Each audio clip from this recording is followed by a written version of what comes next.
The President of the Republic has arrived for the Presidential Summit on Tourism. Please remain standing as we sing the national anthem.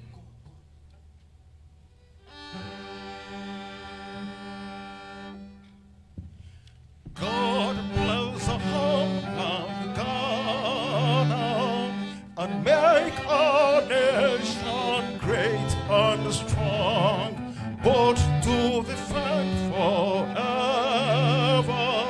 the cause of freedom and of pride. Fill our heart with true humility, make our cherished fearless honesty, and help us to resist oppressors with all our will and might forevermore,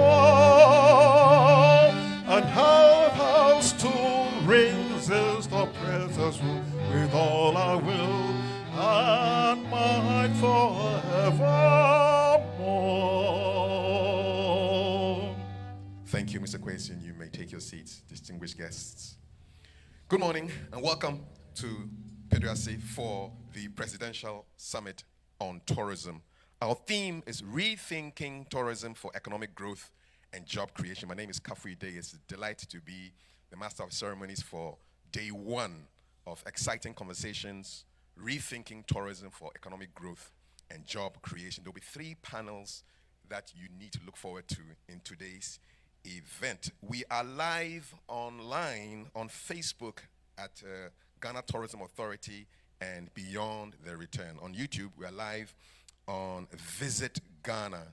And our hashtags, for those of you who are taking photos and videos and sending out posts, hashtag Tourism Summit 23 and hashtag Rethink Tourism GH. Mr. President, you're welcome. There are a host of people that I would like to briefly recognize, and then we will have our welcome address. So I'll just go through the names and the organizations, and after you can give them a nice, warm Peduasi round of applause. Okay, so we have with us the Ghana Tourism Federation. We also have with us Tourism Union of Ghana, represented by Mrs. Alisa Osei Asamoah. Dr. Edward Nyamike Jr. represents the Ghana Hotels Association. Mr. Seth Okran represents the Car Rentals Association of Ghana. Mr. Frank Bonsu is here for the Ghana Association of Travel and Tourists Agents. Chef Isaac Kofi Sake is representing the Ghana Chefs Association.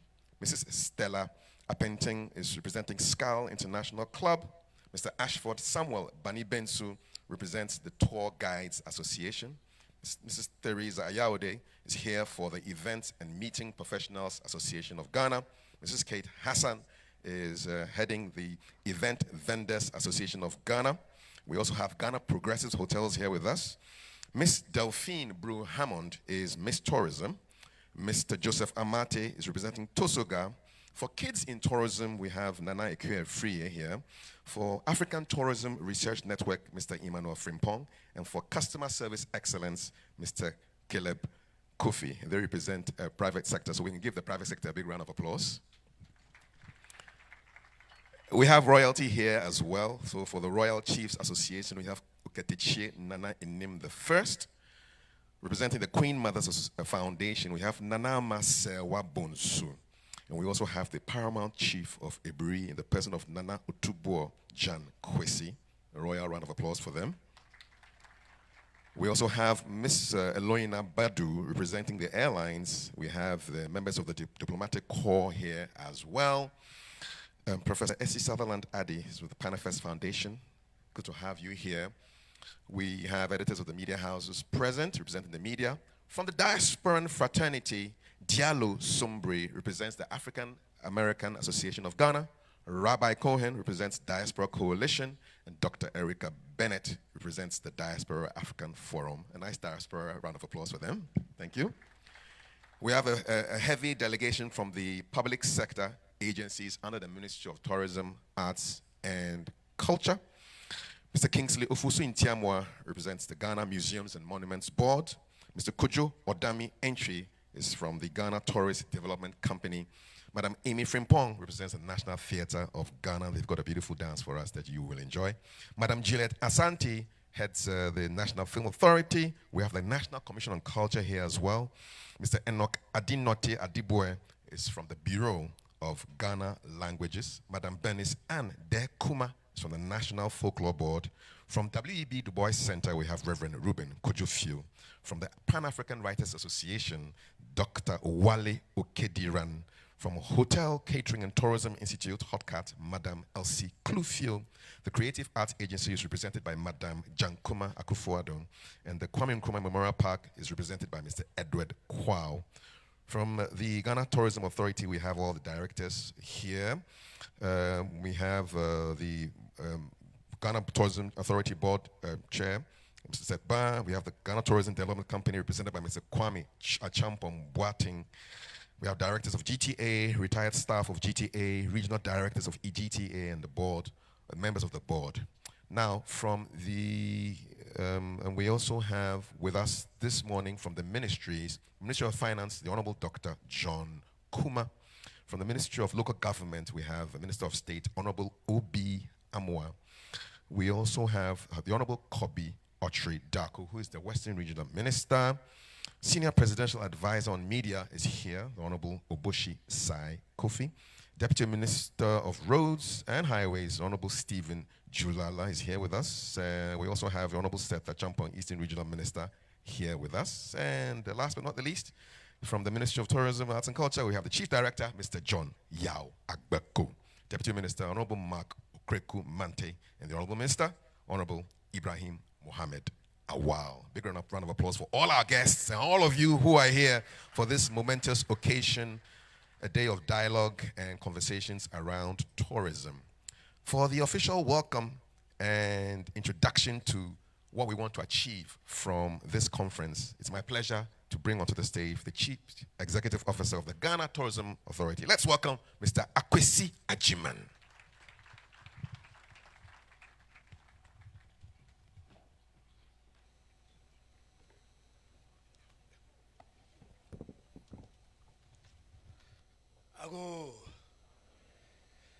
Ago. Good morning, distinguished ladies and gentlemen. Your Excellency, Nana Addo Akufo Addo, our boss, Honorable Mohammed Ibrahim Awal, the Action Man, Ministers of State, the Board Chairman and members of the GTA Board, directors from the Ministry of Tourism, Arts and Culture, CEOs of agencies under the Ministry of Tourism, Arts and Culture, my colleagues at GTA, distinguished guests, industry leaders, media friends, esteemed participants, all other protocols duly observed. It is my distinct honor to welcome you all to the first ever, and the emphasis is on the first ever, Presidential Summit of Ghana on Tourism, a landmark event that brings together visionary minds and influential leaders in our nation's pursuit of progress in tourism. Today, we are fortunate to have in our midst the President, under whose astute leadership and personal interest in the industry's welfare, Ghana has witnessed remarkable growth and development in the tourism industry. The President's unwavering commitment to promoting Ghana's unique cultural heritage and fostering a welcoming environment for visitors has yielded unprecedented results. One such notable initiative was the Year of Return, a transformative campaign in 2019 that invited people of African descent from around the globe to reconnect with their roots and experience the rich tapestry of Ghana's history and culture. This initiative has put Ghana on the map, and its legacy, the December in GH, is here to stay. Today, as we gather here, we extend our sincere appreciation to our private sector practitioners, whose dedication and investment have played an instrumental role in the sector's growth that we are seeing. Their vision, innovation, and entrepreneurial spirit have transformed Ghana into a sought-after tourism destination, and we acknowledge their tireless efforts in pushing our tourism drive forward.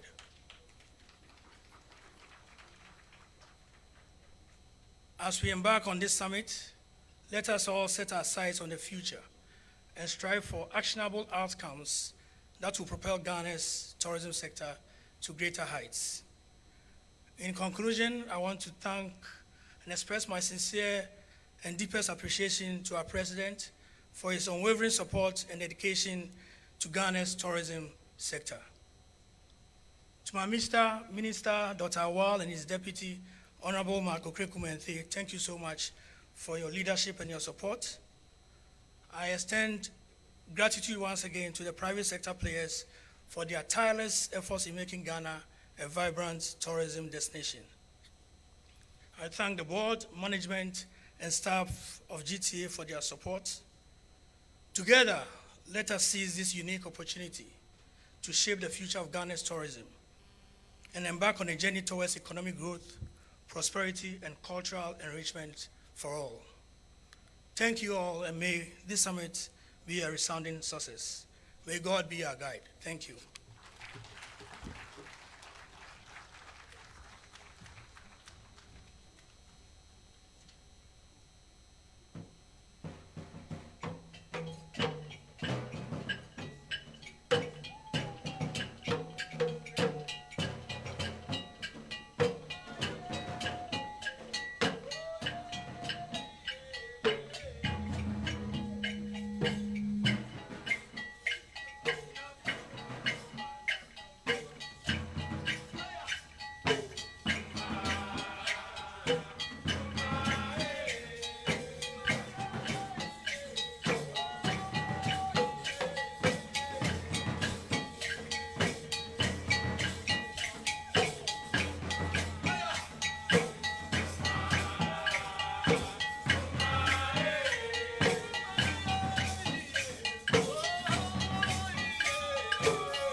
with a performance like that, I mean, if you're taking part, who needs to go to the gym? I mean, that's a full workout right there from the National Theatre. And it was very symbolic because there were 4 dances from various regions of Ghana. So from the north, we had Drira, representing tourism. Then we had Achia, representing arts, Kundum, representing culture.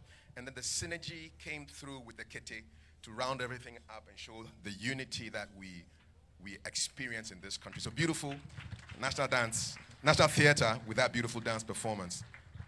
Before our solidarity messages, a quick round of acknowledgements. We have our banking partners. We're really grateful to them.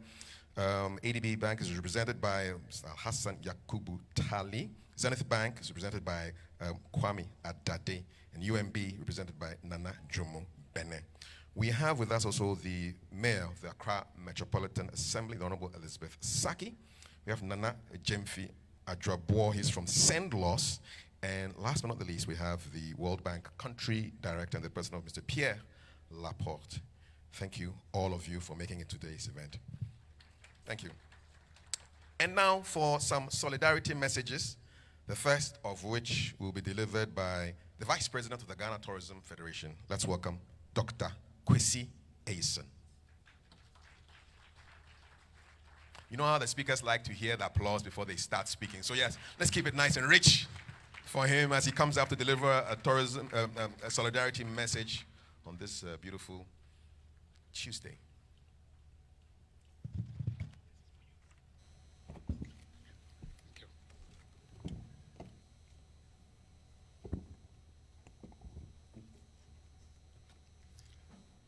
Ago. I'm not hearing resounding amen. Ago. Ago. Thank you. Your Excellency, this is a signature call for attention. So we try to popularize it anywhere we go within the tourism industry and the fraternity. So please, we will humbly entreat you to do same. Thank you.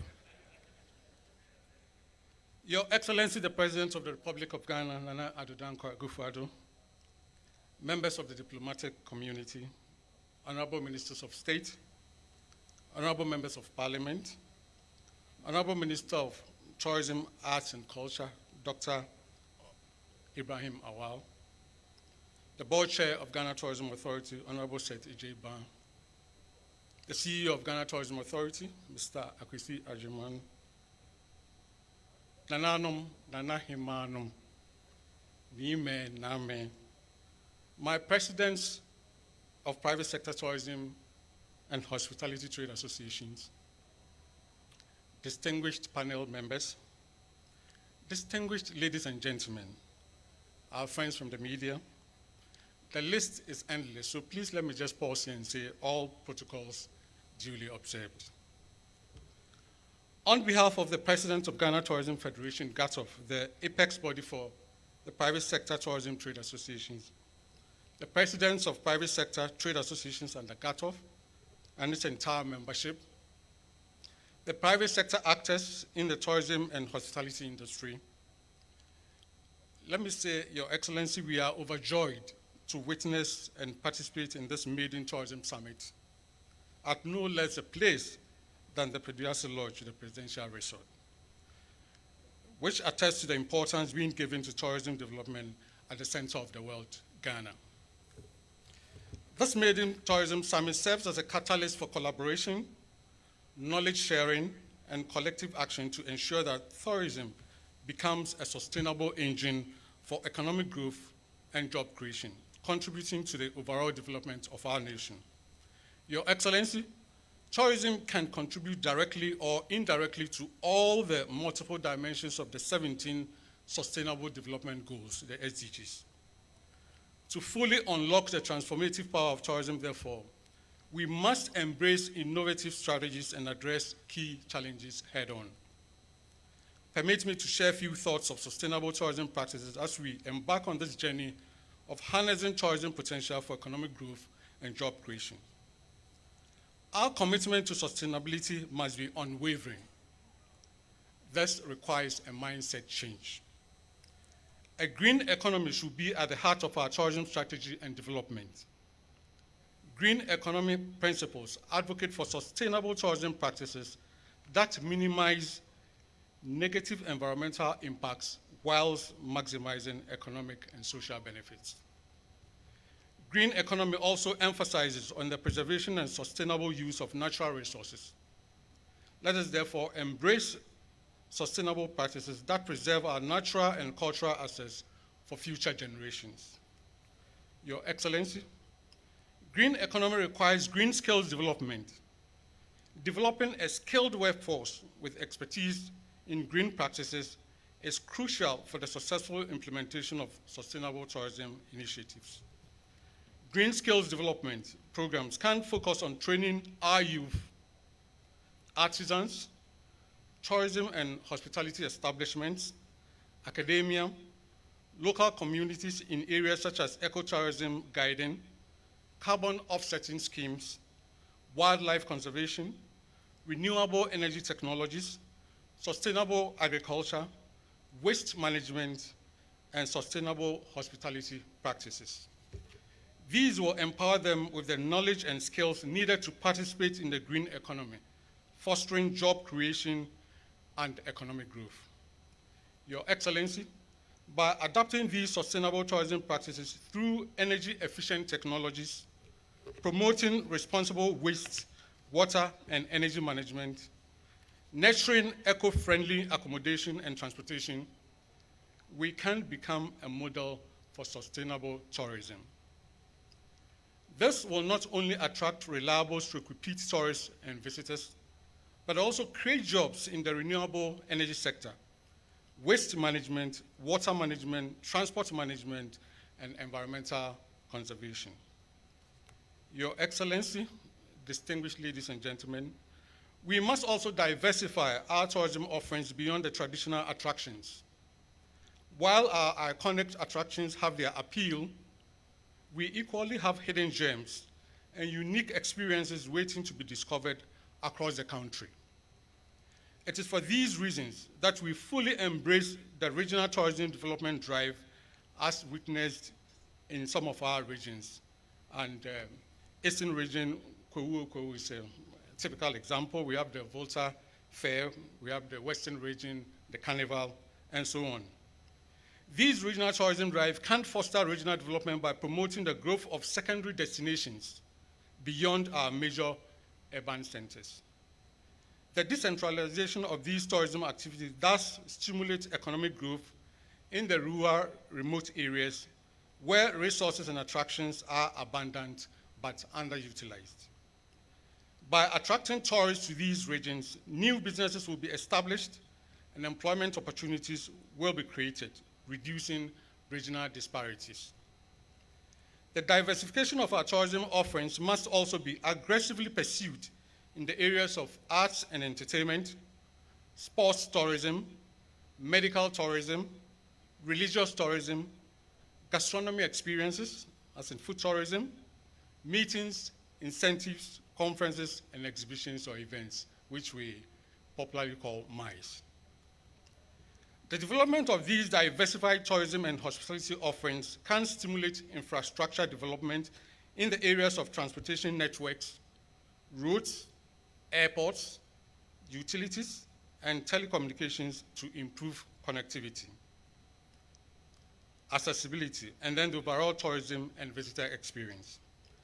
These infrastructure projects will create jobs during construction and maintenance phases and contribute to the short and medium to long-term development of our economy. Additionally, diversified tourism offerings and infrastructure development can stimulate the growth of micro, small, and medium-scale enterprises. Local entrepreneurs can establish businesses such as hotels, guest houses, restaurants, spas, bars, souvenir shops, tour agencies, etc., to cater for the needs of tourists and visitors. These entrepreneurial activities will boost economic activity, encourage innovation, and create additional job opportunities within communities. Let us not forget the power of digital connectivity in today's interconnected world. Reliable and affordable internet access is vital for promoting our tourism and hospitality offerings. attracting domestic, regional, and international tourists, and facilitating seamless travel through visitor experiences. As we embark on this journey, we must prioritize the empowerment of our local communities. They are the true custodians of our cultural heritage, and their involvement is vital for tourism to become a force for inclusive growth. Let us provide them with the necessary training, skills development, and entrepreneurial support to participate in the tourism industry. By fostering community-based tourism enterprises, we can ensure that the benefits of tourism reach every corner of our country, creating employment opportunities, improving livelihoods, and reducing socio-economic disparities. Your Excellency, we cannot embark on this transformative journey alone. Collaboration and partnerships are critical. We must therefore continuously forge strong alliances with the private sector, consolidate engagement with international organizations and development agencies, and seek the expertise of tourism and hospitality professionals. For public-private partnerships can drive investment, knowledge exchange, and skill development initiatives that will shape the future of our tourism industry. In conclusion, Your Excellency, ladies and gentlemen, this summit themed Rethinking Tourism for Economic Growth and Job Creation in our country is pivotal and momentous moment.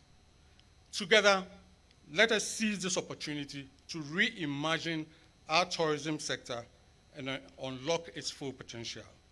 We wish you all successful tourism summit outcomes. Thank you very much.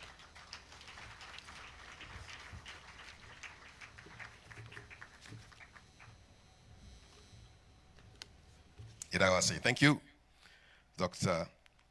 Ayson, for your address. Ago. I've adopted it. So now no more hellos from me. It's all about Ago. Next, solidarity message. The second one is from the country director for the World Bank. Let's welcome Mr. Pierre Laporte.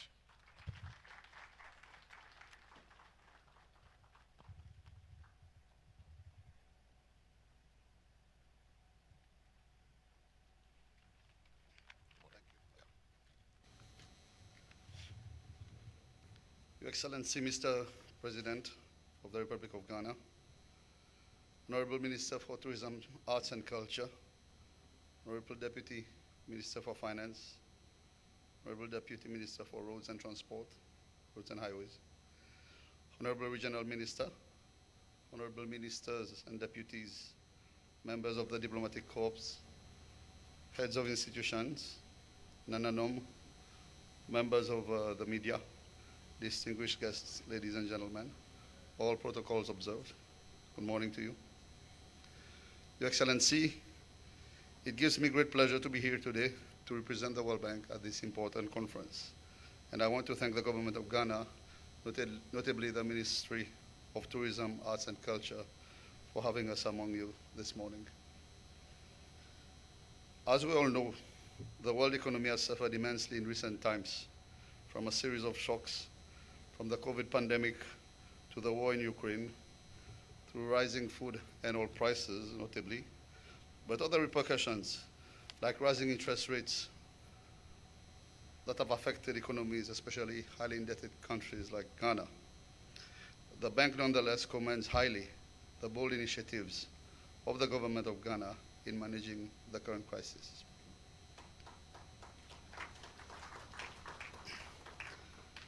Your Excellency, the recently approved IMF-supported program for Ghana should pave the way for the country to restore macroeconomic sustainability going forward, including through additional support from other development partners like the World Bank, as well as a stronger macro and sectoral policies on the part of the government. It is during such difficult periods that require stronger collaboration between such member states and the bank, and we stand resolute in supporting Ghana in this period of recovery with the support of our institution, the IMF, as well as other development partners. Your Excellency, to support the macroeconomic consolidation efforts, a strong economic growth trajectory will be as critical to support efforts toward increasing revenue mobilization and job creation, among other things. Hence, support to growth sectors like tourism should remain a priority. In this regard, the World Bank commends the government of Ghana's efforts to make tourism a priority growth sector.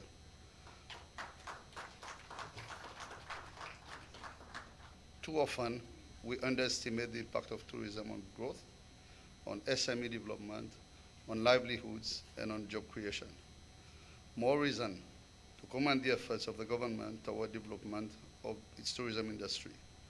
Indeed, tourism receipts are among some of the most sustainable ways of growing the economy. The World Bank has been supporting Ghana's tourism development through a $40 million project, namely the Ghana Tourism Development Project.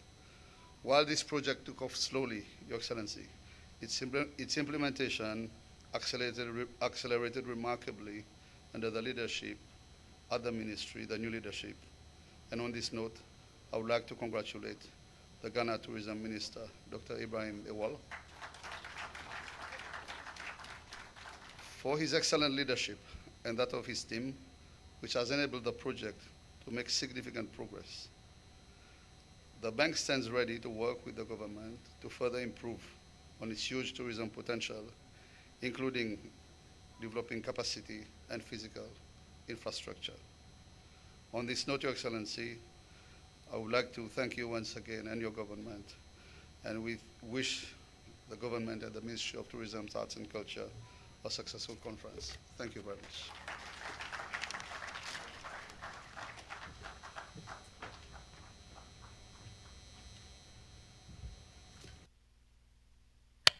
Many thanks, Mr. Laporte, for your solidarity message.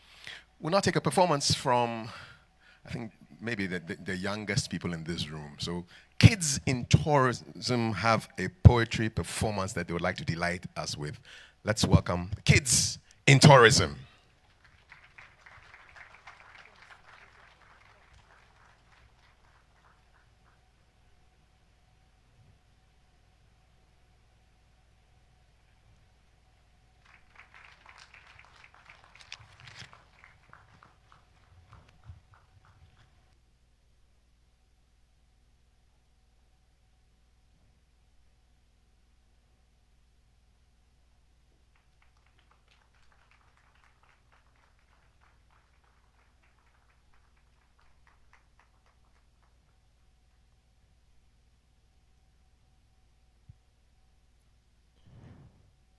My name is Mami Akufo, Kids in Tourism Ghana.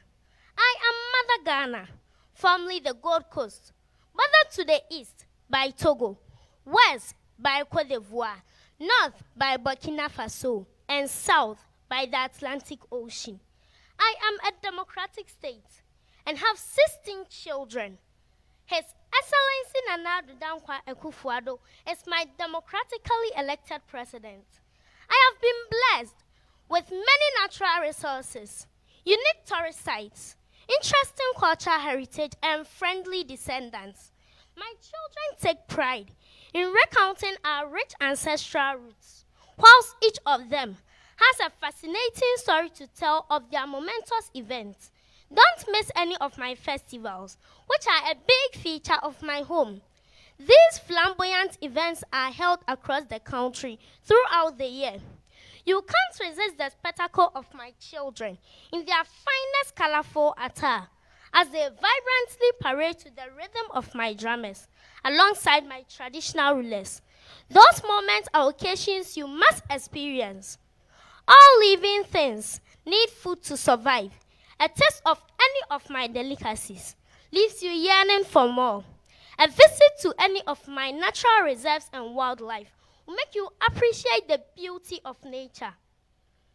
For picnics, social events, or relaxations with families and friends, then try any of my natural reserves and then try any of my beaches or waterfalls. Our hotels, guest houses, and hostels will make you feel at home and miss the warmness of our people. Fortunately for me, my president, His Excellency Nana Addo Akufo, introduced a unique initiative, which was the Year of Return, and now known as Beyond the Return into My Home. This initiative does not only promote tourism and homecoming of Africans and Ghanaians in the diaspora, but also foster economic relations and investments from the diaspora in Africa and Ghana.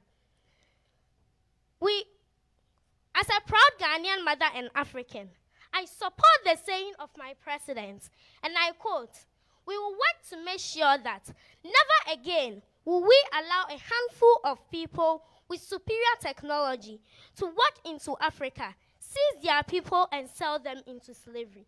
Thank you, Mr. President, for your words of encouragement to us.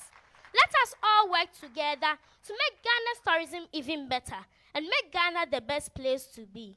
We believe in Ghana, so fellow Ghanaians, it's time to experience Ghana and share Ghana. Thank you.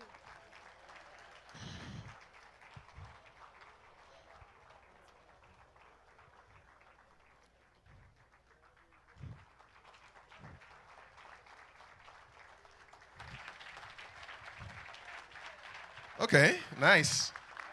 So the others were like bodyguards or something, right? Yeah, I like it. Representing Ghana, big time. Please, can you come by? All of you come by and just say hello to the president. Come. Yes. Yeah, come around. It's a moment for the ages. Come and say hello to the president. To your left.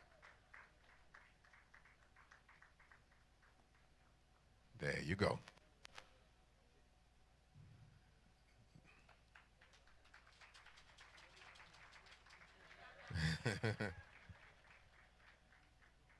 Yep. That's it.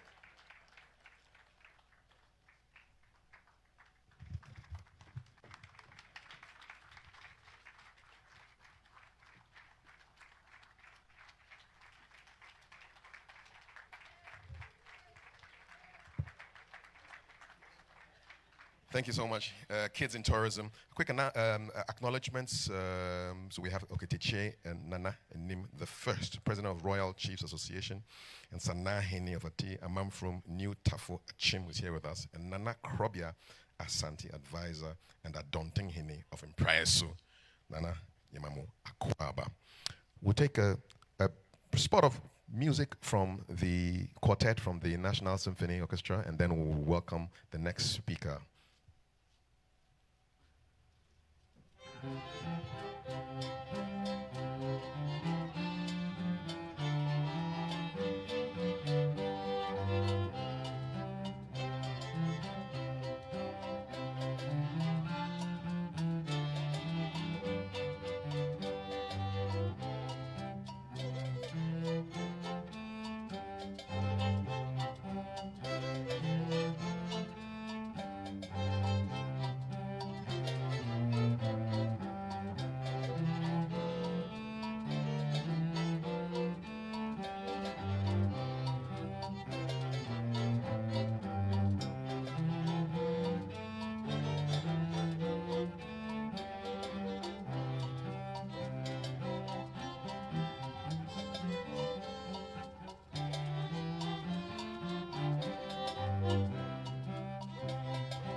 We will now hear from the Minister of Tourism, Arts and Culture, Dr.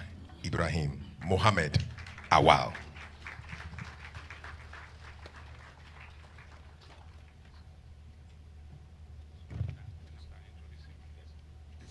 Thank you.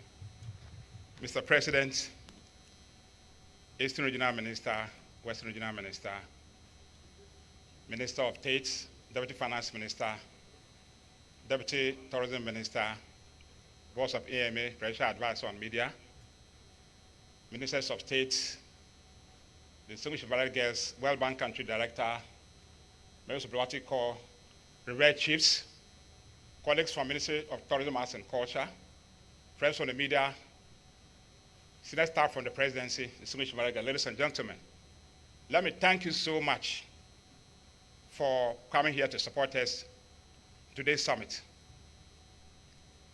Mr. President, your investment in the tourism arts and culture sector is yielding very positive results.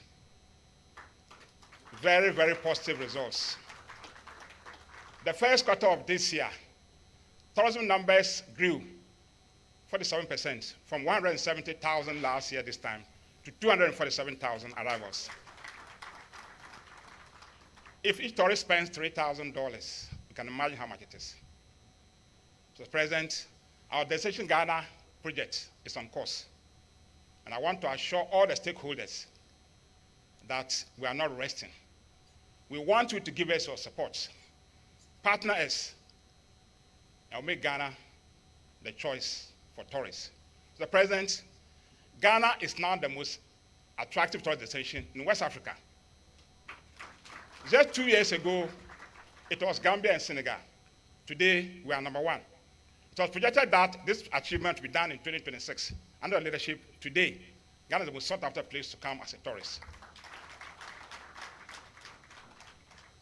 We'll continue to do our best. And once again, I want to thank our private sector partners for all the support. Thank you, Mr. President, for your support. On this note, I have the singular honor and pleasure to invite that very young man.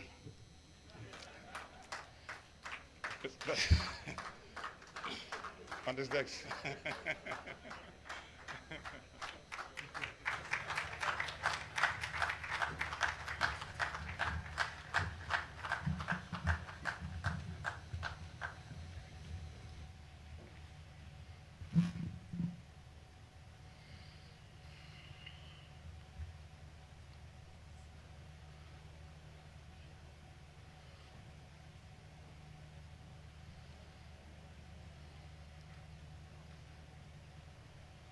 Ago.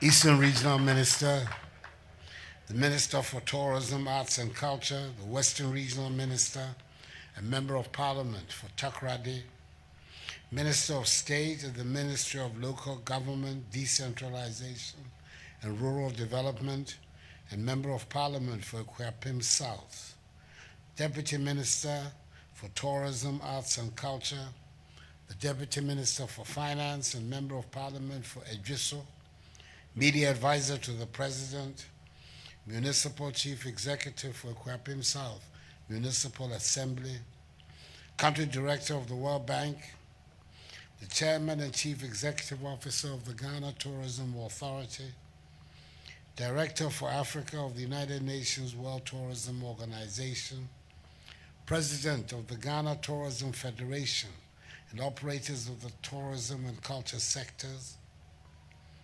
Abrine, Adontehin of Akuapem Traditional Area, Otubo, Jankwesi II, and the other traditional rulers, members of the Diplomatic Corps, fellow Ghanaians, ladies and gentlemen.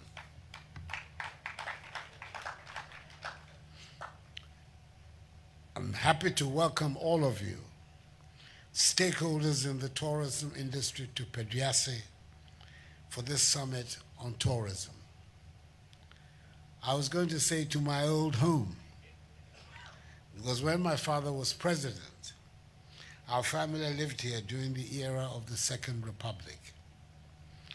Kutua Champon's coup of 13th January 1972 brought his stay to an end. I was then working as a lawyer in Paris and had come home to Peduase to be with the family for the Christmas holidays. I saw at the time from the inside how it was to be at the receiving end of an African coup. It is something I will not wish on anyone. for its effects on all aspects of one's life, and indeed on all aspects of national life, are dire. No one will want to visit anyone whose house is on fire. That is why stability under democratic conditions is so vital to the future of our country, of our region, and our continent. This occasion is not merely a meeting of minds. It is also a testament to our collective commitment to harness the power of tourism, arts, and culture for the sustainable development and progress of Ghana. Nananom, ladies and gentlemen, tourism has always been a cornerstone of our nation's heritage, and today it stands as a vital pillar of our economy.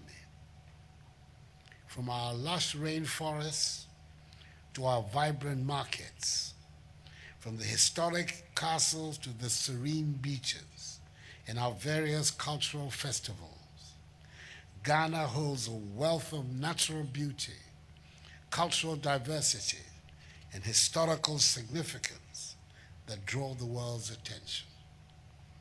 Since I launched the Year of Return in 2019, we have witnessed the transformative power of tourism, not only in the growth of our economy, but also in fostering cross-cultural understanding and enhancing social cohesion.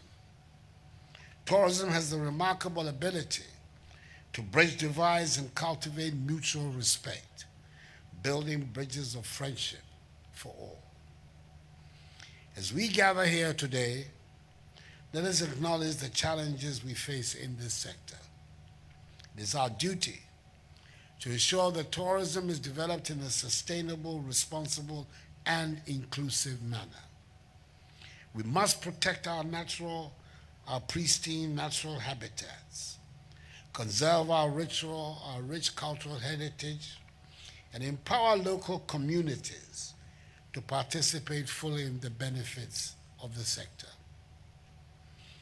To achieve these objectives, I've decided, on the advice of the Minister for Tourism, Arts and Culture, Ibrahim Mohammed Awal, to convene this summit at the presidential level of all stakeholders in the tourism industry to help chart an agreed path forward for the development of the tourist industry.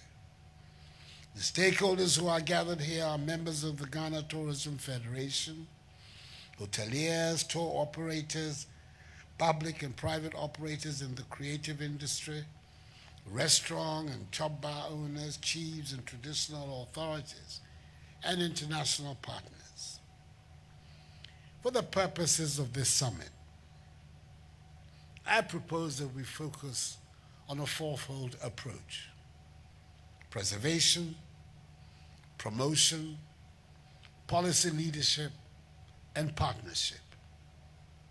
Firstly, preservation. We must preserve what we have. Please excuse me.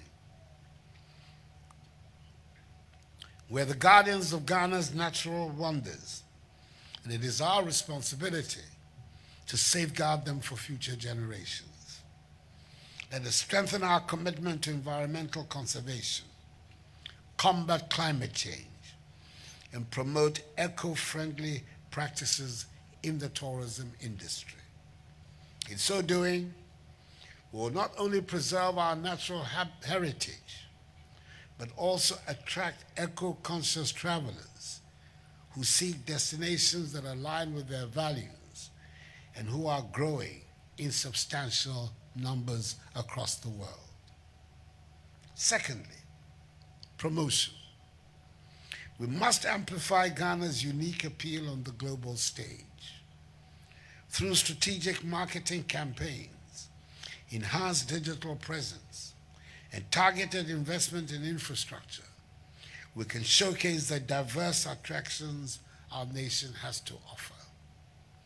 The Akufo Addo government, through the Ministry of Tourism, Arts and Culture, and its implementing agency, the Ghana Tourism Authority, is working closely with the private sector, local communities, and international partners to create immersive experiences that allow visitors to connect with our rich history, vibrant cultures, and warm hospitality. Thirdly, policy leadership. The public sector must show policy leadership in creating the right climate and platform for investments to grow. It is for this reason that government is prioritizing the e-visa regime, the Homeland Return Act, and the visa on arrival processes. In the last few years, we have enacted legislation on tourism sites and attractions through the Ghana Tourism Authority, and will enact further legislation and make regulations that will help develop other aspects of our tourist and cultural sectors. Fourthly, partnership. The tourism sector requires partnerships and a collaborative approach involving all stakeholders. I call on all of us to unite our efforts, share knowledge, and pool resources. Let us create a comprehensive framework that facilitates dialogue, cooperation, and innovation. Together we can develop sustainable tourism models, empower domestic entrepreneurs, and ensure that the benefits of tourism reach every corner of our beloved country. Nananum, ladies and gentlemen, the data shows that the tourism sector is growing once again, following the lull caused by COVID-19. International arrivals saw an 81% growth in 2022 against the 2021 figures, while domestic tourism also grew from 600,000 in 2021 to almost 1 million in 2022. Underpinning these numbers are people who are employed, farmers providing food, caterers and chiefs, tour operators, drivers, handicraft producers, musicians, and artists, amongst others. We are building a thriving tourism economy with many tourism sites currently undergoing improvements. We're determined to build a tourism economy where hospitality, arts, and culture are used as tools to spur economic development. It is estimated that by 2030, 3 in every 10 jobs will be created by the tourism sector. We are thus placing tourism at the forefront of national development. I'm tasking the Ministry of Tourism, Arts and Culture, under its brilliant entrepreneurial leader, the Minister Ibrahim Mohammed Awal, and the Ghana Tourism Authority, under its highly respected Chief Executive Akwesi Agyeman, to ramp up their promotional activities to achieve the target of 2 million international arrivals by 2025. This will result in corresponding earnings of some $4 billion United States dollars to the national economy, in addition to the hundreds of thousands of jobs to be created along the tourism value chain. I'm confident that we can achieve this object. I commend highly the partnership between the Ministry of Tourism, Arts and Culture and the country's international partners, especially the World Bank, leading to the revamping of a number of public and private tourist sites. The country director should see to the expansion of the support of the financial envelope,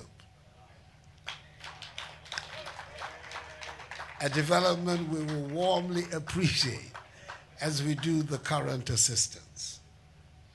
As we embark on this journey, let us not forget the importance of inclusivity. Tourism must be accessible and beneficial to all Ghanaians, regardless of their socioeconomic background or geographical location. We will invest in training and capacity building programs to empower our youth, our women, and marginalized communities to participate actively in the tourism value chain. By doing so, we'll foster a sense of ownership and pride amongst our people, creating a sustainable tourism industry that is deeply rooted in our culture. Fellow Ghanaians, Ghana stands at a critical juncture, poised to unlock the true potential of its tourism sector. Let us seize this moment and embark on a collective endeavor to make Ghana a world-class tourist destination, a place where nature and culture intertwine, where dreams are realized, and where the can-do spirit of the Ghanaian will flourish. Peace and unity are important ingredients for achieving sustainable development and prosperity. We must guard against actions that have the tendency to derail our peaceful coexistence. Ghana is hailed as one of the most peaceful nations in the world, a reputation that must be preserved at all costs. Together, we can create a legacy that future generations will celebrate. Let us embrace the transformative power of tourism and build a brighter, more prosperous future for Ghana. May God bless us all in our homeland, Ghana, and make her great and strong. I thank you for your attention, and I hereby declare this presidential summit duly open.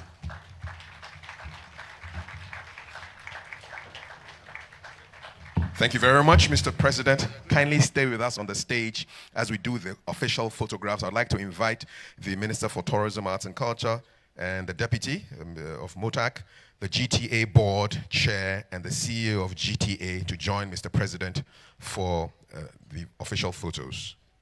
Minister, Deputy, GTA Board Chair, and GTA CEO.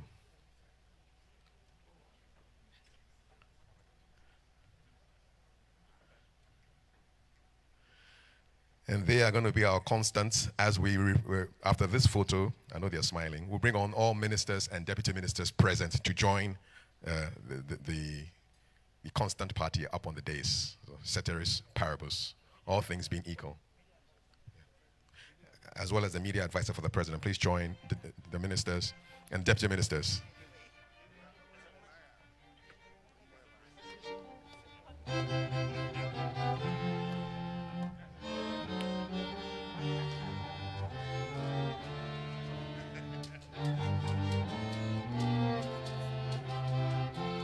Is it done?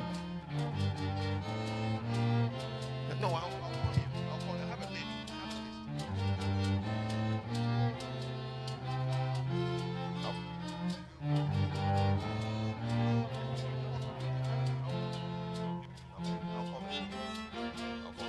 All right, thank you very much, ministers and deputy ministers and media advisor. We're going to bring on the speakers who gave the solidarity messages with the president and the constants with us. Dr. Ayesen, Mr. Laporte, please join us.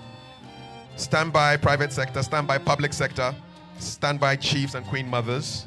We'll bring you on. Stand by organizing committee. So these are the speakers, Dr. Ayesen and Mr. Laporte, to join. Can we have the private sector representatives please come up on the stage? I mentioned you in the acknowledgements. Please come and join the president and the party quickly. Yes. Got off all the private sector partners in the tourism sector. Please come up quickly. Mr. Laporte and Dr. Ayesen, thank you very much. You may resume your seats. Can we have the stakeholders? CEOs of yes.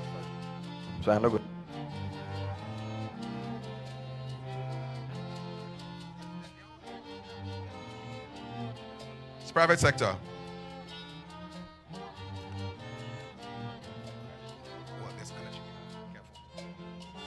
Public sector, stand by.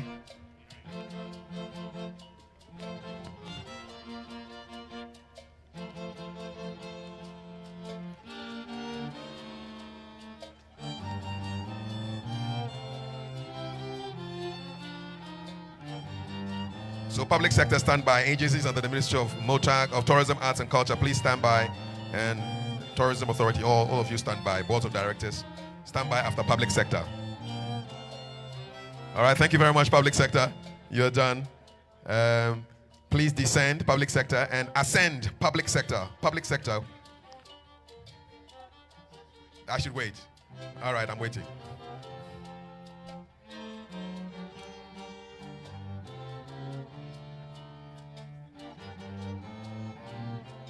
Thank you very much, private sector. Now, public sector, agencies under the ministry, Ghana Tourism Authority, boards of directors, GTA, ministries, all of you, please come up.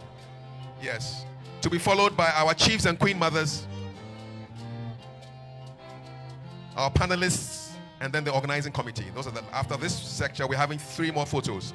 Chiefs and queen mothers, please make your way up on the stage to join the president and his team right after the public sector. Thank you. So public sector, GTA, GTDC, all of you. Memorable photo. Day 1 of the Presidential Summit on Tourism, rethinking tourism for economic growth and job creation.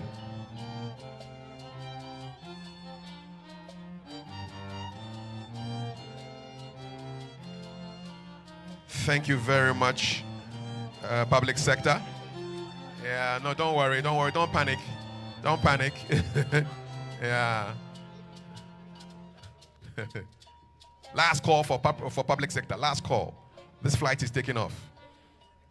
Thank you.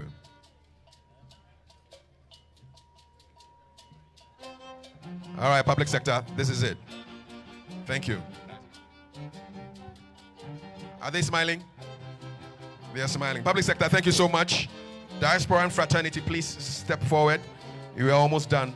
Diallo Sombre, Rabbi Cohen, Dr. Erica Bennett, please join the president and the party quickly. The diaspora fraternity, panelists, and then organizing committee will be the last set of photos. Let's make it quick for the president and his team. The diaspora and fraternity are coming up on the stage. Rabbi Cohen, Diallo Sombre, Dr. Erica Bennett, up on the stage with the president, the ministers, and the CEO and the board chair. Thank you.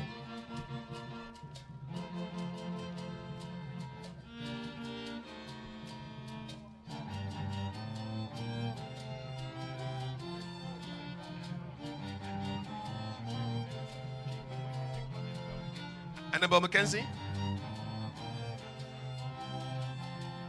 Annabelle McKenzie, please come up. Chiefs, get ready. You are next. Our chiefs and queen mothers, please, you are next for this historic photo. Diaspora is smiling and happy, willing and able. Thank you, diaspora. Now we have the chiefs and queen mothers. Chiefs and queen mothers, please. An explosion of color. Really beautiful. Chiefs and queen mothers to join the president and the ministers and the CEOs.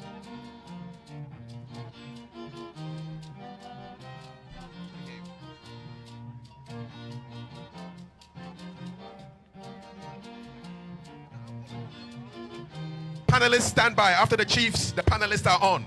Panelists for the 3 sessions happening today. After the chiefs, panelists, please stand by. These are the chiefs. Chiefs and queen mothers. Royalty on the stage. A riot of color. Beautiful.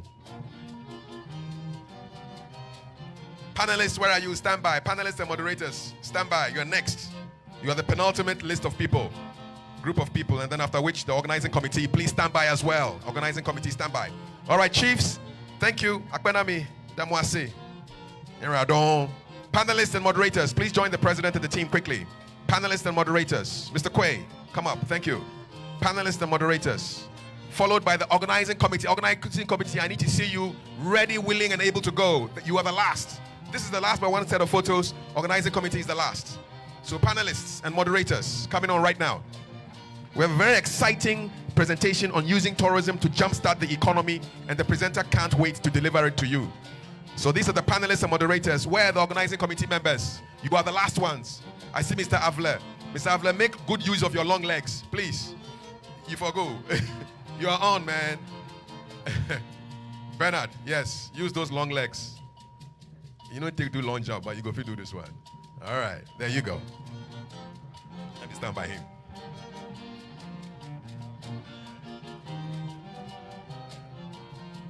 Organizing committee, you are the last. Organizing committee, please join the president and the ministers and the board chair and the CEO. Organizing committee, all in black, Well done. You've done a great job. Historic summit, first of its kind. Organizing committee, you are the last people to take the photos. Thank you. Organizing committee. Well done. Ayuko. Ayuko. Ayuko. Awesome. Thank you. Please give us a nice Pedrassi smile. Pedrassi smile. Special one. Thank you. We are grateful, Mr. President. Thank you for your time. Thank you, all of you, for taking the photos. I wonder whether they do photo albums these days, or they're all virtual now.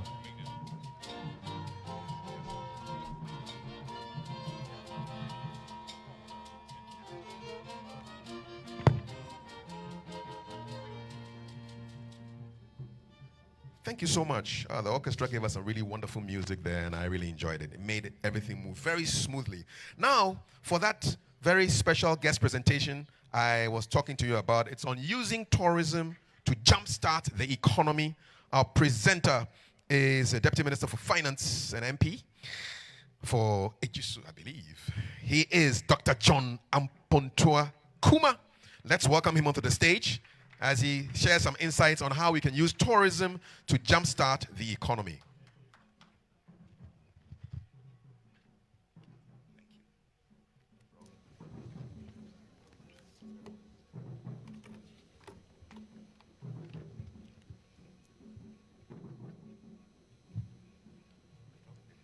Your Excellency, Addo Akufo, the President of the Republic, Honorable Minister for Tourism, Arts and Culture,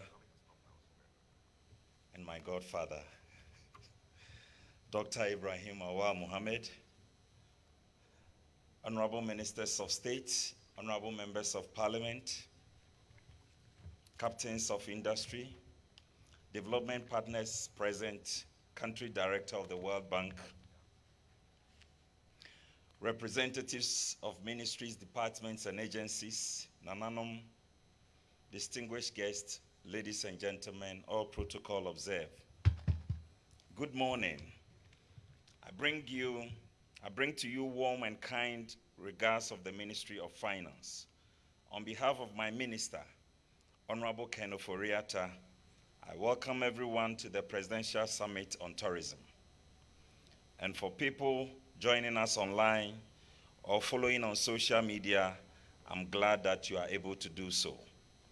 The Ministry of Finance is at today's summit because tourism is a critical part of government's effort at tackling government's development challenges, especially economic vulnerability and inequality. All our resources, knowledge, human capital, and network are devoted to ensuring our economy recovers and is transformed eventually. Distinguished ladies and gentlemen, following extensive consultations and experience, we know what we must do to achieve these goals. This strategy can be summarized in 3 words, in addition to the 4 His Excellency has given us today. Grow, invest, and ensure. We must promote inclusive economic growth, invest in people's health and education, and ensure against shocks using targeted social safety nets and acting against threats like climate change and pandemics. The evidence shows that tourism is a powerful way to advance along these 3 fronts. To the Ghana Tourism Authority and the Ministry of Tourism, Arts and Culture, we say well done for your foresight and commitment towards innovations in the tourism development in recent years by bringing together ministries, departments, and agencies, as well as the private sector leadership, academic, and representative of our development partners. Today's summit provides us the opportunity to share knowledge and identify ways to effectively collaborate on this important agenda. A traveling and touring world economy.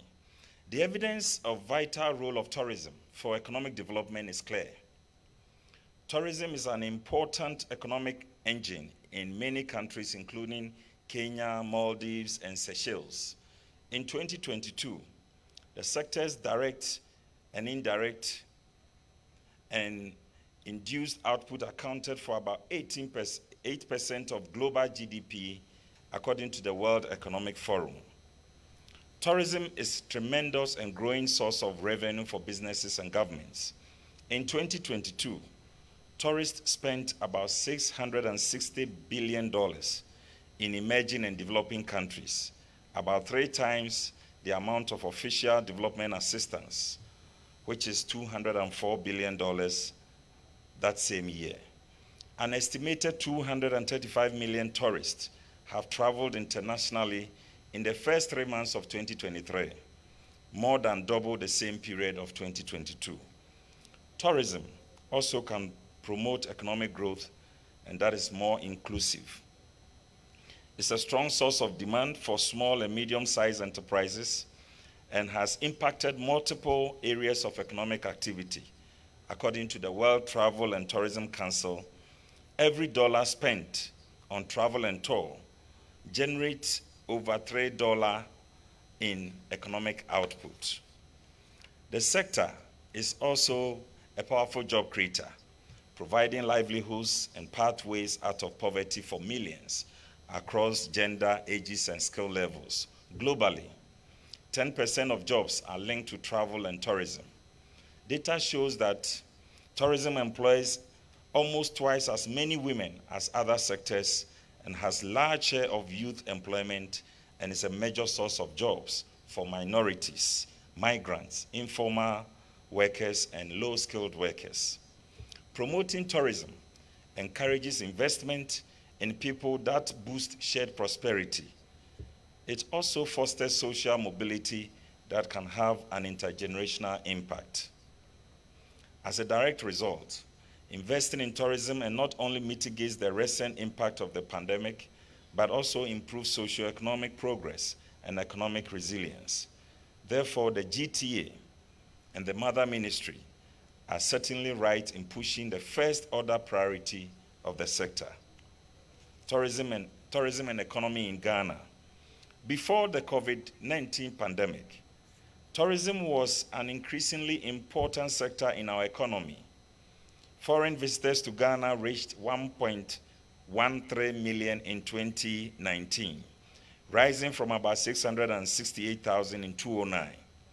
The industry employed about 650,000 Ghanaians and contributed $3.7 billion to the economy. Total revenue received from tourists increased from $2.6 billion in 2018 to $3.3 billion in 2019. In terms of the cascading impact of the sector on the wider economy, average tourist expenditure is almost doubled from $1,805 in 2016 to about $2,931 in 2019. Then came the COVID-19 pandemic. The closure of businesses and borders pushed the hotel occupancy rates in the country from above 70% to below 30% nationally. Some 275,000 jobs were estimated to have been lost in the sector due to COVID-19. The contribution of the sector to GDP dropped from about 47% from 2019 levels to reach $1.9 billion in 2020. The impact of the sharp slap in tourism and other critical sectors brought an average economic growth rate of 7% for the 3 preceding years to a screeching halt, recording a growth rate of 0.5% in 2020. I must say that this growth performance, which was largely due to the investment prior to COVID-19 and government's swift and decisive response to the pandemic, was the envy of many developing countries as the wider global economy experienced economic contraction into the negatives. Since then, significant external headwinds, including the impact of the raging war in Eastern Europe, tightening financial conditions, and other domestic vulnerabilities, have conspired to trigger macroeconomic instability with adverse impact for households, businesses, as well as public finances. The speed of our economic growth has drastically reduced, and imperiled prospects has left us with a revised growth target of about 2.8% for 2023. So as the theme of this August occasion suggests, we need to quickly jumpstart and overhaul the engine of the economy to deliver respite to our people and continue the journey towards eventual economic transformation. Ladies and gentlemen, as a ministry, our energies have solely been on doing just that, building back better towards a resilient economy. We have remained relentless partners for the tourism sector, knowing fully well that it can do in its path towards economic transformation. The immediate outturns from the initial intervention suggest we are on our way back to great bounce back. International tourist arrivals have reached 919,000 in 2022, rising from the 355,000 in 2020. Average tourist expenditure has increased from $1,000 to $2,743 in 2022, drawing closer to the pre-pandemic levels of $3,300 in 2029. Recognizing the key impact of tourism on the economy, government prioritized the sector to receive catalytic support under the Ghana Cares program to help jumpstart the national economy. We have done this in the understanding that the reactivation of the tourism industry cannot have a short-term focus. As a result, government is investing in destination management, infrastructure development, and marketing capabilities to enable us to rebuild industry's foundations, attract a discerning global audience, and propel economic growth. This is in addition to the measures rolled out to support the tourism sector at the height of the COVID-19 pandemic. Distinguished ladies and gentlemen, in the context of the enormous potential of African Continental Free Trade Area, our efforts have been aimed at not only making Ghana the gateway to Africa, but also the destination of choice for international travelers all year round. Thankfully, our collective and sustained efforts since the pandemic in the tourism sector is beginning to show. It is refreshing to note that Ghana's ranking has improved from the 115 in 2019 to 110 in 2021, according to the World Economic Forum's Travel and Tourism Development Index reports. However, a lot remains to be done. That is why the Ministry of Finance continues to be a strategic partner in the ongoing efforts to aggressively promote tourism brand through the Beyond the Return December in Ghana events to make Ghana a top tourist destination. We also intend to become partners in the redevelopment plan of key tourist sites by the Ministry of Tourism, including the Ebri Gardens, the Yasantua Mausoleum, and the museums at Ejiso, Pikuro slave camps, among many others. The implementation of the tourism sector operator skills revitalization program, which has so far trained and certified about 3,192 tourism actors nationwide, and the digitalization service delivery in the sector by supporting the operationalization of the National Tourism Destination Single Window Platform, the app called Visit Ghana app. Ladies and gentlemen, we know that several key dimensions go into improving our global rankings and making us the destination of choice for tourism. We are thus working assiduously to restore the business environment, which was severely destabilized by the recent uncertainties. Fortunately, the proverbial light at the end of this dark tunnel is beginning to shine. According to the April 2023 World Economic Outlook report of the International Monetary Fund, the IMF, global economy is showing signs of rebounding from the convergence of shocks from the war in Ukraine and the pandemic. It further indicates that developed markets are now opening up following the unwinding of supply chain disruptions and the effects of the massive and synchronous tightening of monetary policies by central banks across the world. The effects of these positive steps, amidst swift and decisive actions of government, including the domestic debt exchange program, the fiscal and monetary policy stance, have supported our economy and is now showing signs of sustained recovery. This month, May 2023, Bloomberg reported that the cedi has been the best performing currency against the dollar in the world for the last 6 months. This is a complete reversal of fortunes for our currency, judging from the headlines in the third and fourth quarter of 2022. There has also been 3 consecutive monthly declines in inflation, currently reaching about 41.2% in April 2023, down from 54.1% in December 2022.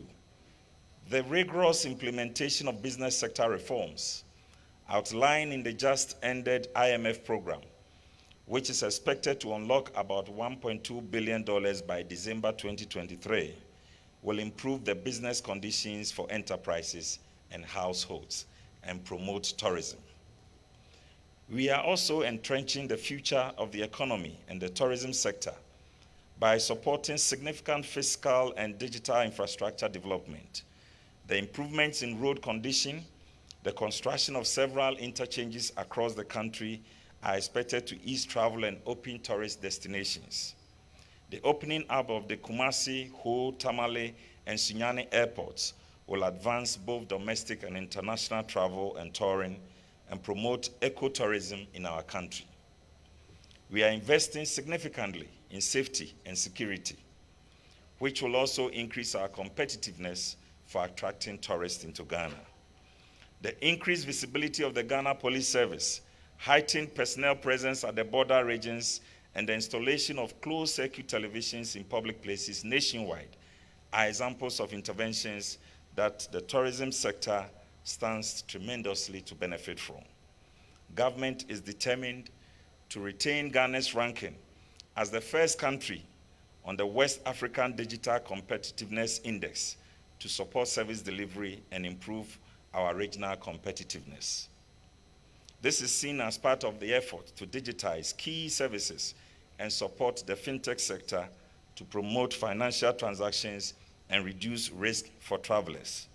I commend initiatives towards making ecotourism industry more competitive. Not only will it provide revenues and income for local economies, it will help in preserving the environment. The collaboration with other state institutions to provide access to digital and electronic technology, that is solar and Wi-Fi, in remote areas where most ecotourism takes place are laudable as it remains a pull factor. A future of sustained dynamism. Ladies and gentlemen, improved macroeconomic stability for business environment is good for tourism. Enhanced safety and security is good for tourism. Infrastructure development is good for tourism. Targeted capacity building and robust regulations are good for tourism. Taken together, these are expected to complement structural changes in the tourism sector. These interventions are conditioned by the view that Ghana possesses a wealth of tourism potential encompassing diverse ecosystems, historical landmarks, cultural treasures that have long captivated the hearts of visitors. By strategically harnessing these, we are reinvigorating and fostering sustainable recovery for economic dynamism. Ladies and gentlemen, towards this future of dynamism, I propose 4 issues for consideration. 1, we must invest in data and science. I indicate that the Ministry of Finance is in strategic partnership with the tourism sector, largely because there is data and science to inform our choices. I encourage the GTA and the Ministry of Tourism, Arts and Culture to continue to invest in data collection and management tools that will provide precise information and evidence of impact of the support. 2, grow networks and engagements. We must also accept that continuous use of social and traditional media channels, as well as constant engagements with stakeholders, will provide necessary feedback and shape programs in the years ahead. 3, we must ensure against services. Perception and first experience are critical in the sector. Oftentimes, feedback and the comparative experience with our tour guides, hotel receptionists, airport staff, and taxi drivers leave much to be desired. We must deliberately address this by reorienting the frontline practitioners and contacts in the industry to reposition the Ghanaian tourism sector. 4th and finally, alongside ensure against external shocks.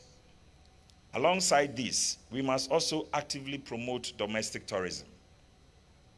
Whilst this provides stronger insurance against external threats, it deepens national cohesion as well as builds local economies.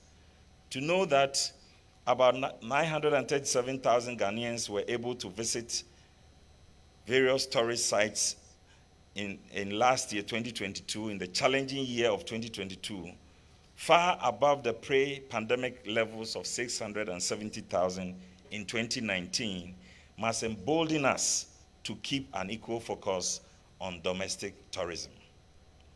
In conclusion, Your Excellency, we have a unique opportunity to rebuild and transform the tourism sector. By strategically capitalizing on our unique tourist attractions, supporting communities and industries, and embracing sustainable practices, we can pave the way for an inclusive, resilient, and thriving tourism industry that drives economic growth, safeguards our natural heritage, and uplifts our people. Let us forge ahead with determination, united in our commitment to realizing the true potential of tourism in Ghana. Thank you, and God bless us all.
Thank you very much. Beautiful music from the National Symphony. And thanks to our special guest presenter, Dr. John Kuma, for that very thought-provoking presentation on how to use tourism to jumpstart the economy. So for the next 40 minutes, I leave you in the hands of a brilliant broadcaster. In the mornings, his radio show can run from music from Manifest to Money Matters. And then in the evenings, he asks pointed questions to his guests and makes sure that they deliver the answers to him. He's a masterful moderator, and you will see the evidence in the next 40 minutes. Let's bring on a host of the City Breakfast Show and a host of Point of View on City TV, Mr. Bernard Avle. Yeah, right. Wonderful. Thank you very much, Kafui, Your Excellency, the President, the Minister for Tourism, other ministers here present. It is really a joy to be here. My task is to introduce the panel, and then we will attempt to break down this very important topic that Minister John Kuma has set the scene for. So I want to respectfully welcome upstage Mr. Kwesi Agyeman, who is the CEO of the Ghana Tourism Authority. Please put your hands together for Mr. Kwesi Agyeman. Thank you, sir. Also want to invite Mrs. Alisa Osei Asamoah. She is the CEO of Reali Consult and also president of the Tour Operators Union of Ghana. Please put your hands together for her. Thank you, madam, for joining us. We're also very privileged to have Mr. Maxwell Edusei, who is the founder and CEO of the African Loom, an event management and tourism organization based in the US. Mr. Edusei, thank you so much for joining us. Please put your hands together for them. As they make their way, I will just sit across from here and tell you a few more things about the panel members. So Mrs. Osei Asamoah has grown into an accomplished travel and tourism consultant. She's done this for over 2 decades. She is currently the president of the Tour Operators Union of Ghana. So when inbound tourists come to Ghana, she makes sure they have a good experience. So thank you, madam, for joining us. Put your hands together for her one more time. Coming next to the gentleman sat next to me, he's the CEO of African Loom. This event of management tourism organization has been in the business since 1994. He's brought over 15,000 tourists to Africa, predominantly from the US. He does religious, educational, history, and cultural tourism. And he knows a thing or two about what it takes to bring people to Ghana. Let's put our hands together one more time for Mr. Edusei. Thank you, sir. As for Mr. Kwesi Agyeman, he is the glue for us in the media. He used to be a media practitioner before he moved to this industry, and he's been very strident in driving this very important sector. Kwesi Agyeman, thank you so much for bringing us here together. So what I would want to do is to benefit from my senior John Kuma's very eloquent presentation. And he left us with 4 very important suggestions in terms of drivers. And Mr. Kuma, in his original presentation, made reference to the tourism numbers. We have a slide we will show you, which proves without any reasonable doubt that this sector has promise. In September 2022, almost every economic indicator was pointing southwards, whether it was port traffic, economic growth, cement sales, everything was pointing downwards. The only indicator that kept going up was visits into Ghana. That kept going up, even up to January 2023. Visits to Ghana have kept going up. So there's obviously something about Ghana that attracts people, which is the basis for which we are here. So, Mr. John Kuma, I brought evidence to prove that what you said was true. And I want to use that to ask Mr. Kwesi Agyeman, what accounts for this very positive upward trajectory? Because in a difficult time for Ghana, negotiating IMF deal, having a currency depreciate, even in 2022 September, more and more people kept coming to the country. What is that about? If you can give us some insights, Mr. Agyeman. All right, thank you very much, Bernard. I believe we've been very deliberate on our marketing efforts. I mean, like we all know, since 2019, I think since 2017, when we launched the See Ghana, Eat Ghana, Wear Ghana, and Feel Ghana campaign to promote domestic tourism, we've been at it, making sure that the marketing of our destination, both internally and externally, is pushed to the level that will attract. And to do that, we needed to have some serious collaboration with our private sector. So they are all on board. The tour operators are on board, the hoteliers are on board. If you see growth in, for example, domestic tourism numbers, that has moved from around 600,000 to 930 or so thousand. It's because the private sector have been very supportive, offering discounts on their hotels. The tour operators have been very supportive, organizing tours across the length and breadth of the country. The media have been very supportive. I know if I left out the City Heritage Caravan, you won't let me sleep. So things like that have all come together. So collaboration has been very, very strong. And also the connectivity. We've moved a lot of things online, digital. We've adopted technology. So in terms of our Visit Ghana app, in terms of promotion on social media, that has been also very, very good. And lastly, we've also invested strongly, thanks to Ghana Cares and our ministry, the Ghana Tourism Development Project. Training of the industry has been ongoing. So you've seen, we are not there yet, but you can attest to the fact that there's been some change in terms of service delivery. So all these things are coming together. Thank you. So 3 words keep coming up throughout all the presentations: grow, invest, ensure. Minister made reference to that. President alluded to that. I've heard you also say that the strategic focus for the sector is promoting investment, capacity building, and marketing. Why is investment so critical to this sector? You know, public service, we are enablers. The private sector does the leg of the business, that's all, like the sales part. And so when you look at the number of hotels that we have, currently about 5,700 or so licensed hotels and accommodation facilities. They are all belonging to private sector. So if they don't invest, if you make the noise, I mean, we do all the things that we will do, tell people to come to Ghana, beyond the return, year of return. They come in, they need hotels. They come in, they need restaurants to eat. And so the private sector has become a critical part to the work that we do, and that's why collaboration is key, and that's why we're urging them to invest. At the same time, through the ministry and other agencies, and the Ministry of Roads, we're looking at infrastructure investment. So for example, a few years ago, one of the topics that you will hear the private sector talk about is the road to Kakum. That has been fixed. Several other roads have been fixed thanks to the Ministry of Roads. So we need that infrastructural gap to be bridged. And then finally, the connectivity in terms of our e-visa. I think the President mentioned it. The visa on arrivals in 2019, President said everybody can come to Ghana on a visa on arrival. And the data shows that we moved from just around 900,000 to 1.1. And so e-visa, visa on arrival is critical. And those are the infrastructural things that we need to add to the marketing effort that we are making. Thank you very much, Akwesi. Let me come to Mr. Edu. What are your general thoughts on the idea of using tourism to jumpstart the economy? Well, Mike. Well, in most countries like the islands, their main economy is based on tourism. And tourism penetrates through the whole economy to the last person. Everybody, from even the shoe shiner to carvers, restaurants, everybody benefits when somebody comes in.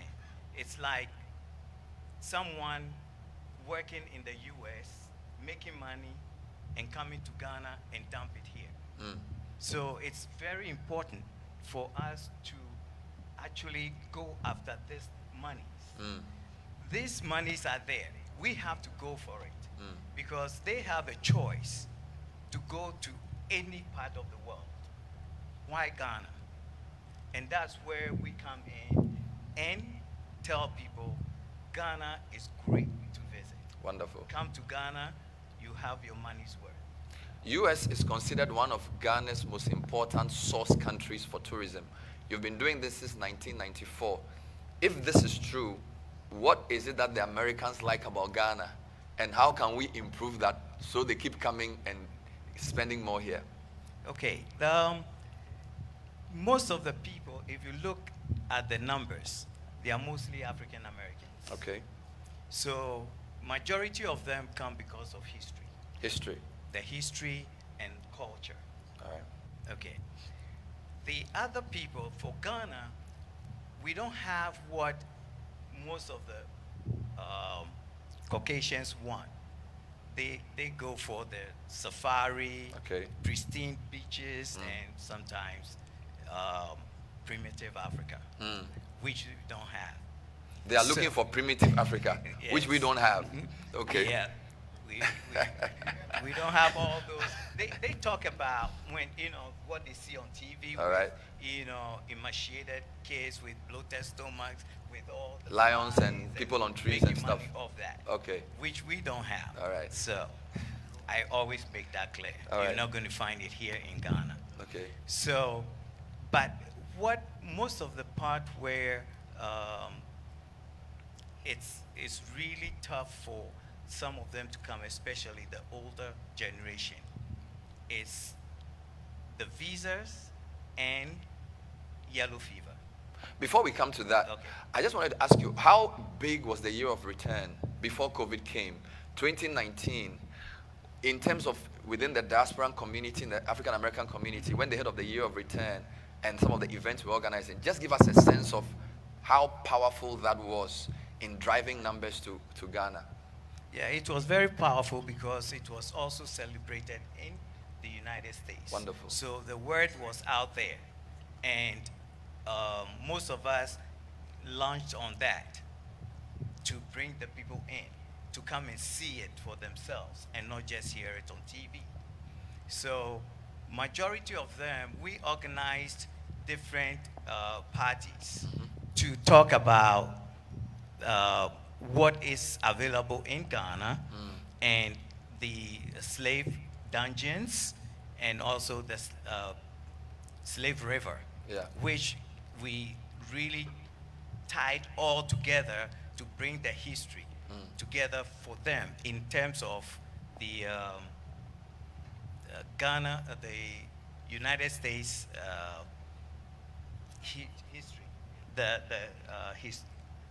You're looking what for is the it? term. The history. Let's see. It's a museum, Okay. the African American Museum. I'm Wonderful. sorry. African American That's what I Museum. was looking for. The African American Museum. So we went there and had conferences to actually attract people to come. Yeah. And also the media got involved, and we went on different radio stations and talked about Wonderful. Ghana. So that really pumped up a lot of people to come with us. So during that year, we got over 1,000 people who launched on to come And they with came. us. And we also tried to organize different events. The first one was natural hair show, because we believed through the with the shea butter being very prominent here in Ghana, we use that to attract people, because most of them know about shea butter, but they haven't actually seen it in their So you natural tie state. the historical visit to economic activities to Yes. give them a reason to stay and to spend.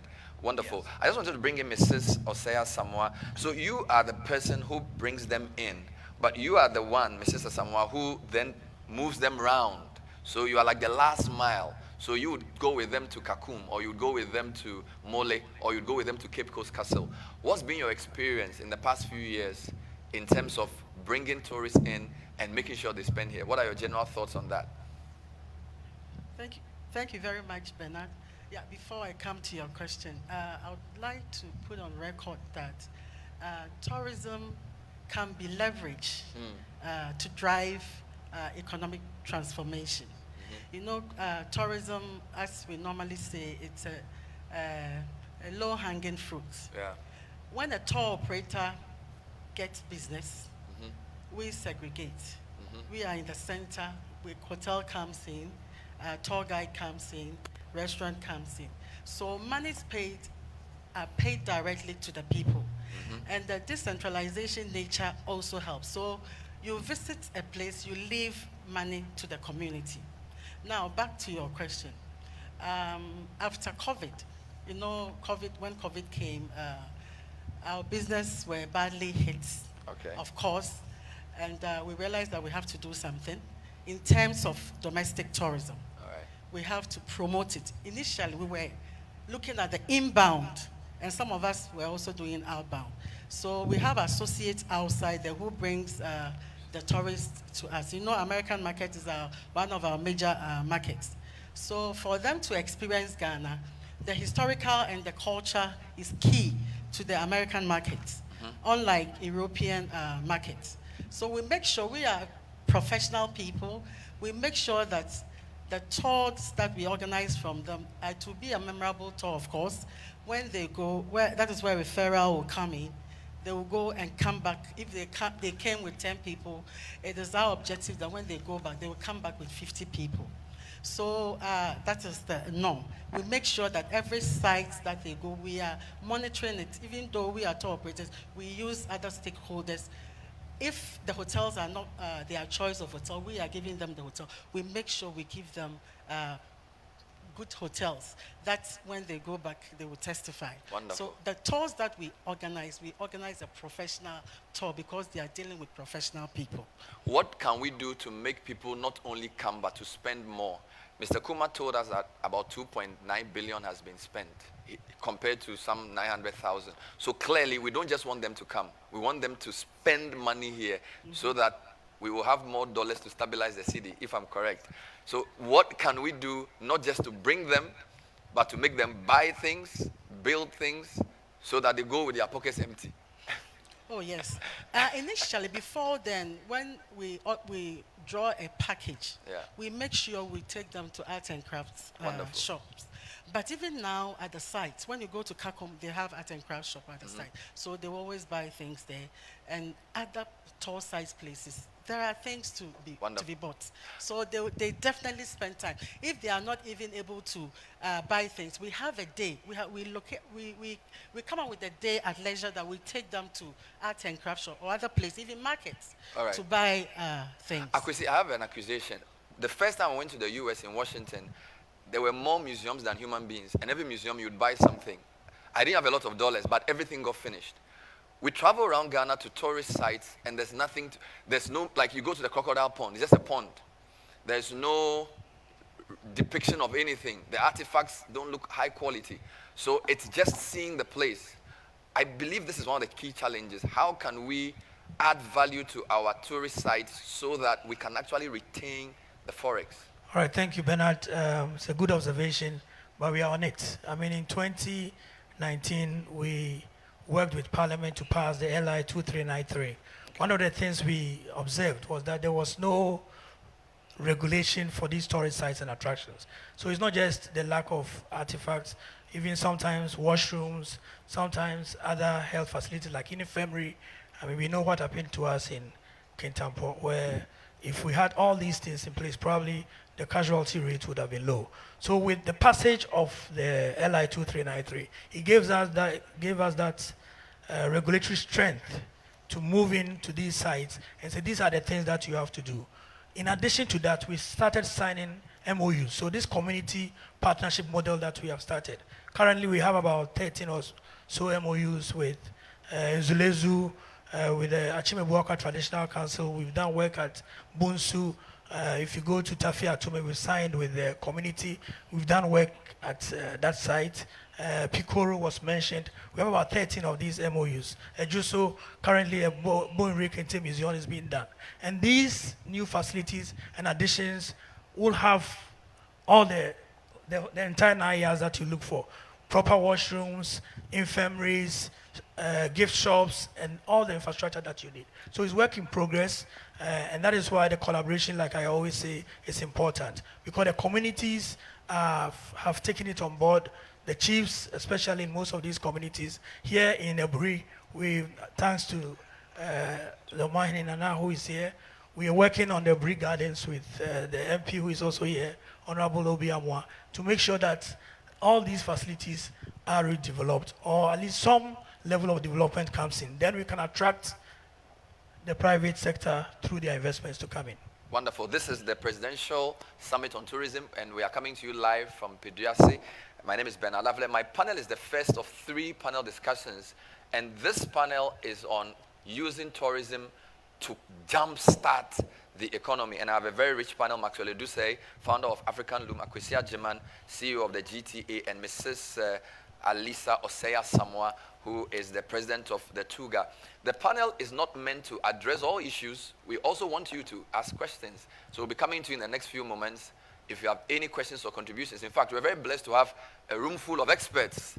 So we will come to you shortly if you have a specific contribution to make to the discussion or a particular question for any panel member.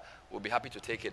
I'm going to take 2 comments. I'll take one from you, and then I'll come back to you because I was asking you to speak about some of the bottlenecks we need to remove so the traffic can be more.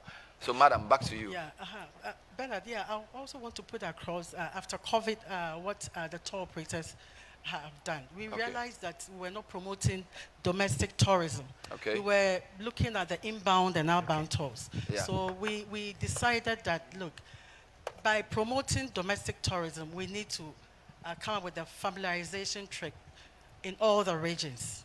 So together with GTA, thank you, Dr. Awal, for your support, and my boss, Mr. Kwesi Ajiman. We had to partner with them, and we started, as I speak now, we have done 13 regions out of the 16 regions. When we visit the regions, we go to the site to see the product that we are selling.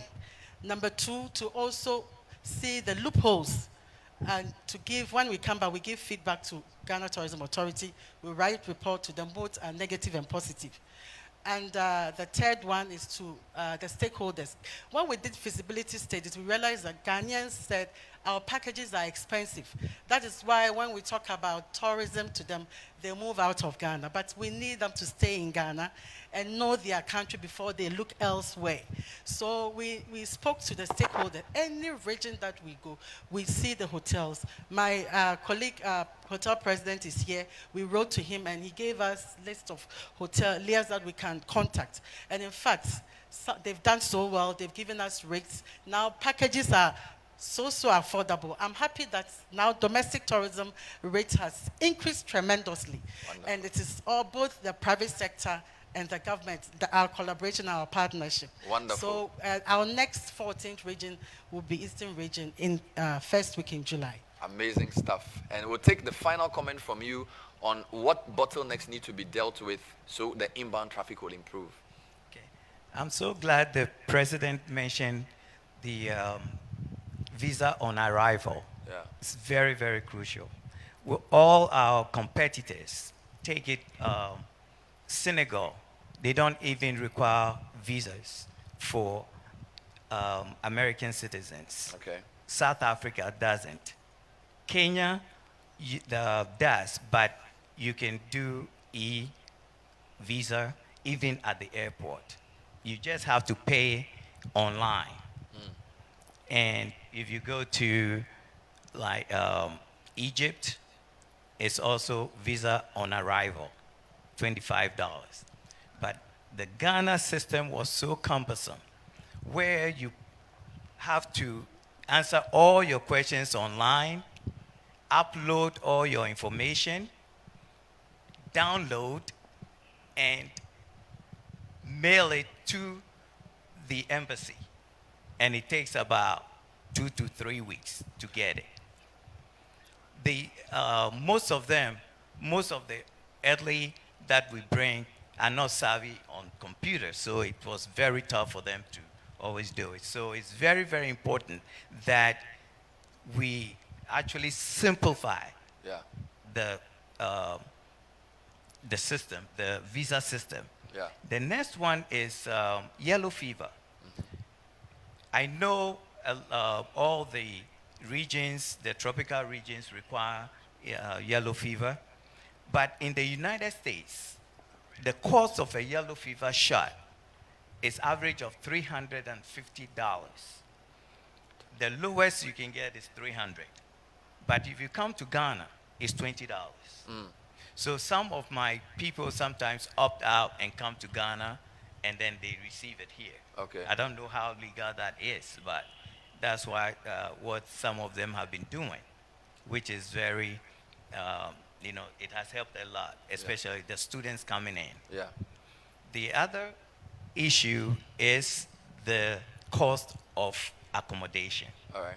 Very, very high compared to competitors, even in West Africa.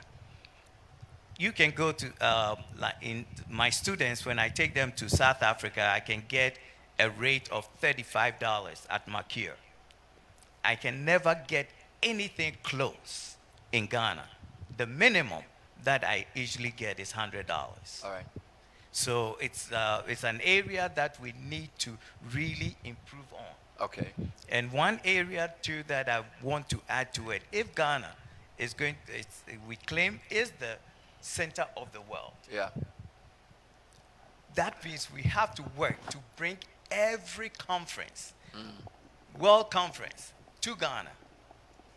We have to develop that sector to attract a lot of conferences, international conferences to Ghana. And also the, what is it called? The business? State show, trade shows. Trade shows. Conferencing Yes. and trade shows. Conference and trade shows. Wonderful. To the center of the world. My final question, actually, I wanted Mr. Kuma to think about this question. And I'm coming to this with two angles. So in 2021, I was part of a number of influencers who became tourism ambassadors for the Volta region.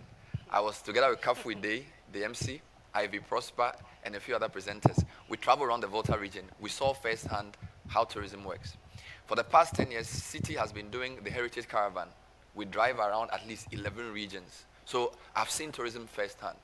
Now, the major problem I see is infrastructure leading to tourist sites. So, John, sorry if I'm bringing you in unfairly. A lot of times when you are discussing roads, they look at the potential of the road. Is it tollable? Is it bringing cocoa? So we're doing Tema to Mpakadan because it's an important route for goods, for rail. A lot of our roads are on the basis of raw materials. We are bringing bauxite from Awaso to the port, so let's develop the road. Don't you think it's about time the finance ministry began to assess roads on the basis of tourism potential and tourism return? So that if you're doing a road from Accra to Bili and finance ministers in parliament, instead of saying, because we're bringing gold to the port, we'll do this road, you can say 60,000 tourists go there every year. So it's not an expense, but it's an investment. Now, I want to tempt you with that, but think about it. I want to question you to emphasize that point, then you comment on it. Whether we can have a tourism basis for infrastructure development, which we can then say in the next budget, if we believe that tourism is the real kickstarter for economic growth, why don't we identify 15 tourist sites or 16 and build roads to those sites and say, that's what we're going to do to promote tourism, Akwesi?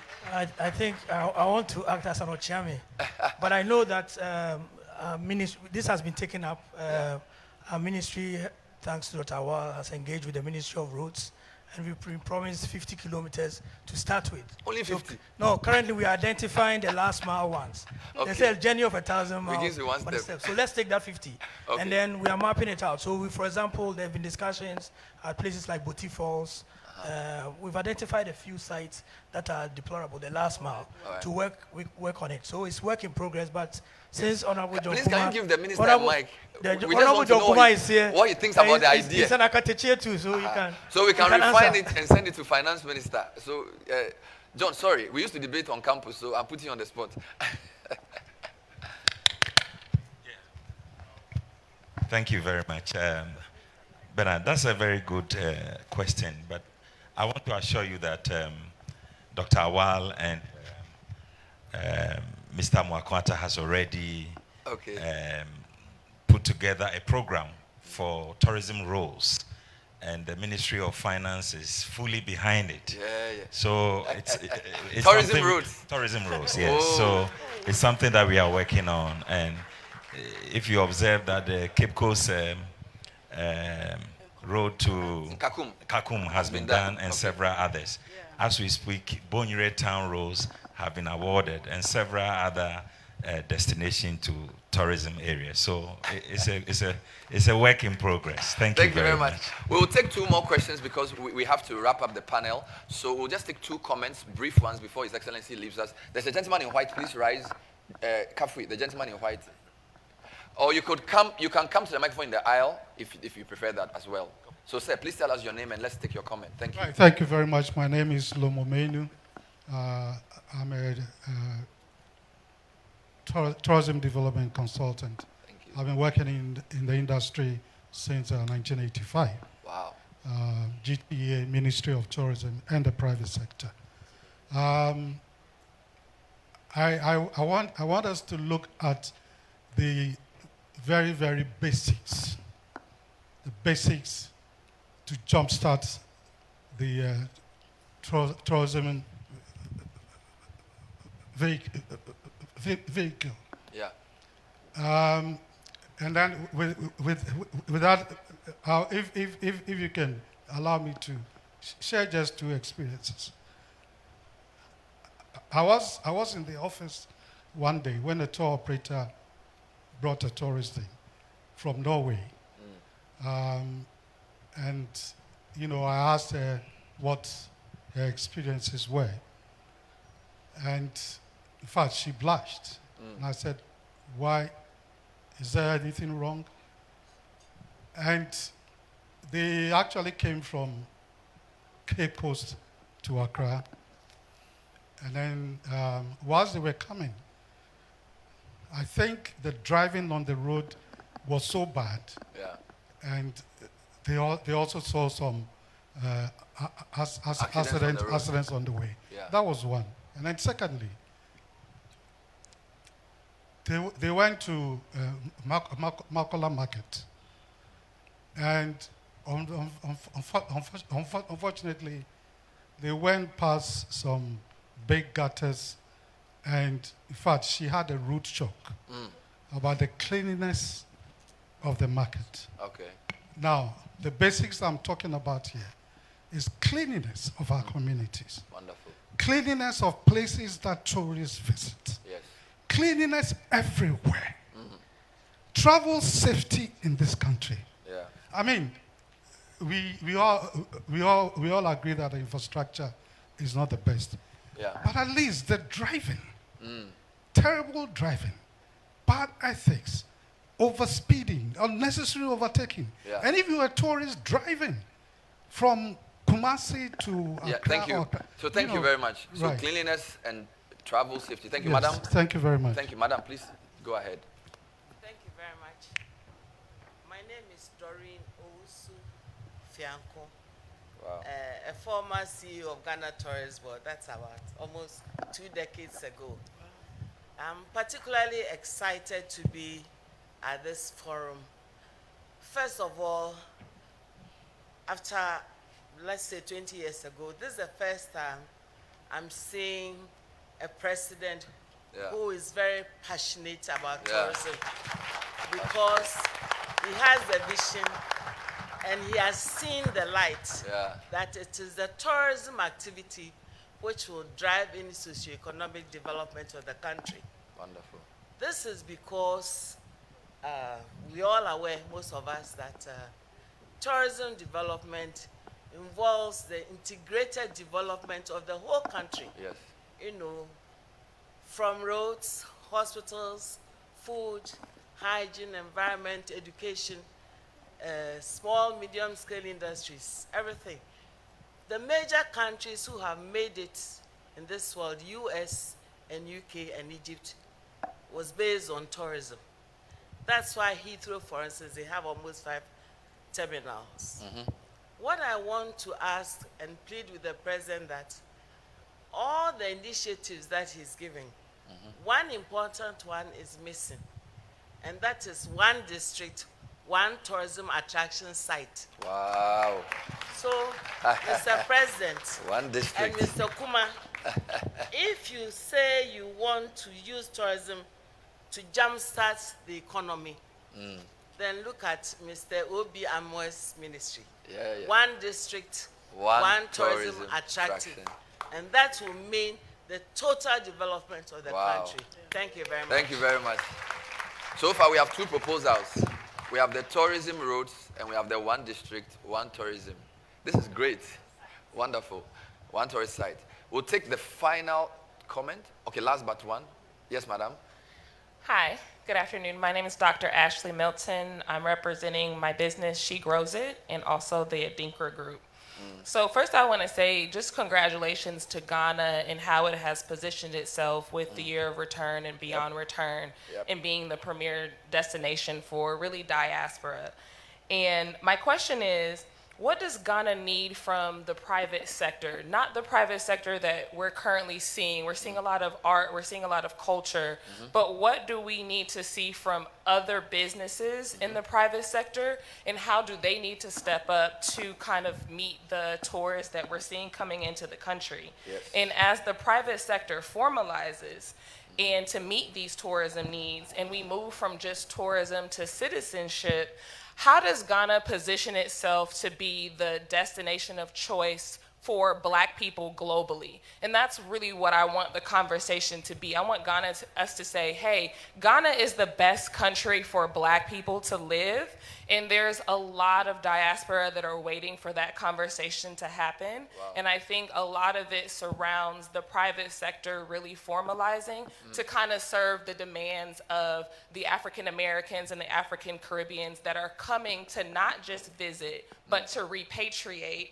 and to bring tax dollars and investment. So Wonderful. that's my question. Thank you, Dr. Ashley. Last comment, 30 seconds. My name is Seth Yabua Okran, CEO, Just Rent a Car, and the president of the Car Rental Association of Ghana. I'll also add my voice to the earlier speakers that we salute Mr. President for this initiative. My point have to do with cost. Ghana as a destination compared to other destinations is so expensive. So when Mr. President was talking, he's talking about policy.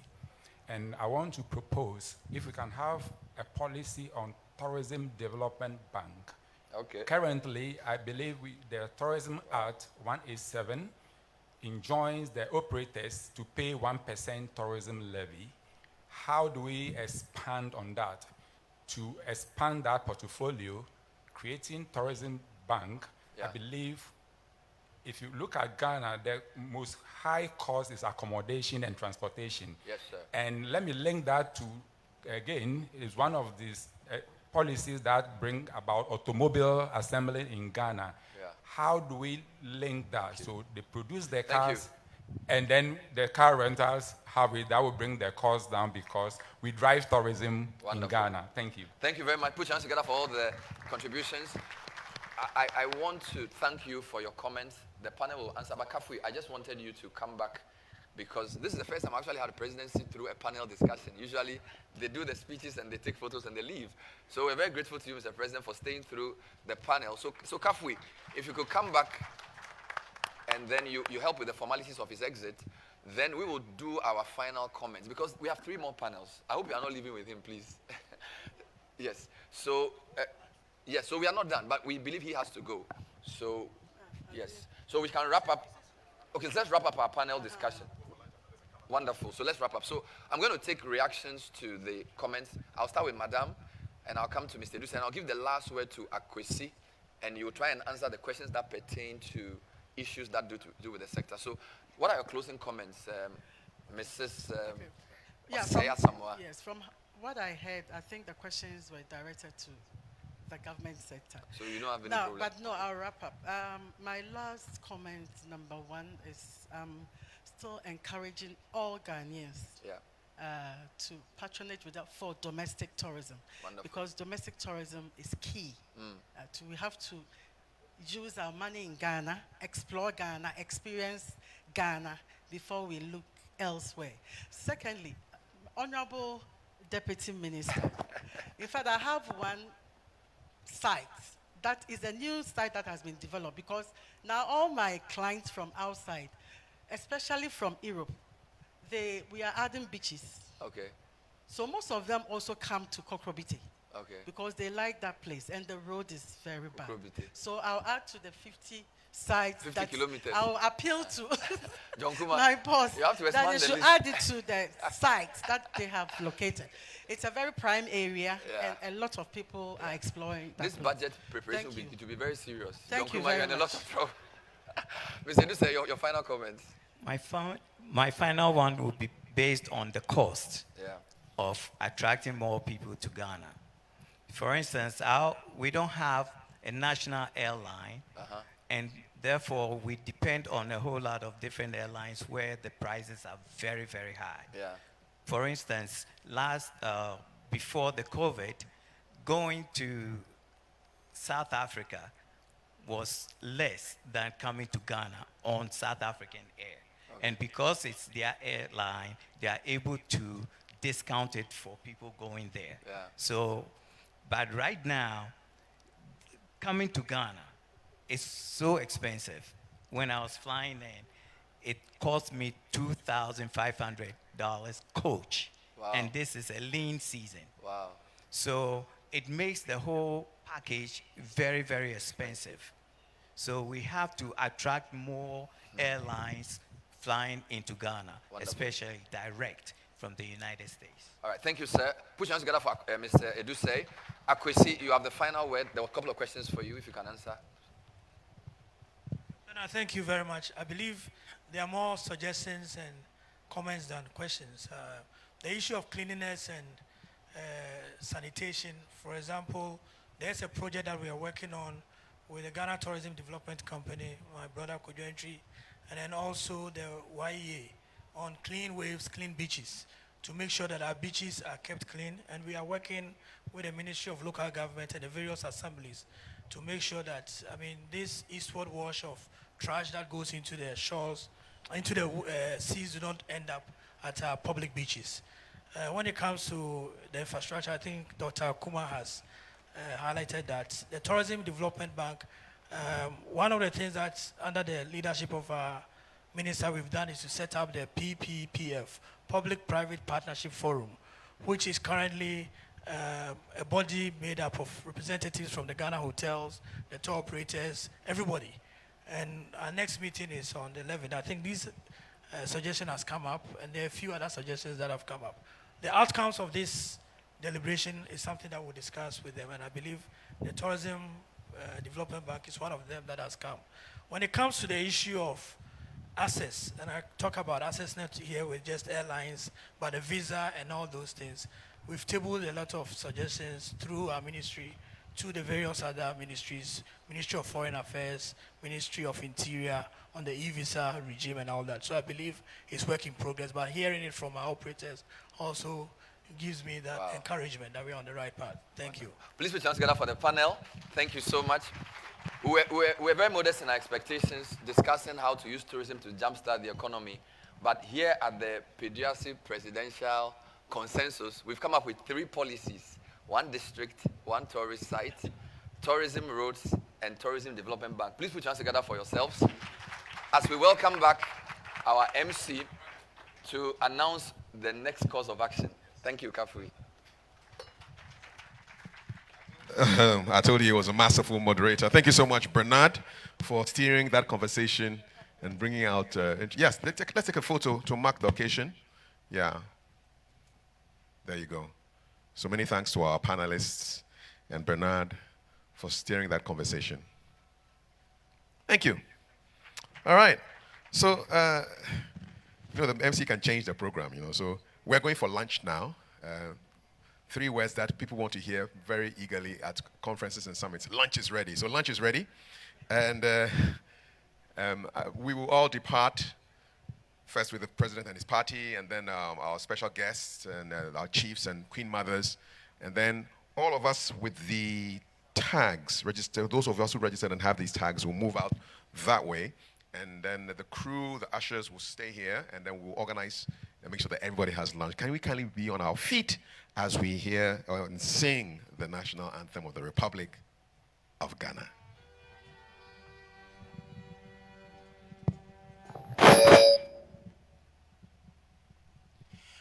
God bless our homeland Ghana and make our nation great and strong, bold to defend forever the cost of freedom and of right. Fill us with true humility, make us cherish fearless honesty, and help us to resist oppressors with all our will and help us to resist oppressors' rule with all our will and might forevermore. Thank you very much. Enjoy your lunch. Like Arnold Schwarzenegger, Bernard will be back for the third panel. George Quay, that's the second panel. Enjoy your lunch, and we will see you in an hour's time right here for the continuation of day one of the Presidential Summit on Tourism, Rethinking Tourism for Economic Growth and Job Creation. Remember, if you have registered, you will have a tag, and then you go straight down where lunch is ready, and the rest of us, the support staff, will be here, and lunch will come to us as well. Thank you. See you in 1 hour. Thanks to all of you who are following us online on Facebook. It's Ghana Tourism Authority and Beyond the Return. On YouTube, it's Visit Ghana. Hashtag Tourism Summit 23. Hashtag Rethink Tourism GH. Thank you. Akbanami.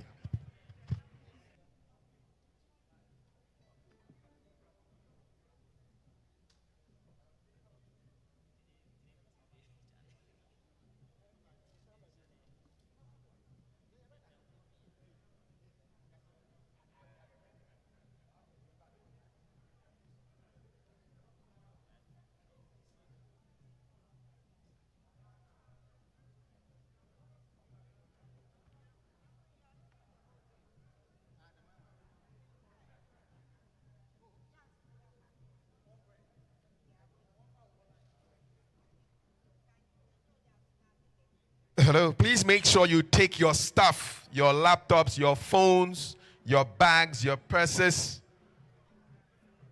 Trust in God, but lock your car. Take your stuff away.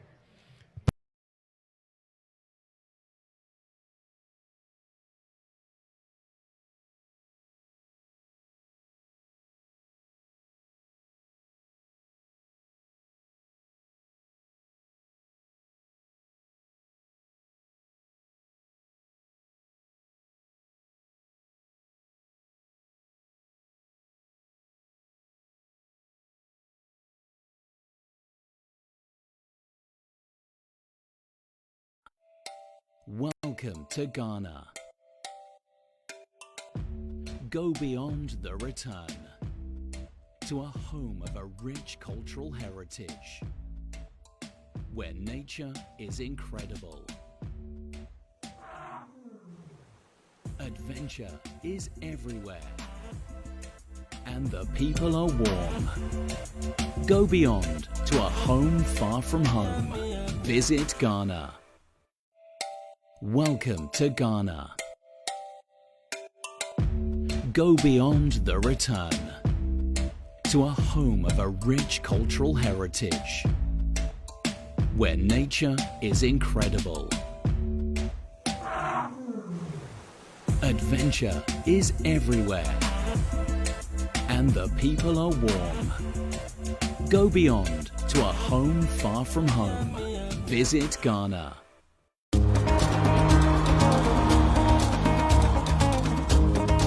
Established in the year 1890 by Sir William Balfour Jeffers to preserve trees, the Bree Botanical Gardens currently covers about 30 acres of the land. Located at a Bree in the Kuapem South District, the garden is popularly known to be a research site but also serves as a tourist attraction today. Walk into a Bree Gardens with loved ones and enjoy the fresh breeze, attractions and activities like the Rock Garden, the Pergola or the Lover's Lane, the Retired Helicopter, School of Horticulture, and a place for all picnics, photo shoots, and other events for all ages. Be sure to learn and have fun anytime you walk in the gardens.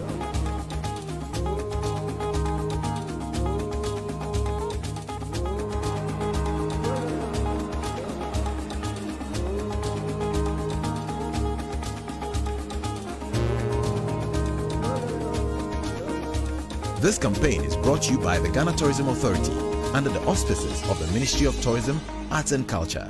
Experience Ghana. Share Ghana.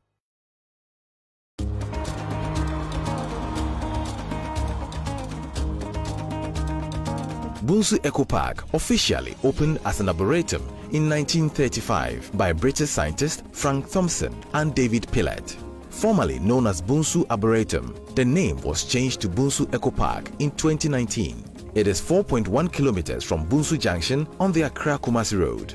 Experience Bunsu Eco Park with family, friends, colleagues and others. Step into Bunsu Eco Park and explore as many activities: nature tour, forest hike, canopy walk, adult swing, zip line, kids zone, horseback riding, volleyball pitch, cocoa and herbal farm tour, and a 5x5 football pitch. This is a place to make the best memories.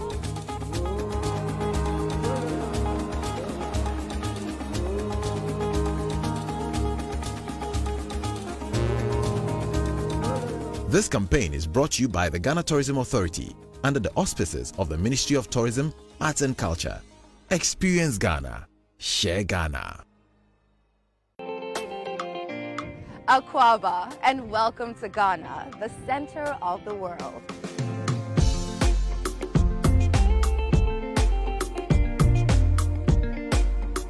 Welcome to the center of rich cultural experiences and a hotbed of heritage.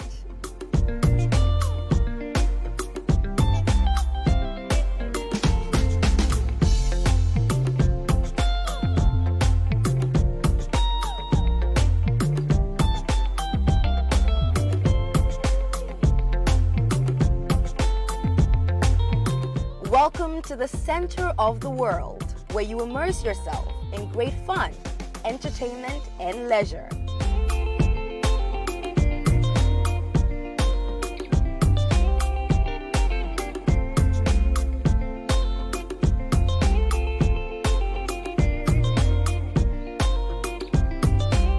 Welcome to the heart of sustainable ecotourism, where nature is still pure. Rediscover yourself with breathtaking nature trips through our mountains, valleys, and lakes. Akwaba, to the center of adventure. Endless thrilling and breathtaking adventure awaits you.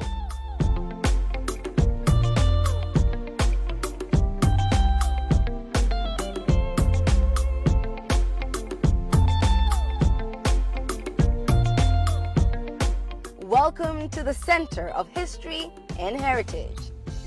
It is time to relive your heritage through our history.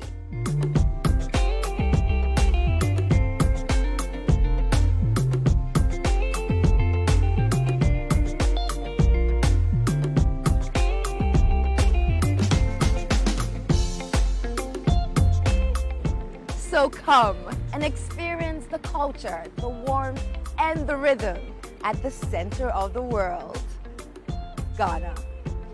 Destination Ghana is open and ready to help you discover yourself. Visit Ghana now.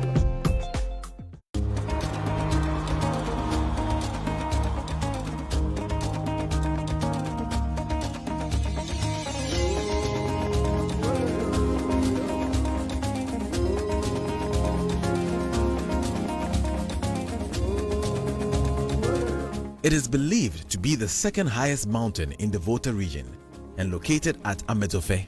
It is about 777 meters.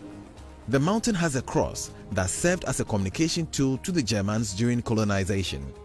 Hike your way up and make the mark and make history at Mount Gemi. 5 minutes away from the mountain leads to the Amezofe Canopy Walk.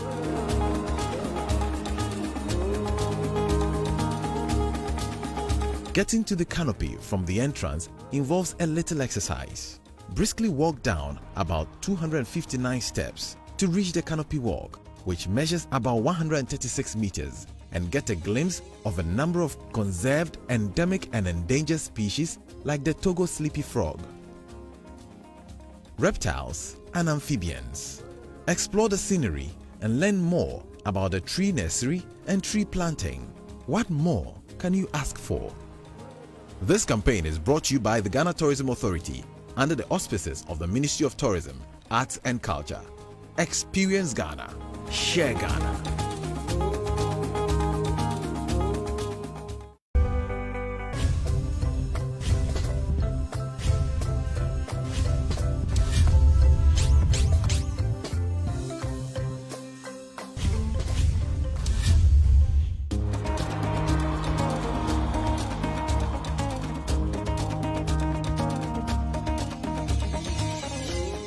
Shy Hills Resource Reserve.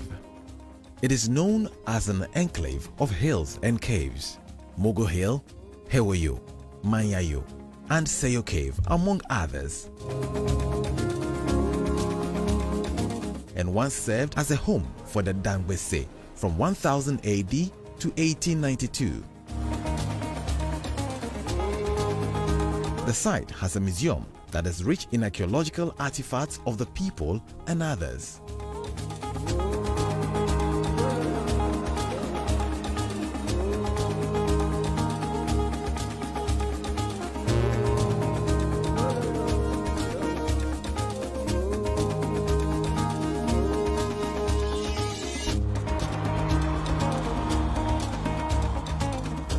It is also blessed with trees, grasses, baboons, green monkeys, lesser spot-nosed monkeys, wild cats, grass cutters, antelopes, zebra, ostrich, and royal pythons. Enjoy a rich taste of cultural and sightseeing at Shy Hills with affordable accommodation packages, casual visits, pitch camping, butterfly expedition, rock climbing, and bird watching.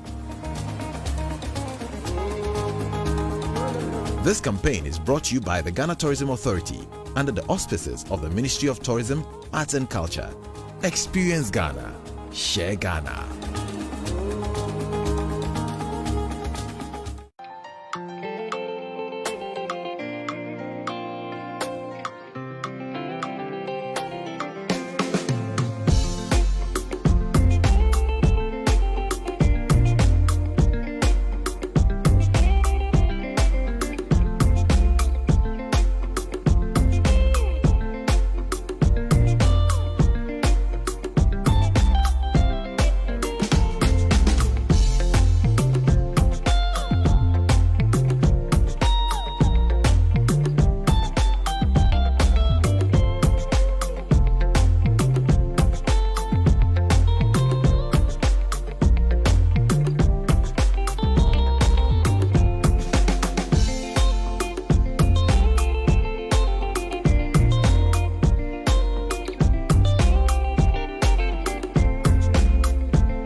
Tafiatome Monkey Sanctuary and Cultural Village.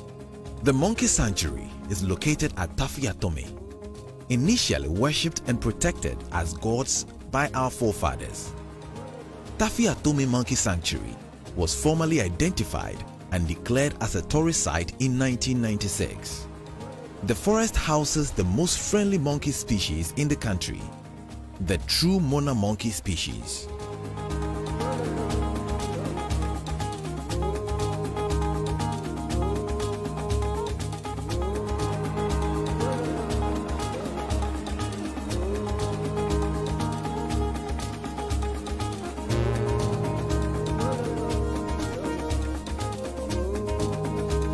A walk through the jungle makes one refreshed at the end. At Tafiatome Cultural Village, experience their rich history in storytelling, drumming and dancing. Your best bet to know more and have fun. This campaign is brought to you by the Ghana Tourism Authority under the auspices of the Ministry of Tourism, Arts and Culture. Experience Ghana. Share Ghana. Welcome to Ghana. Go beyond the return to a home of a rich cultural heritage where nature is incredible. Adventure is everywhere and the people are warm. Go beyond to a home far from home. Visit Ghana. Welcome to Ghana. Go beyond the return to a home of a rich cultural heritage where nature is incredible. Adventure is everywhere and the people are warm. Go beyond to a home far from home. Visit Ghana.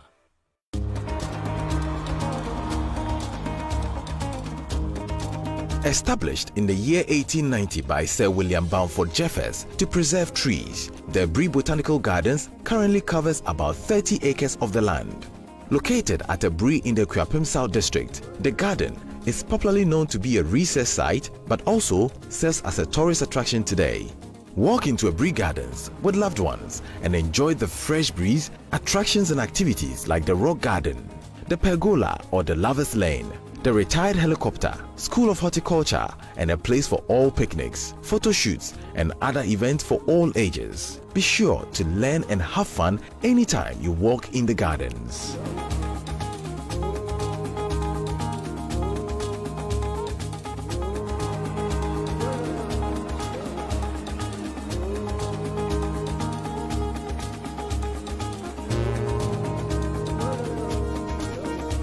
This campaign is brought to you by the Ghana Tourism Authority under the auspices of the Ministry of Tourism, Arts and Culture.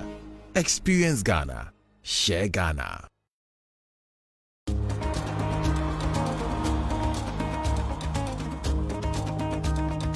Bunsu Eco Park officially opened as an arboretum in 1935 by British scientists Frank Thompson and David Pillett. Formerly known as Bunsu Arboretum, the name was changed to Bunsu Eco Park in 2019. It is 4.1 kilometers from Bunsu Junction on the Accra-Kumasi Road. Experience Bunsu Eco Park with family, friends, colleagues and others.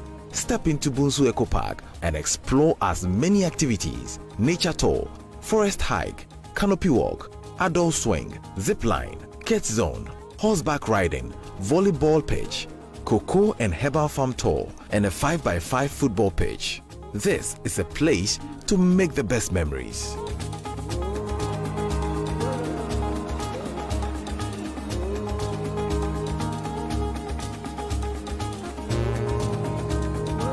This campaign is brought to you by the Ghana Tourism Authority under the auspices of the Ministry of Tourism, Arts and Culture.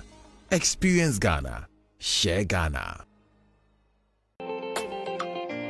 Akwaba, and welcome to Ghana, the center of the world.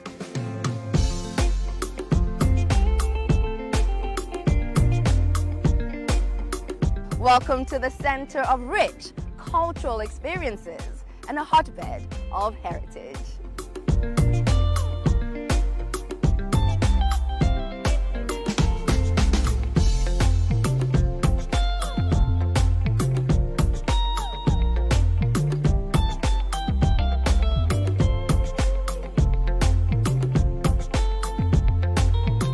Welcome to the center of the world, where you immerse yourself in great fun, entertainment, and leisure.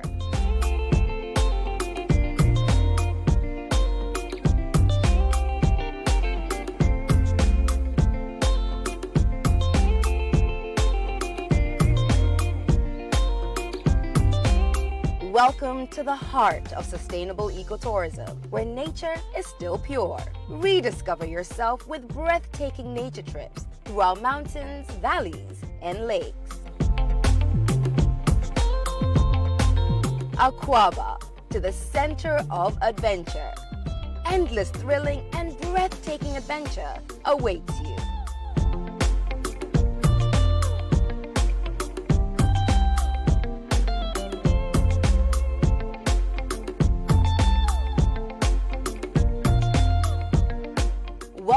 to the center of history and heritage. It is time to relive your heritage through our history.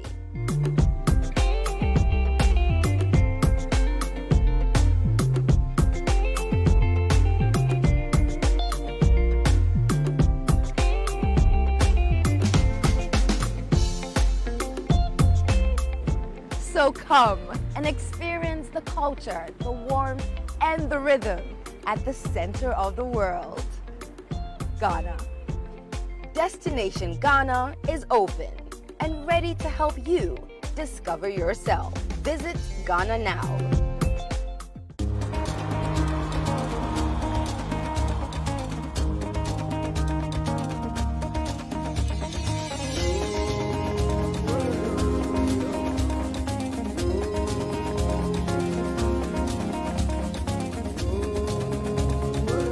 It is believed to be the second highest mountain in the Volta region and located at Amezofe. It is about 777 meters. The mountain has a cross that served as a communication tool to the Germans during colonization. Hike your way up and make the mark and make history at Mount Gemi. 5 minutes away from the mountain leads to the Amezofe Canopy Walk.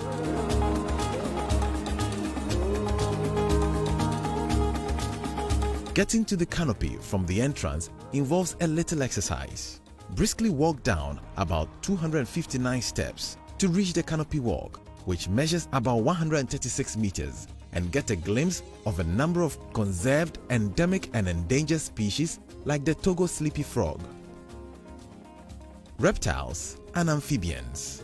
Explore the scenery and learn more about the tree nursery and tree planting.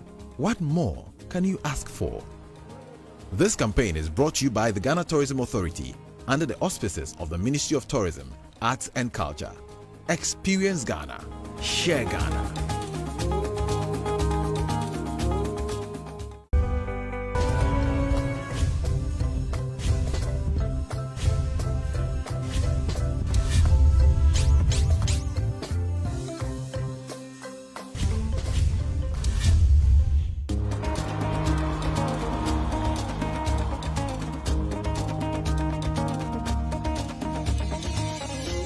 Shai Hills Resource Reserve. It is known as an enclave of hills and caves. Mogo Hill, Hewayo, Manyayo, and Seyo Cave, among others. And once served as a home for the Dangbese from 1000 AD to 1892. The site has a museum that is rich in archaeological artifacts of the people and others.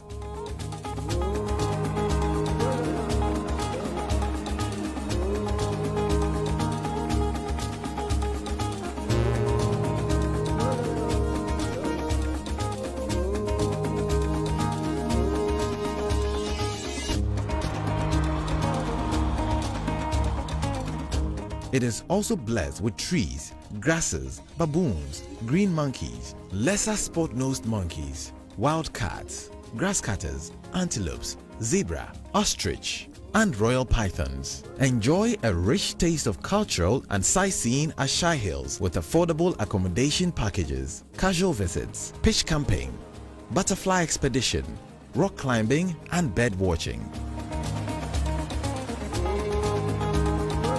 This campaign is brought to you by the Ghana Tourism Authority under the auspices of the Ministry of Tourism, Arts and Culture. Experience Ghana. Share Ghana.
Tafiatome Monkey Sanctuary and Cultural Village. The Monkey Sanctuary is located at Tafiatome, initially worshipped and protected as gods by our forefathers. Tafiatome Monkey Sanctuary was formally identified and declared as a tourist site in 1996. The forest houses the most friendly monkey species in the country, the true Mona monkey species.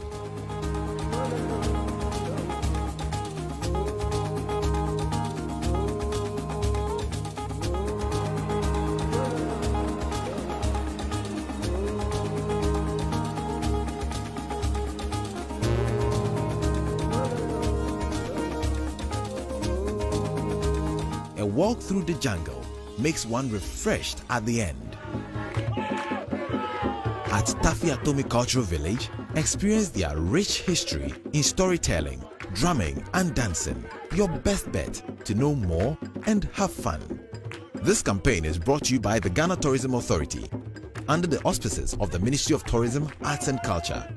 Experience Ghana. Share Ghana.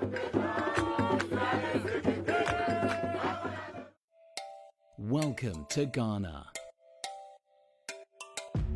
Go beyond the return to a home of a rich cultural heritage where nature is incredible. Adventure is everywhere and the people are warm. Go beyond to a home far from home. Visit Ghana. Welcome to Ghana. Go beyond the return to a home of a rich cultural heritage where nature is incredible. Adventure is everywhere and the people are warm. Go beyond to a home far from home. Visit Ghana.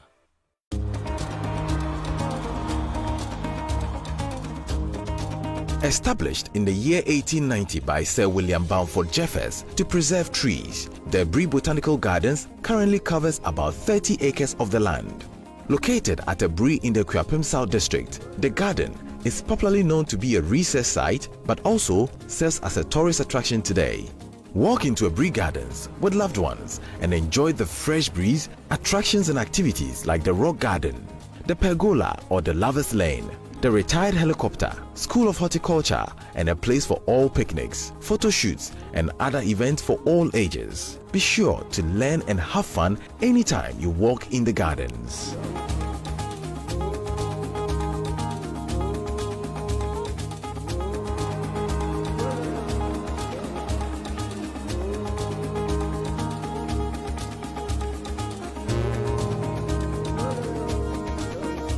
This campaign is brought to you by the Ghana Tourism Authority under the auspices of the Ministry of Tourism, Arts and Culture. Experience Ghana. Share Ghana.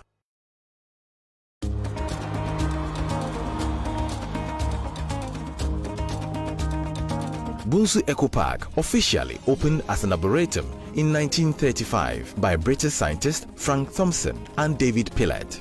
Formerly known as Bunsu Arboretum, the name was changed to Bunsu Eco Park in 2019. It is 4.1 kilometers from Bunsu Junction on the Accra-Kumasi Road. Experience Bunsu Eco Park with family, friends, colleagues and others. Step into Bunsu Eco Park and explore as many activities: nature tour, forest hike, canopy walk, adult swing, zip line, kids zone, horseback riding, volleyball pitch, cocoa and herbal farm tour, and a 5x5 football pitch. This is a place to make the best memories.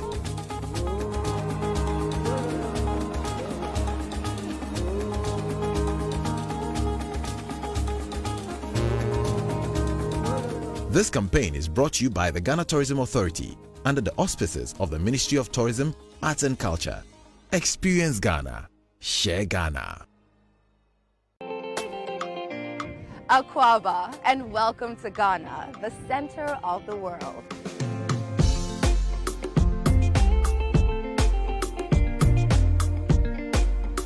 Welcome to the center of rich cultural experiences and a hotbed of heritage.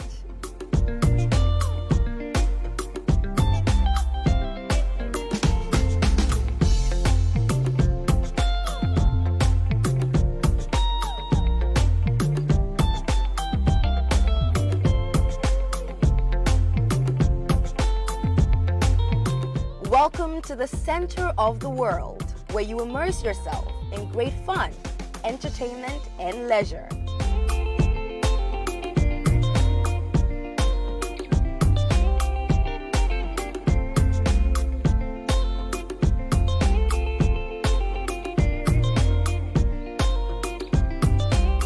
Welcome to the heart of sustainable ecotourism, where nature is still pure. Rediscover yourself with breathtaking nature trips through our mountains, valleys, and lakes. Akufo, to the center of adventure. Endless thrilling and breathtaking adventure awaits you.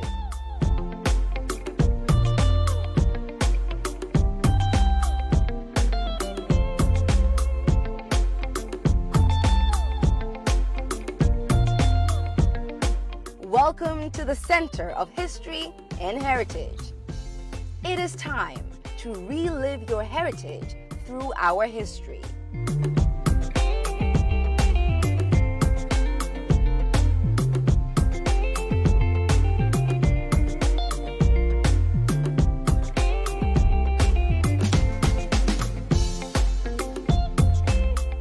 So come and experience the culture, the warmth, and the rhythm at the center of the world. Ghana. Destination Ghana is open and ready to help you discover yourself. Visit Ghana now.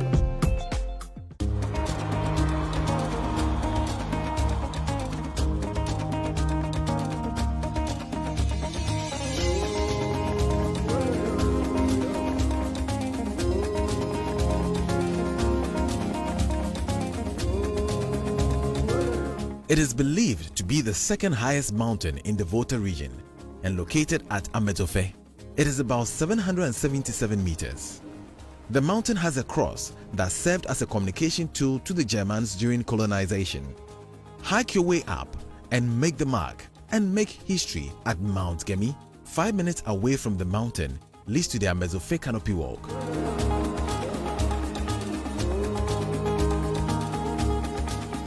Getting to the canopy from the entrance involves a little exercise. Briskly walk down about 259 steps to reach the canopy walk, which measures about 136 meters, and get a glimpse of a number of conserved, endemic and endangered species like the Togo sleepy frog, reptiles and amphibians. Explore the scenery and learn more about the tree nursery and tree planting. What more can you ask for? This campaign is brought to you by the Ghana Tourism Authority under the auspices of the Ministry of Tourism, Arts and Culture. Experience Ghana. Share Ghana.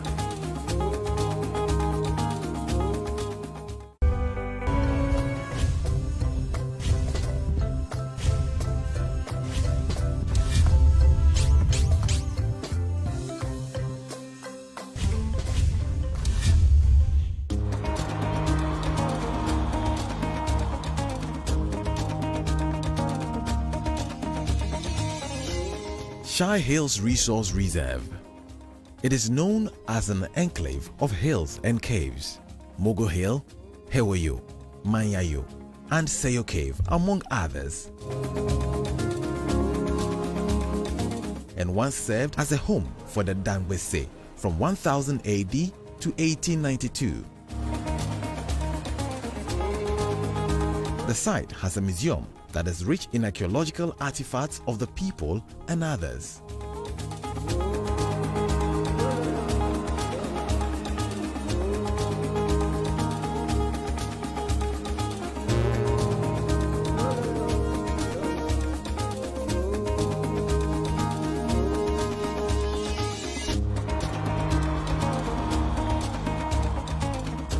It is also blessed with trees, grasses, baboons, green monkeys, lesser spot-nosed monkeys, wild cats, grass cutters, antelopes, zebra, ostrich, and royal pythons. Enjoy a rich taste of cultural and sightseeing at Shy Hills with affordable accommodation packages, casual visits, pitch camping, butterfly expedition, rock climbing, and bird watching. This campaign is brought to you by the Ghana Tourism Authority under the auspices of the Ministry of Tourism, Arts and Culture. Experience Ghana. Share Ghana.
Tafia Tome Monkey Sanctuary and Cultural Village. The Monkey Sanctuary is located at Tafi Atome, initially worshipped and protected as gods by our forefathers. Tafi Atome Monkey Sanctuary was formally identified and declared as a tourist site in 1996. The forest houses the most friendly monkey species in the country, the true Mona monkey species.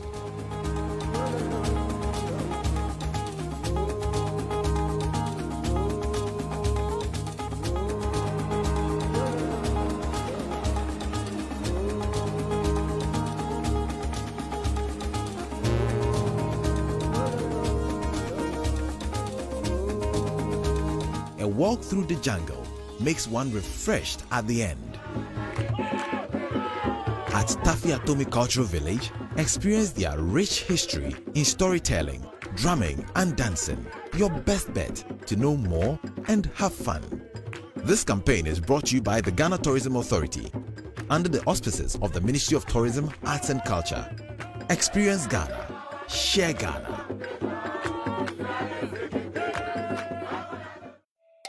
Welcome to Ghana. Go beyond the return to a home of a rich cultural heritage where nature is incredible. Adventure is everywhere and the people are warm. Go beyond to a home far from home. Visit Ghana. Welcome to Ghana. Go beyond the return to a home of a rich cultural heritage where nature is incredible. Adventure is everywhere and the people are warm. Go beyond to a home far from home. Visit Ghana.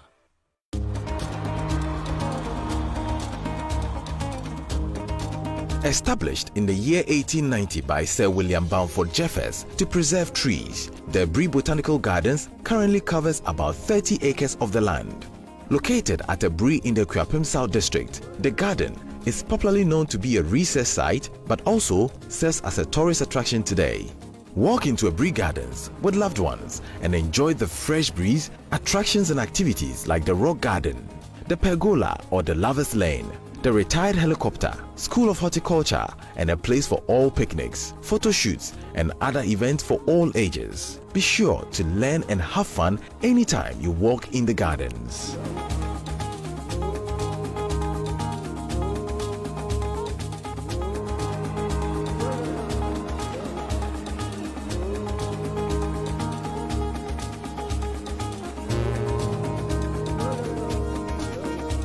This campaign is brought to you by the Ghana Tourism Authority under the auspices of the Ministry of Tourism, Arts and Culture. Experience Ghana. Share Ghana.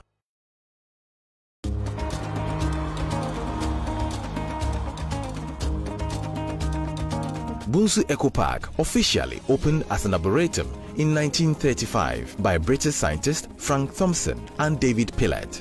Formerly known as Bunsu Arboretum, the name was changed to Bunsu Eco Park in 2019.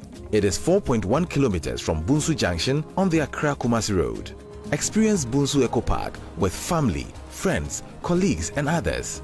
Step into Bunsu Eco Park and explore as many activities: nature tour, forest hike, canopy walk, adult swing, zip line, kids zone, horseback riding, volleyball pitch, cocoa and herbal farm tour, and a 5x5 football pitch. This is a place to make the best memories.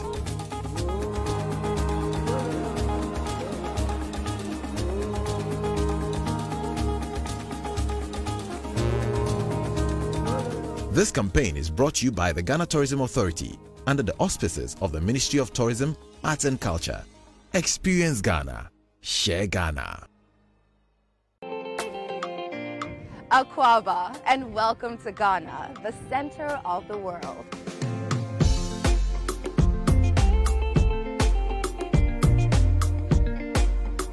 Welcome to the center of rich cultural experiences and a hotbed of heritage.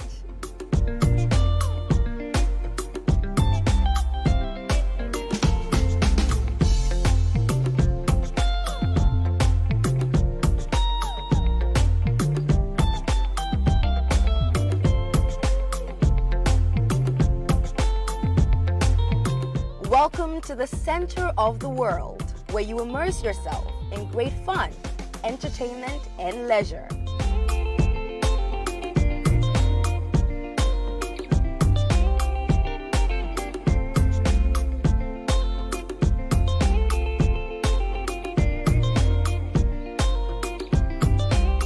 Welcome to the heart of sustainable ecotourism, where nature is still pure. Rediscover yourself with breathtaking nature trips through our mountains, valleys, and lakes.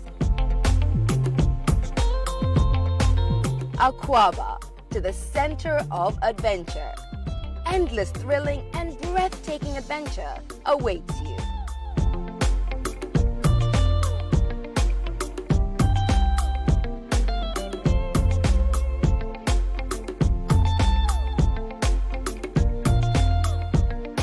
Welcome to the center of history and heritage. It is time to relive your heritage through our history.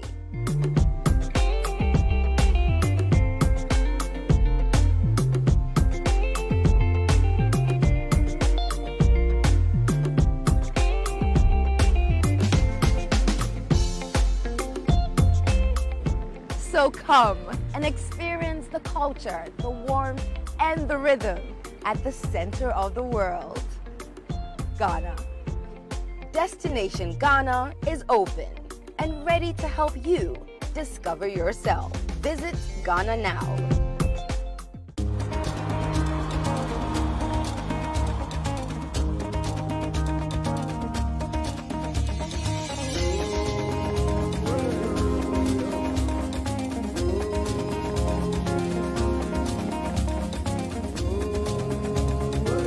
It is believed to be the second highest mountain in the Volta region and located at Amezofe.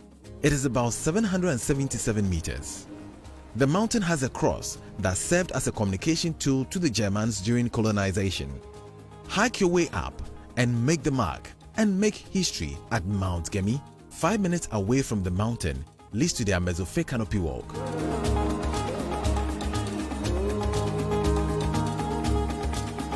Getting to the canopy from the entrance involves a little exercise.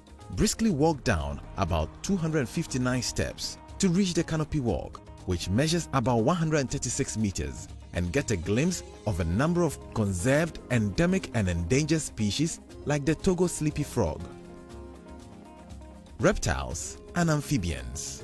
Explore the scenery and learn more about the tree nursery and tree planting. What more can you ask for? This campaign is brought to you by the Ghana Tourism Authority under the auspices of the Ministry of Tourism, Arts and Culture. Experience Ghana. Share Ghana.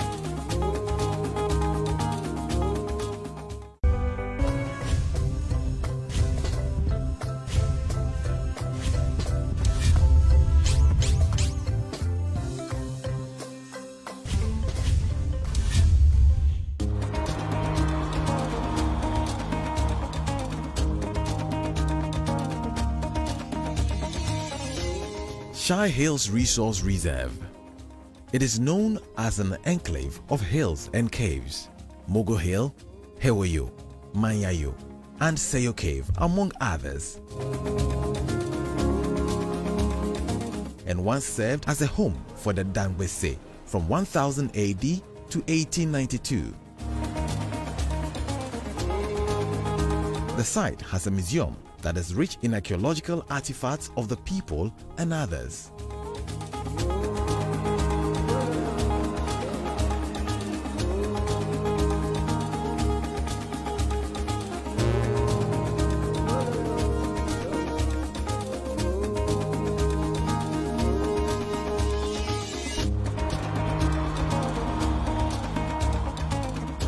It is also blessed with trees, grasses, baboons, green monkeys, lesser spot-nosed monkeys, wild cats, grass cutters, antelopes, zebra, ostrich, and royal pythons. Enjoy a rich taste of cultural and sightseeing at Shai Hills with affordable accommodation packages, casual visits, pitch camping, butterfly expedition, rock climbing, and bird watching.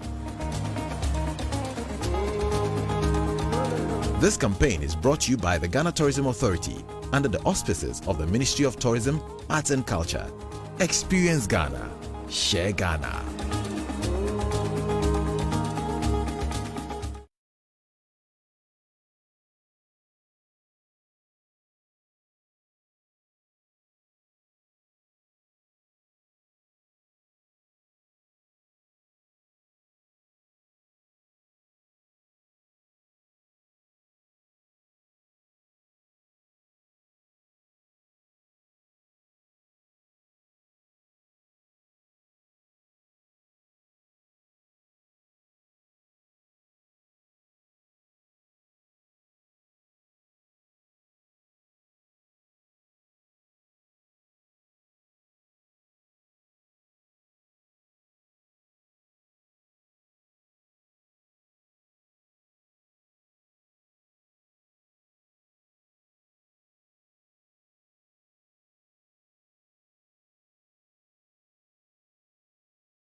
Tafiatome Monkey Sanctuary and Cultural Village.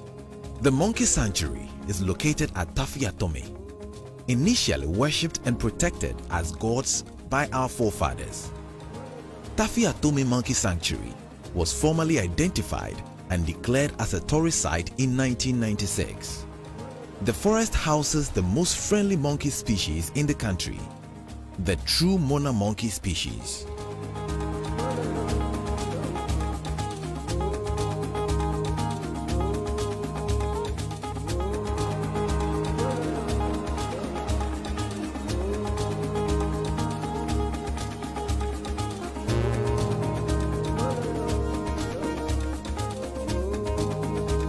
A walk through the jungle makes one refreshed at the end.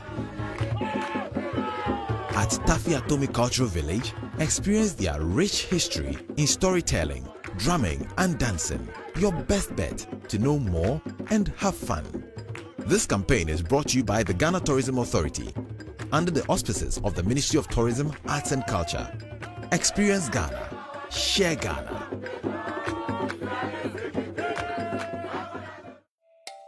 Welcome to Ghana.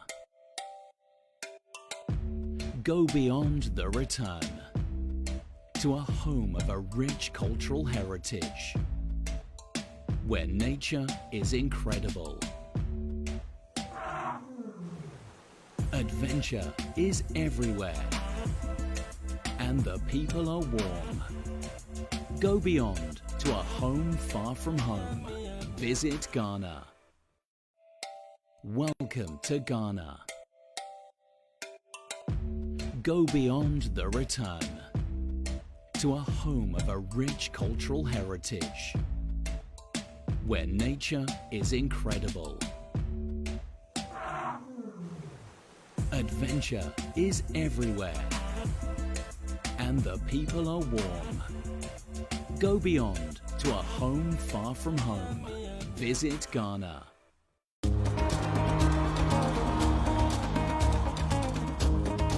Established in the year 1890 by Sir William Balfour Jeffers to preserve trees, the Bree Botanical Gardens currently covers about 30 acres of the land.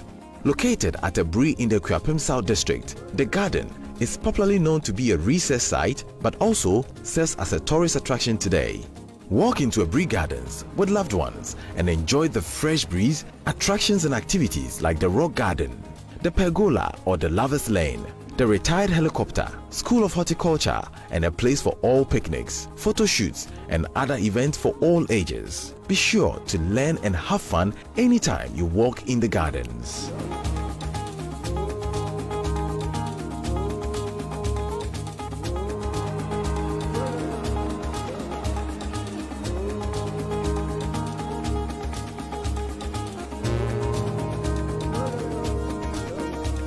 This campaign is brought to you by the Ghana Tourism Authority under the auspices of the Ministry of Tourism, Arts and Culture. Experience Ghana. Share Ghana.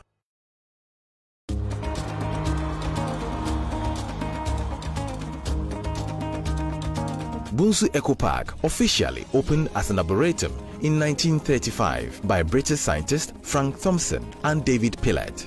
Formerly known as Bunsu Arboretum, the name was changed to Bunsu Eco Park in 2019. It is 4.1 kilometers from Bunsu Junction on the Accra-Kumasi Road. Experience Bunsu Eco Park with family, friends, colleagues and others. Step into Bunsu Eco Park and explore as many activities: nature tour, forest hike, canopy walk, adult swing, zip line, kids zone, horseback riding, volleyball pitch, cocoa and herbal farm tour, and a 5x5 football pitch. This is a place to make the best memories.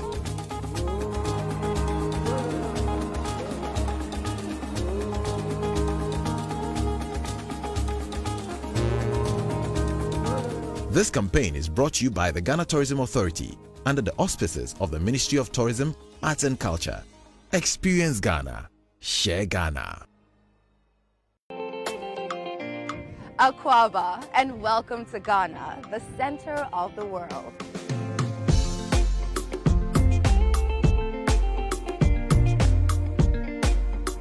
Welcome to the center of rich cultural experiences and a hotbed of heritage.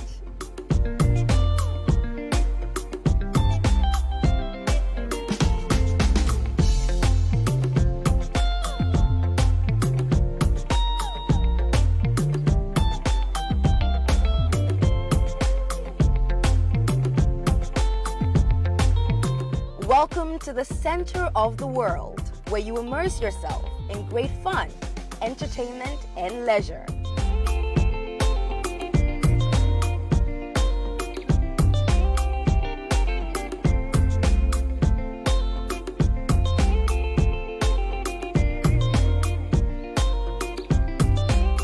Welcome to the heart of sustainable ecotourism, where nature is still pure. Rediscover yourself with breathtaking nature trips through our mountains, valleys, and lakes. Akwaba, to the center of adventure. Endless thrilling and breathtaking adventure awaits you.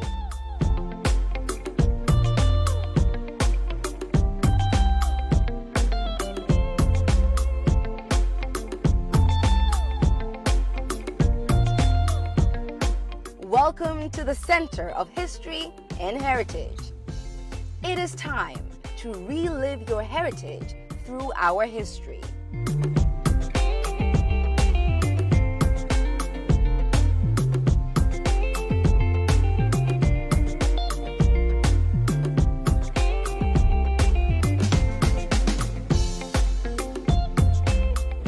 So come and experience the culture, the warmth, and the rhythm at the center of the world. Ghana. Destination Ghana is open and ready to help you discover yourself. Visit Ghana now.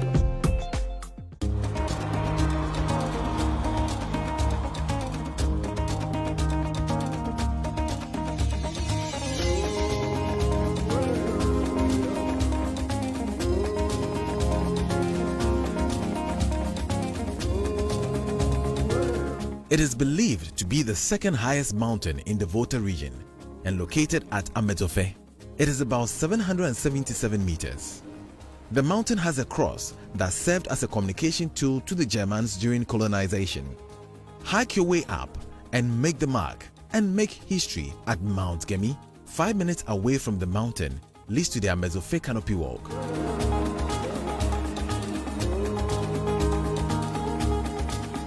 Getting to the canopy from the entrance involves a little exercise. Briskly walk down about 259 steps to reach the canopy walk, which measures about 136 meters, and get a glimpse of a number of conserved, endemic and endangered species like the Togo sleepy frog, reptiles and amphibians. Explore the scenery and learn more about the tree nursery and tree planting. What more can you ask for? This campaign is brought to you by the Ghana Tourism Authority under the auspices of the Ministry of Tourism, Arts and Culture. Experience Ghana. Share Ghana.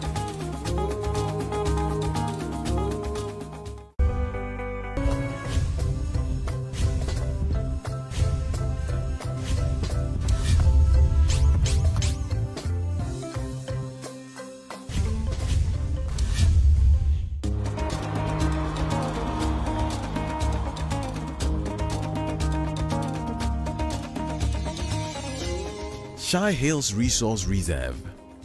It is known as an enclave of hills and caves. Mogo Hill, Hewayo, Manyayo, and Seyo Cave, among others. And once served as a home for the Dangbese from 1000 AD to 1892. The site has a museum that is rich in archaeological artifacts of the people and others.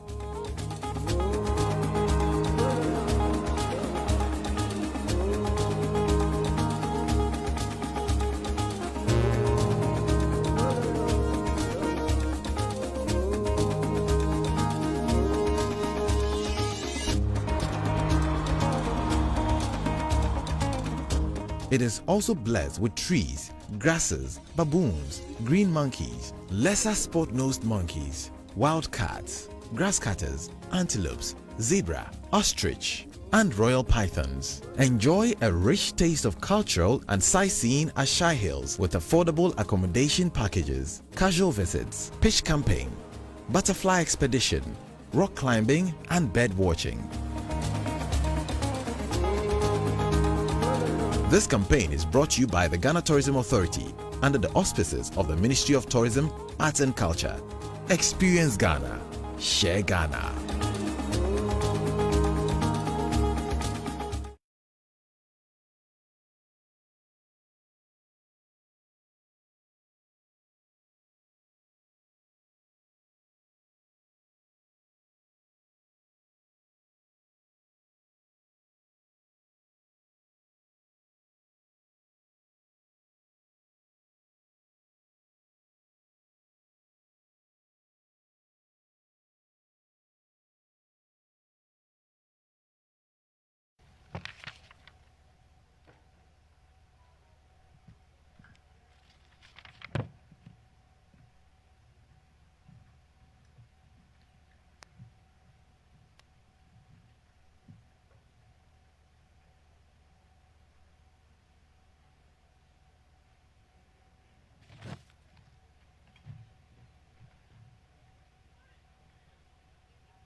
Okay, so how many of you, just show by hand, how many of you were promoted to the next class without writing any exams at some point in your life, whether it's primary school, secondary school, university?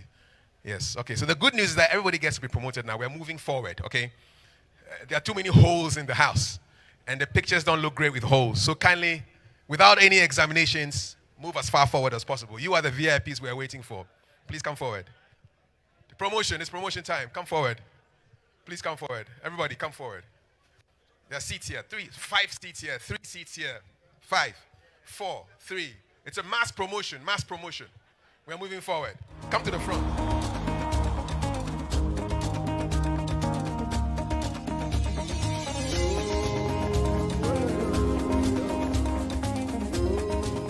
Tafiatome Monkey Sanctuary and Cultural Village. The Monkey Sanctuary is located at Tafiatome, initially worshipped and protected as gods by our forefathers.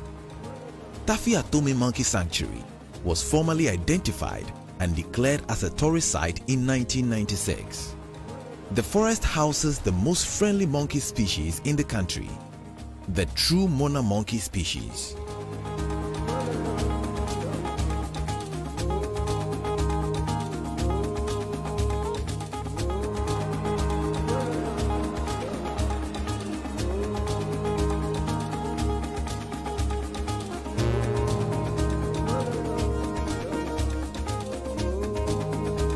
A walk through the jungle makes one refreshed at the end. At Tafiatome Cultural Village, experience their rich history in storytelling, drumming and dancing. Your best bet to know more and have fun. This campaign is brought to you by the Ghana Tourism Authority under the auspices of the Ministry of Tourism, Arts and Culture. Experience Ghana. Share Ghana. Happening Saturday and Sunday, National Theatre. All right, make sure you are part of it. He's also the president of the Arts and Tourism Writers Association of Ghana, ARTWAG. Let's bring onto the stage our esteemed moderator, Mr. George Quay. And then George will bring his panelists onto the stage. Thank you very much. Good afternoon. Good afternoon. Kafwe, why did you have to bend the microphone down? Did I say I had issues?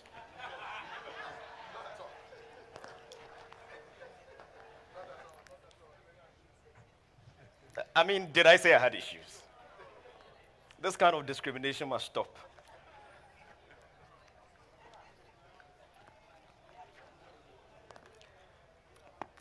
So yes, it is very difficult to be the first person to moderate at an event of this nature, especially when we've all just come back from a very, very good lunch. But like Kafui said, I'll do well to keep it as brief as possible. It's going to be a very interactive session. We're going to be speaking about easing the business environment for tourism. And to do this, I'm honored to have some very, very, very, very distinguished people who are coming to help me do it. And I would invite them, they would come take their seats, then I will also take mine, and then would get it going. First up is Dr. Edward Akanyameka Jr. He's President, Ghana Hotels Association. Give him a hand. He's also a former lecturer, University of Ghana, and private agricultural development consultant and managing director at Vernacle Lodge. Please give him a hand as he comes up. Yes, I know you need to clap so the food can digest. It's scientifically proven, you understand? Yes, exactly. And then, of course, we're also elated to have Professor Kobe Mensah. He's Associate Professor of Marketing at the University of Ghana Business School. He's also a lecturer in tourism marketing. And this one is very important, convener of the Destination Legon. He'll tell us what that is all about. And he's done quite a lot. He actually started his tourism-related business with the Student Travel Organization. How many people know about Saito? Ah, yes, exactly. Yeah, I think I owe them some travel money, BSF. Yes, but it's all good. And then also we're supposed to have Mr. Edward Ashon Latte from the GIPC, but he couldn't be with us. He had an emergency early on. So instead, we are honored to have Madam Evelyn E. Nyako, who's Deputy Director, Investor Services Division of the Ghana Investment Promotion Center. Please give her a hand as she comes up.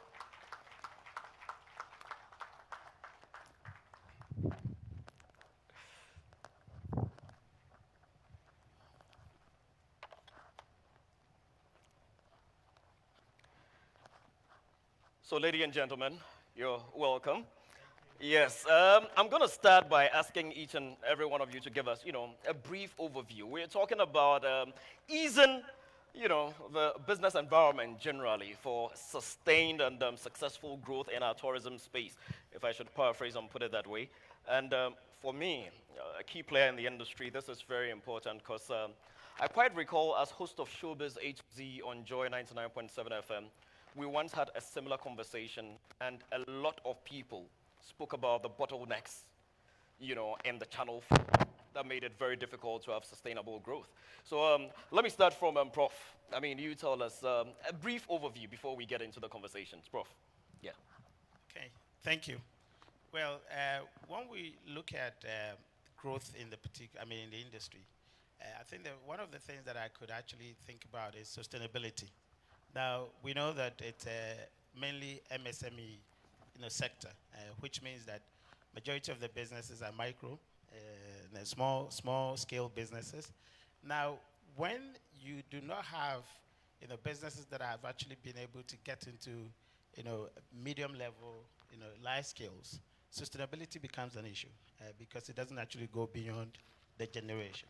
So if I cast my mind back, those days in 1999, 98, most of the players that we used to know then, you don't find them anymore. And also that actually affect employment, for example, because then when the sector is, when the company is off, then of course, livelihood issues. So I think that one major issue is about sustainability and how can we actually ensure that we can actually ring fence these businesses to make sure that they can actually go beyond the generation and can actually sustain the sector. Thank you very much. Sustainability, very key. Doc? Thank you very much, George. I want to start on this note.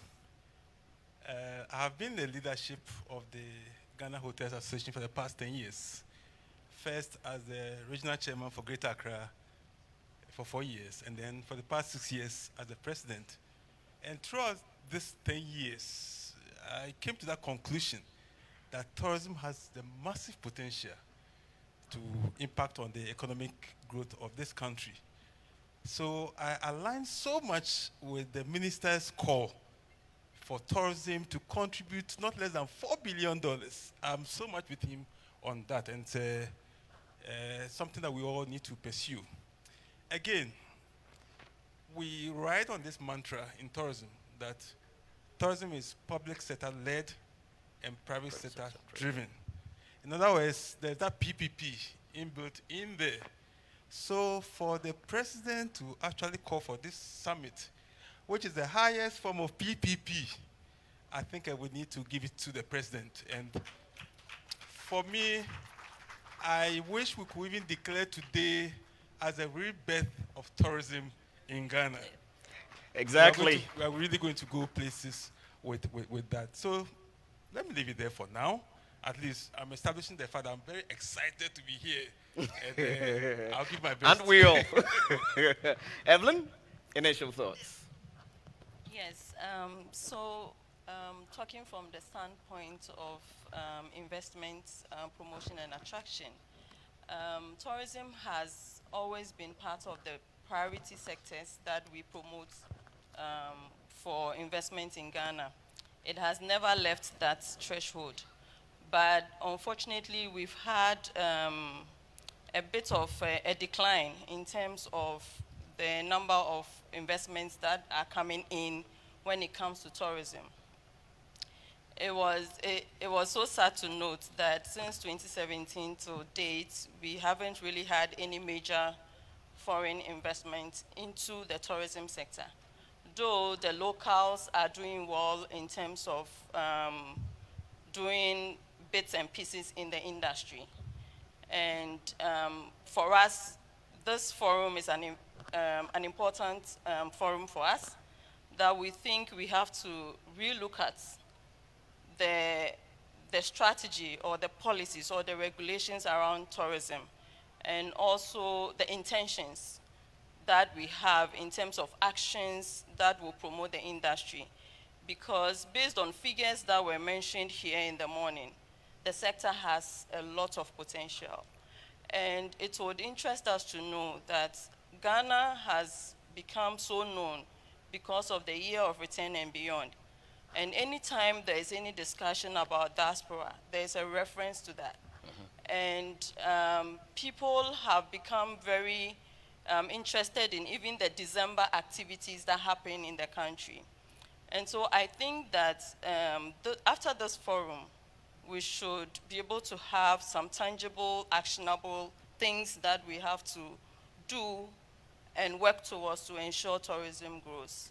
Great. All right. Thank you very much. Give it up for them. Those are initial thoughts from my panel members. I'm going to go straight to Doc.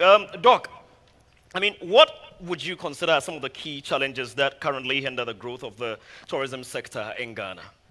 All right, George. Let me put it this way. Since we are rethinking tourism, I wouldn't want to dwell too much on challenges per se, but rather to look at some key areas that we really need to give attention to. Because given the opportunity, my colleagues in the industry, tourism, hospitality, can list a whole host of issues or challenges that confront us. But I wanted to put it into 5 main areas, and possibly each person can fix the challenge in one of the 5 areas. First of all, it's about the capacity of our staff to deliver the services that will make us a top destination for tourism. So staff capacity is an area that we need to look at, because there's a yawning gap between what we believe we can do and what we are actually doing now. So that's one area. Another area is patronage. Patronage, which has to do with the demand for tourism. And I'm sure by now it's very obvious to us that when it comes to marketing tourism, it's not the work of the private sector alone. In fact, the public sector really has to lead that. So if you are going to look at numbers close to other countries like Kenya and those tourism countries, and also hit the $4 billion mark, then we really have to also look at patronage. And there are a lot of issues there, because it has to do with governance, it has to do with security that was mentioned earlier on, it has to do with sanitation, it has to do with even the food we eat and health and everything. So that's with the patronage. Then the third one is access to resources. Access to resources. And my good friend Seth has talked about forming the tourism bank, which will ensure that the operators have access to these resources. Then we have regulation. I think we have some few challenges there. The public sector is doing very well, but we, the private sector, believe that we can be involved more in regulation. Some other countries have tried it, and I think it's working. We need to be involved more in regulation. So that's with regulation. And of course, cost of operations, not multiplicity of taxes, but let's put it in the bigger sphere of cost of operation. And that also means that we are going to look at all the aspects of our business in terms of even lending rates, in terms of the goods we import, and in terms of the things we buy here, the cost of salaries and all that. So, George, I have grouped it in these 5 areas, and I'm sure that my colleagues can fit all the issues they have within those 5 areas. Before I move on away from you, I'm going to pick on one of the areas, which is cost of operations. Also, it happens to be that you are the president of the Hotels Association of Ghana. I've had a number of interactions with a lot of hotels, and people generally complain that hotels in Ghana are very expensive. Very, very, very expensive. When you speak to the hotels, they tell you, it's not our fault. It is taxes. And they actually give me a list. They said they pay NHIL, VAT, Get Fund, COVID levy, GTA levy, EPA levy, FDA levy, MMDA's levy, fire service levy, 1% tourism levy, SNIT for staff, data protection levy. Should I continue? That sounds like political parties of tourism. George, you are so right. And that is why we continue to draw attention of government to some of these things. Because we think that probably if it's looked at holistically. I remember in my initial stages of presidency in the association, we went for a meeting with Mr. Kwesi Ajiman, and I had created this spider web of all the regulatory fees and the payments that we make. And I think that is when he appreciated that, yes, indeed, the hotels are suffering. So you're right. And also because we also go to the same market for loans, paying 30% and more. And then we have other payments that you haven't even spoken about. George, I'm sure you're aware of copyright. Yes. Yes. Gumroad levy. It's actually on You the mentioned list. it. Yeah. Very good. I didn't get there. Okay. The list is not All right. good. So when you look at all these and you consider the fact that hotel operations too is a bit different from other businesses, because once a room goes unoccupied, you've lost, period. Okay, so you also have to figure out your rates such that you take care of days where the rooms are not used.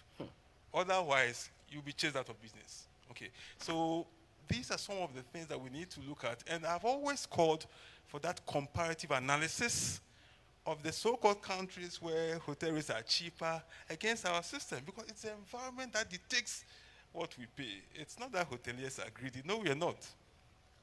It's not going to be easy, but we're going to move on. I'm going to move on to Prof. Before I move on to Prof, I'm honored to introduce one more panel member. You'd notice one more seat has been joined, and that's my brother and friend, Mr. Ben Ananinsia, who's Deputy CEO, General Services at the Ghana Tourism Authority. A big hand for him as he comes up. He's going to join us, and I'm sure he can throw a bit more light on why the levies are so many. But, Prof, I mean, I'm listening to the hotel people complain about the levy. Then I put myself in the position of government, and I heard the first presentation. I've heard all the speeches that have been made. I've seen the vision. I know where we want to go, and I know we cannot get there if we do not charge some of these levies. So how can the government and private sector collaborate to create a more conducive business environment for tourism growth? Okay. Thank you, George. I think that obviously what my APSU senior actually talked about in terms of the various cost items. But I suppose we can actually look at it from a different perspective. One, we haven't actually had the locals, the citizens, to participate. Because we know that in business, when you operate on scale, you can reduce cost.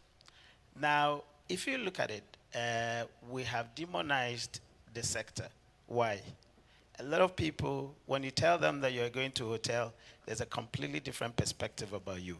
In fact, if a woman says that, tonight I just want to eat from a restaurant, you can imagine what your friend or your family members are going to tell you. You're a completely different animal. Not to talk about nightlife. If you have to be seen going to a club, a nightclub, you can imagine the tag on you. Which means that we have done a lot more from what we call political, administrative, regulatory perspective to sort of entangle or to untangle the sector. So government is doing quite a lot of stuff. But when it comes to our beliefs, attitudes, and our behavior towards the sector, we haven't changed it. We haven't touched on it. What does that mean? We need to let people start appreciating that going to a hotel is not a bad thing. Eating from a restaurant, it doesn't mean you are lazy. So that we can have quite a lot of people participate, that is the local participation, in these sectors so that the scale can drive down the cost. Now, I'll give you a typical example. In Europe, most of us who have actually lived in Europe and America, if you don't use your leave in a year, you lose it, right? In Ghana, people work for 10 years, they haven't taken a leave. Now, the hotel sector or the tourism and hospitality sector not only rest on disposable income, but disposable time. So if someone hadn't actually taken a leave, how would they go on tour? How would they visit the hotel? So for me, I think the solution must be that the public sector must work with the private sector so that we can impose something like forfeiting your leave so that you can be forced to go out. And when you go out, you would actually be participating in tourism. That's one. We also have to actually look at the education because there's a hindrance there. If you look at the top of our area, especially in hotels, and I'm sure a doc can actually bear me out, most of the strategic level, management level are foreigners, all right? And I have nothing against that. But it looks like the education in most cases in the past had been at operational level. We haven't had a strategic, a level, masters, PhDs, etc. In fact, I actually was a coordinator for hospitality and tourism course, and I made an argument to the university that most people who hold tourism certificates are diploma and postgraduate diploma. So the requirement of first degree may not work if we want to get some people into our hospitality and tourism. So the university said, okay, we can then address it, which means that we need to start creating programs that can absorb these people at a strategic level so that attitude, ethics, etc. can actually come in, and they would actually be much more liberal in terms of their approach to the industry. Now, when we look at sanitation, I think there was something talked about sanitation, etc. Because we haven't oriented, or the people are somewhat not oriented about the participation of tourism, we don't really see the need to make these areas cleaner, not even for our own self. Of course, you need to, but also for the people coming here. Because all of us, we draw from the same vendor, we draw from the same infrastructure, etc. So we need to embark on a very robust internal, what we call social marketing campaigns for people to see why they must orient their behavior, why they must orient their attitudes, and how that would actually impact not only on our livelihood as people, but on the tourism front as well. Thank you. Interesting. Thank you very much. Let me come to you, Evelyn. Evelyn, you spoke early on about the investment in the sector. If I heard you right, you mentioned that there hadn't been any major foreign investment. Why do you reckon that is? Have you identified exactly why? Any info, any ideas that you can share? If we could identify why, then we could find solutions to that. Do you have any idea? Yeah, so, can you hear me? Yes, yeah. we can. Okay, so the major challenge actually has been in investors not really finding value in terms of their return on investment. So investing in the tourism sector, whether hotel or conferencing facility, even having, like, for instance, aqua safari type of things, it's a huge investment. And if you are not too sure, based on the conditions within the country, of the benefits you can get, then it's difficult to get people going in there. Now, prior to 2013, we had some major investments in the hotel industry in terms of having like 4 or 5-star hotels, having conferencing facilities like the likes of Kempinski, Movenpick, and those people.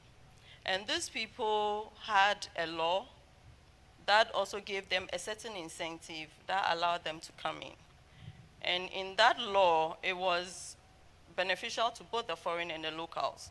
And so we had a number of local industries also building structures or businesses in the tourism sector. In fact, I just met one of them here, and I was happy to see him. Unfortunately, he asked me about incentives in the center, and I could in the sector. In the sector. And I couldn't give him any positive information. Response. Because that law was repealed in 2013. And when it was repealed, there was no structure to put in any other incentive for the sector. And so currently, those in the sector actually don't get any kind of incentives in terms of materials that they bring in. I think we'll all agree that most of the things that they use, even the hotels, you won't get them in Ghana. You have no choice than to import them. And that law at least gave them some relief. So when it went off, there was another relief that was in the current customs document that was giving at least half of your duty. Unfortunately, that one too has been repealed by the current exemption law. It's rather unfortunate the deputy minister is not here. I know we are going through some IMF conditionalities and all that, but I think that if we really want to promote investment in the sector and encourage people, both foreign and locals especially, to go into it and grow, probably I would agree with the dialogue Prof. yeah, the two of them spoke about. I think we should engage the sector operators and really understand their issues so that we can formulate proper policies or regulations or incentive regimes that would help the industry. Okay. Whilst we are taxing them all those taxes, at least there should be something for them to also cushion them to do more. To do more. So we can get more from the taxes. Solid. Okay, let me move on to my very good friend, Mr. Anani has been with the Ghana Tourism Authority for a very long time. And this conversation that we're having is a broad one. And having been in the media space and working with the Arts and Tourism Writers Association for a while, I do know that there could be quite a number of untapped opportunities within the sector. There are people that want to enter the space. I mean, I'm sure the GIPC may have experienced a number of people across their various interactions who would want to enter the space, but mentioning some of the problems she has highlighted. In your opinion, what are some of those untapped opportunities in this tourism sector that can help drive sustainable growth? Hello. Thank you. Before I talk about that, I think if GIPC recognizes that the repeal of the previous incentive package, is hindering the rapid growth of the sector, then maybe you should take the lead in trying to introduce something rapidly. Because the cost of operations, which makes the destination potentially uncompetitive, is influenced by some of these underlying structural rigidities. You have a situation where if you took $1 million to do something in Zimbabwe, and you took the same thing in Ghana, probably will not do half as much as is done. And then if we have to compete with travel, other destinations where hotel rates are cheaper and so on, it makes our marketing effort a little more tiring. So I would, like you rightly said, I think it's time to collectively sit down, and we have to be aligned, GIPC, Export Promotion, Ministry of Trade. Let's look at it squarely in the face and decide that, look, this is what we want. It can even go to specialized interest rates for tourism projects, because it's not like buying rice from Vietnam. You need 7, 8, 9 years to recoup. So we must take the bull by the horns and decide that for this sector, this is the preferential trade. These are the banks that would deal with. And then we can then tax the hotel that, because with all these things we have done, you have to respond to make the marketplace a little more favorable. But coming to what you asked me, one of the things that we have to rapidly expand now is our MICE infrastructure, meetings, incentives. The conference center maximum capacity is at 1,450 or something like that. If we want a conference of 5,000 people in Accra, you're in trouble. So we need to look at the big cities in America: Houston, Denver, Minneapolis. Everybody's convention sector is at the heart of the mayor.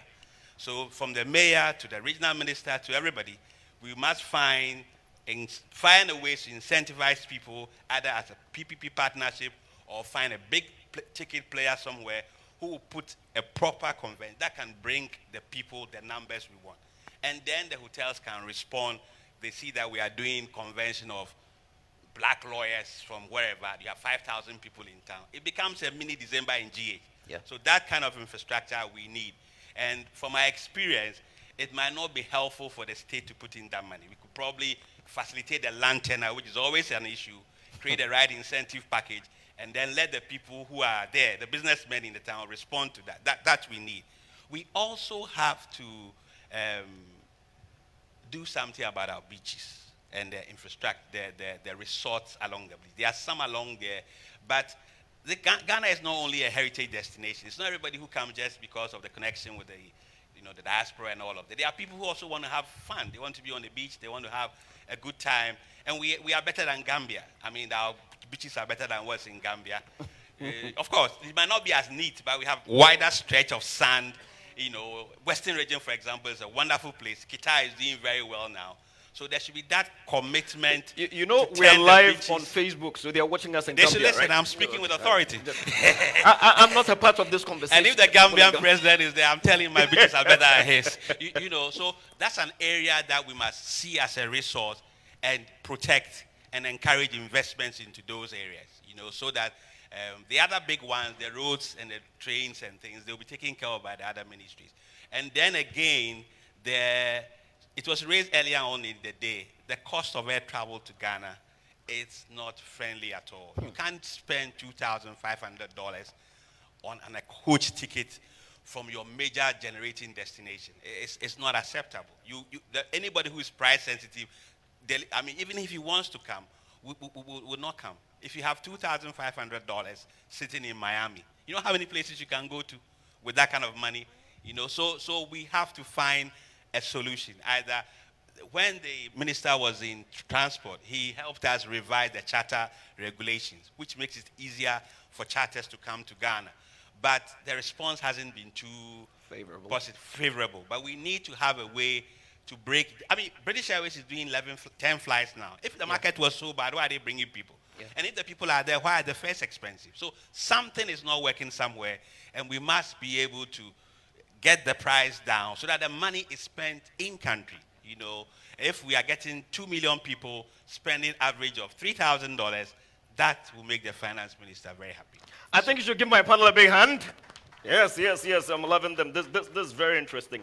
I mean, in speaking to some of the key challenges, Doc mentioned staff capacity, patronage, access to resources, regulation, and cost of operations, right? And then Prof came in, also spoke about citizens' participation in relation to the collaboration between government and the private space, citizen participation, and then to promote. I like the leave aspect. It's very important. There are some CEOs, and they are watching online.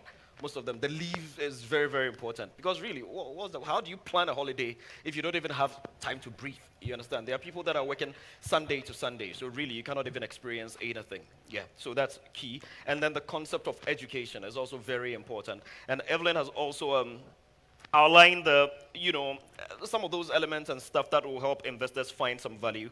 And then key in her presentation was the incentives in the sector. And of course, we just had my big brother, Mr. Anani. We're going to come to the panel, the auditorium, see if anybody has any questions, and then we can take those questions. Then we can be getting ready to move into the next. There's one more presentation. We're coming to you straight from the Pejasa Lodge, and this is a very, very important conversation we're having on tourism. We have a question? Yes, I believe that the airlines would like to respond to, a representative of the airlines would like to respond to the cost. And we had earlier on, they've been here since the morning, just to shout out, Qatar Airways was here, Rwanda was here, as well Delta as, has also been around. I've seen South Delta African around, South African Airways, yes. So my intelligence is sound that they want to respond. So who bells the cat? That's the issue. Yeah. Oh, yes? All right. Delta is here. Delta, hey, talk to us. Oh, she's your chair. It's even better. Fantastic. Well, hello, everybody. My name is Eloina Badu, Senior Manager for Delta Airlines and also Chairperson for the Board of Airline Representatives Ghana. Pricing is a very sensitive issue, and in as much as we would love to speak to it directly now, IATA laws prevent us as airlines from discussing it, collectively. So as a board, what we can say today is that we will get back to everybody on it in a way that the laws that guide our operations permit. So that's what I'll say now. Thank you. Are you a politician? That's a very political answer. Moderator, can I come in? Yeah. Perfect example of a holding statement. That is a... We'll get back to you. MC, may I ask a question, MC? Fine, he may not give us prizes, but at least can you agree with us that the current pricing of fares to Ghana is not competitive? Make it to and from. Not to Ghana. Okay, to and from Ghana. It's not competitive. We're not saying you are charging too much. Just tell us it's not competitive. No comment on that one. Another political response. No very comment. Political. Any other? I think we can take about two more. Yeah, we have some questions. Wrap up on There's a line of people here. Yeah. So let's go. Yeah. Great. Lady in yellow, please go ahead.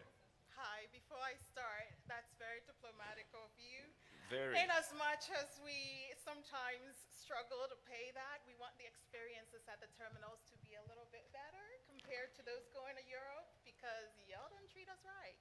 We pay so much. Good point. You know what I'm saying? Good point. Thank you. Good point. All right. My name is Daphne Spencer. I am the co-founder of African Association of Women in Tourism and Hospitality and a founder and CEO of Hospitality Amplified LLC. I'm a consultant. I speak hotel fluently. Thank you for your presentation today. A couple of comments that I would like to make and contributions. We did talk about investor conversations. I think some of the challenges we're having with investors not looking at Ghana is risk. Sometimes I believe that folks that are interested in investing in concepts do not consider their own expertise, the backgrounds, the track record that they have. You may have someone interested in developing a hotel that have not done it before, that does not have the track record to produce the numbers that they're estimating or projecting. And so when that is not coming from a place of repeated success, you struggle. So how do we align ourselves with entities or organizations that have done it before that can hold our hands through the process? There are experts and consultants that can help with that. I had a client present to me a concept and I said, are you prepared for the next 5 to 10 years to own the concept but not necessarily own that building? And she struggled to answer. You know why? We own the concept. Without the funding, you really don't own a business. So what do you have to back that concept up to get that investors buy-in, right? Secondly, we talked about the perception with hotels. I've mentored a few hotel folks that want to be in the upper echelons.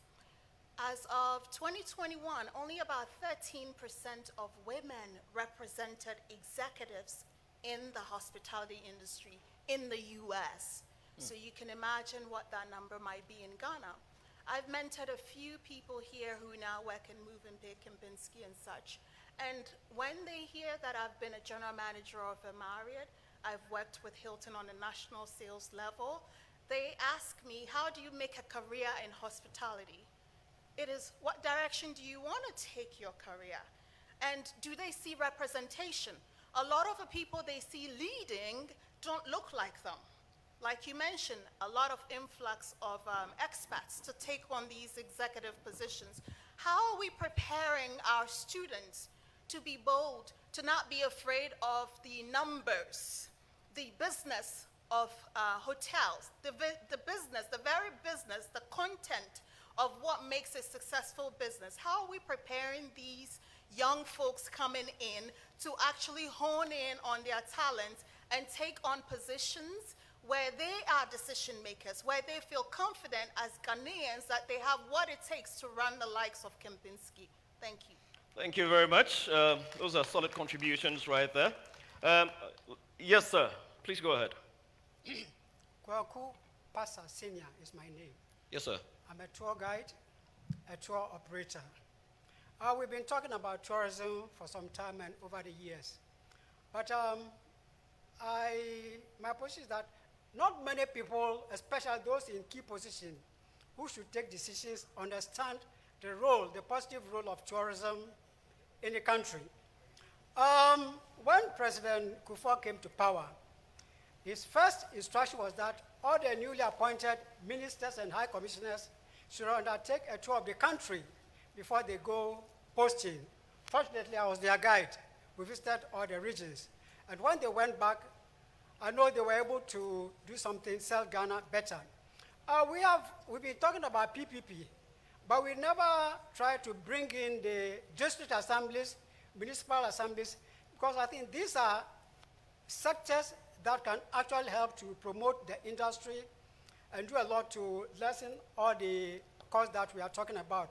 For example, Kintampo and Hohoe, for example, should have been one of the richest districts in the country.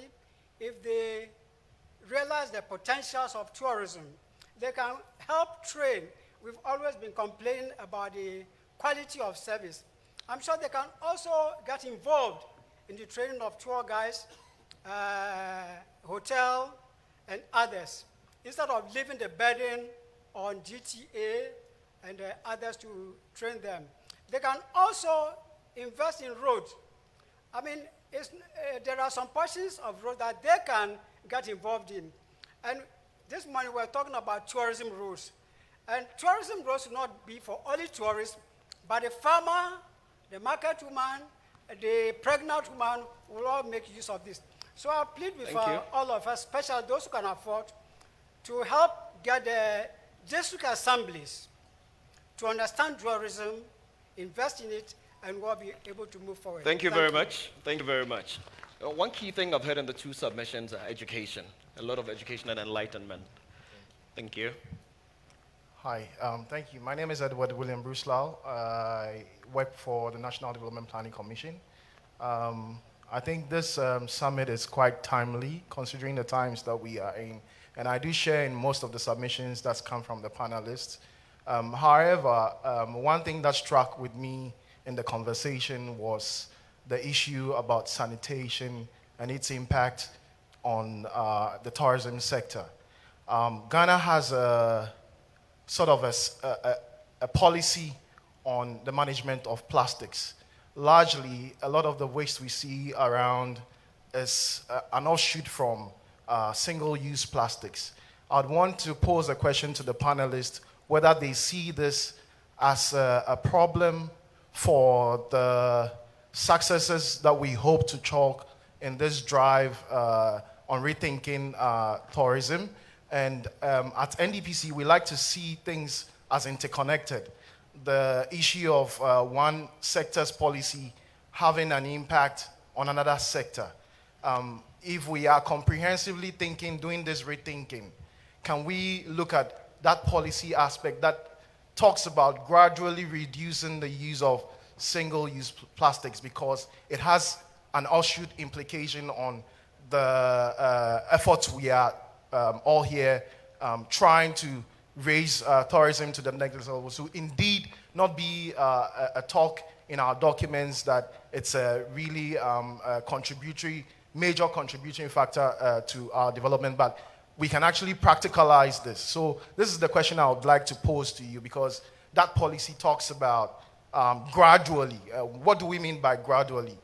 And examples from countries as close to us as Tanzania have been able to ban, with a political decision, ban single-use plastics. This chokes our gutters. It has effects. When we are in rainy seasons, we see the effects of these chokes. How are we thinking about this? So I'd like to get some answers from this. Thank you very much. Thank you very much. We'll take the last one. We have about 3 more. Wow, okay. It's going to be interesting. Good afternoon again. I'll be quick with my question. So on the panel, we have University of Ghana, so we have education, we have tourism, we have hotels, and we have investment. So I guess my question will follow up on the educational piece. So what are we doing to educate the workforce for the customer service ecosystem that we're creating with tourism? And I think that if we lead with education and the students that are matriculating from university or in vocational schools, if we can get them with specific transferable skills that directly connect to customer service, then we would have more investable businesses, and then we would own more of our private sector. So my question is how are we bridging the gap between the educational needs and the needs of our businesses to grow and meet the demands of tourism? Great. Good question afternoon, there. Everyone. Thank you. Today I'm not talking about arts and culture for those of you looking at me strangely. Okay. So I'm here listening to the conversation, and I feel like we're focusing on the formal sector in a certain price range.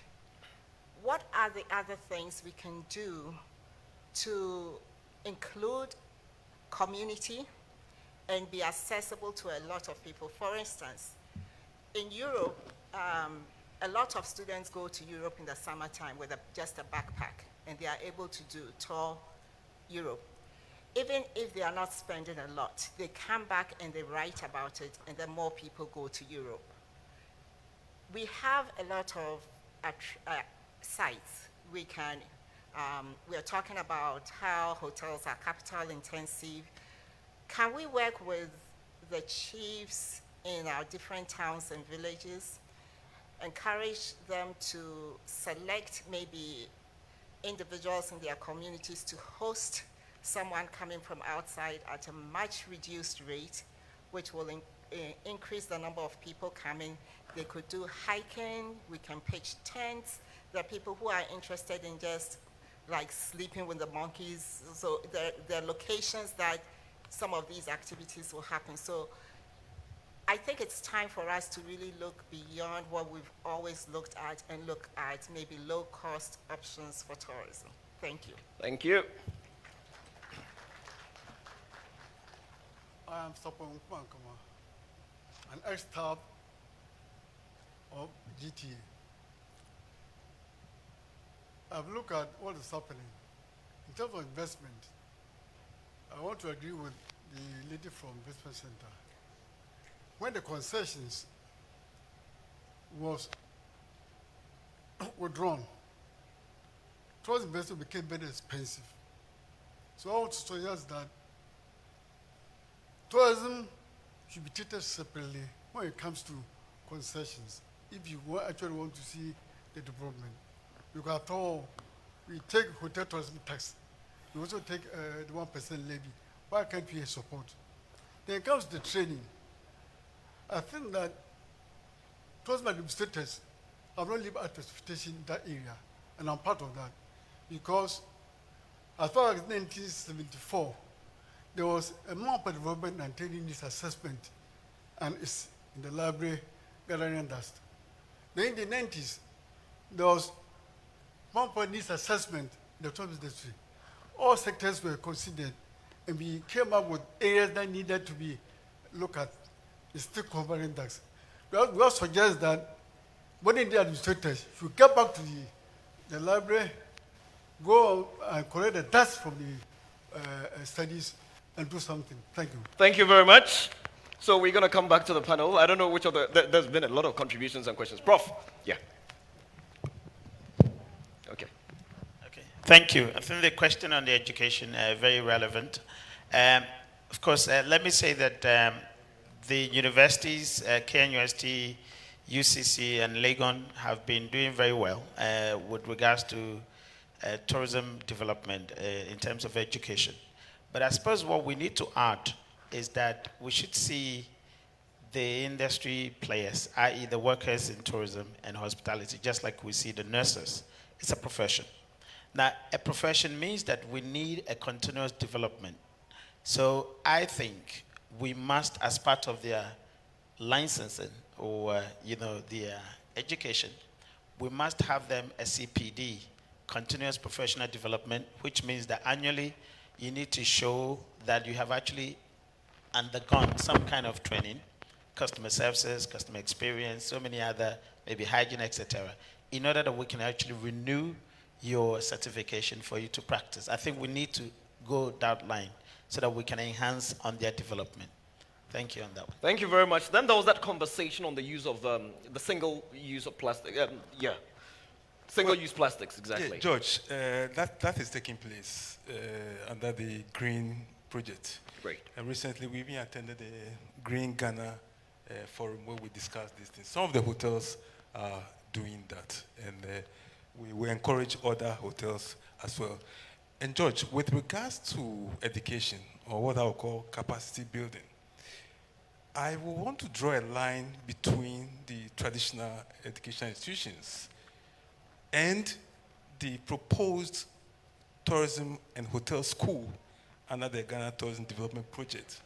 Because I think that that new school must be made to focus on those in the industry.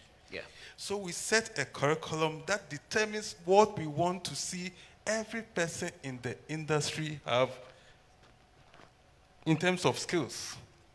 Okay, run by the GTA, so that once you operate in the tourism and hospitality sector, annually or every 2 years, you should go through that school. That is very different from the traditional ones where you go for your master's or your first degree and all those things. And that's very important. But George, quickly, when you were going through the points I raised, then an acronym quickly came to mind. SPARK. SPARK, in relation to rethinking. So the S, which is for the skills, and that's where the policy on the school comes in. Yeah. With the patronage, and Mr. Passa also mentioned something about the ambassadors who were asked to go around the country before they go on there. You see, I think we should now start putting pressure on the embassies outside to bring people to Ghana. People to Ghana. And if all the embassies are doing that, and of course, we need to replicate the year of return. Yeah. Kwewu is there for EC region. What about the other regions? So that it can be an all year. All right. Yes. Thank you. And then quickly, George, when it comes to the regulation, we want the private sector to be more involved. Exactly. And we have been advocating for even making it mandatory for every tourism and hospitality player to be part of an association. Exactly. So that the regulations at various levels. We started at our level, and then GT also comes in. There are more to say, but there's a lot more to say, but we're out of time. Let me go to Mr. Nani, and then I like what Madam Amy did speak about. That's what I want to talk exactly. about. Yeah. I think Auntie Amy made a very useful contribution. Very. Trying to find low-cost options so that we can expand the tourism experience. Already the skeleton for that arrangement exists. You know, in licensing of accommodation facilities, it's not only 4 or 5-star hotels. We go all the way to home lodges and tents and all of that.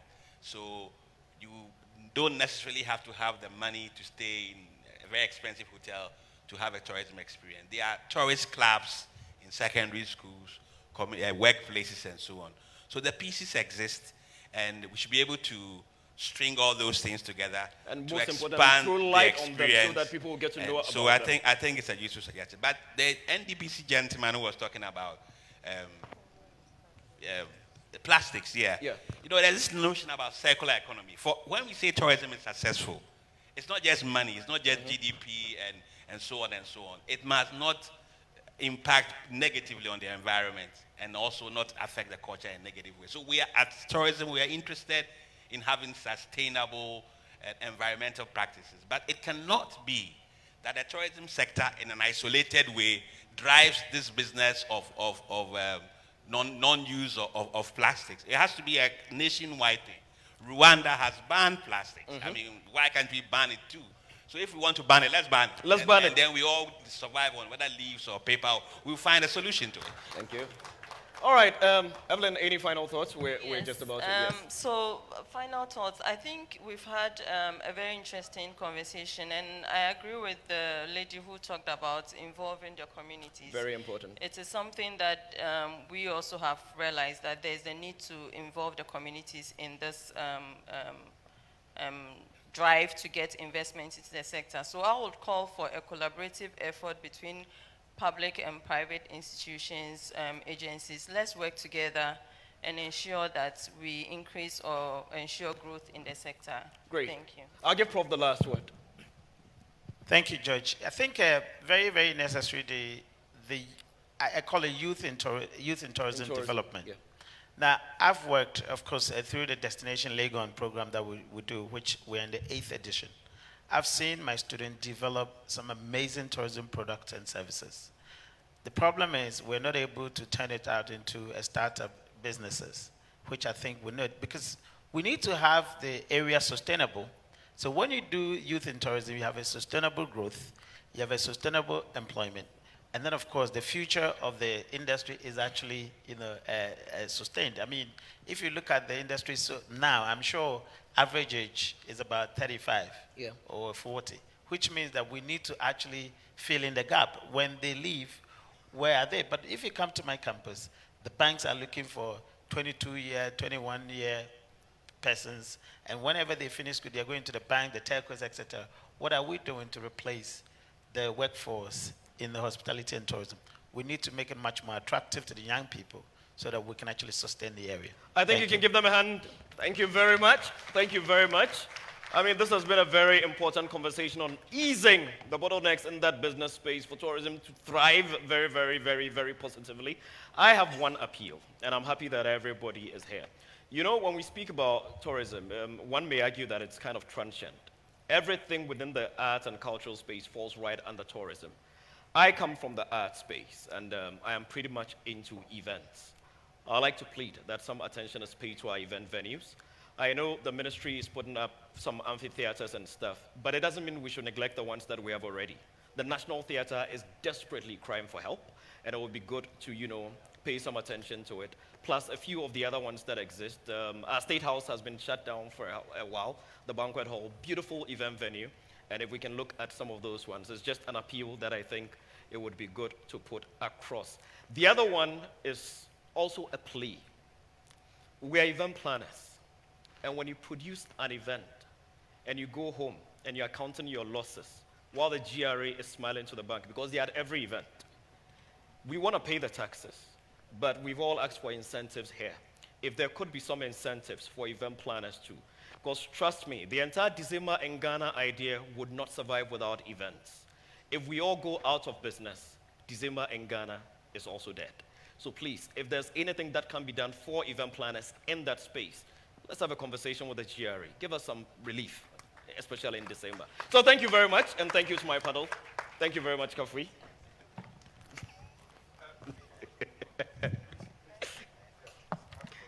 Quick photo, yeah. You don't want to put the lady in the middle. Prof, switch with her, please. I beg you. Thank you. All right. Thank you. All right, let's give them a big hand. Thank you.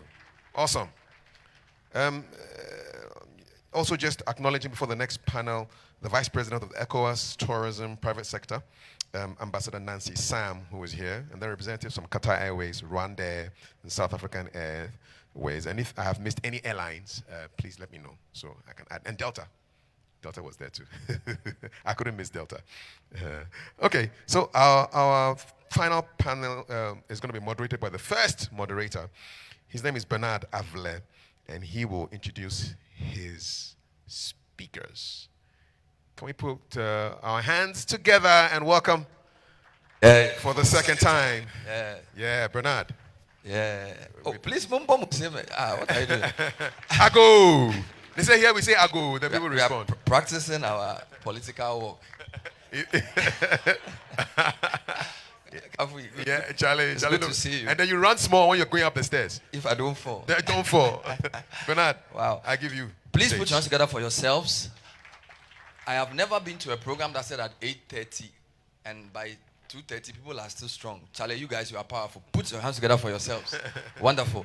I have a few panelists. I'm going to invite them. We'll make it very interactive. The topic is tech and data-driven growth in tourism. My panel comprises of the Deputy Controller General for Ghana Immigration Service, Mr. Lord Efrifa. He's in charge of operations and command. I mean, he's a big man. I'm sure he will come and explain. Oh, put your hands together for our Deputy Controller General. Thank you, sir. Please sit in the middle. We're very privileged to also have from the GTA Deputy CEO, Mr. Eko Sampson. Mr. Eko Sampson. Wonderful. And we are also very happy to have the country director for the MasterCard Ghana, Mr. Bosman Akufo Kwapong. Bosman Akufo Kwapong. And last but not least, from PhD Ghana, the CEO, Mr. Bright Lajeko. Oh, come on, give him a wonderful applause, Mr. Lajeko. Great. So this is the last panel for the day.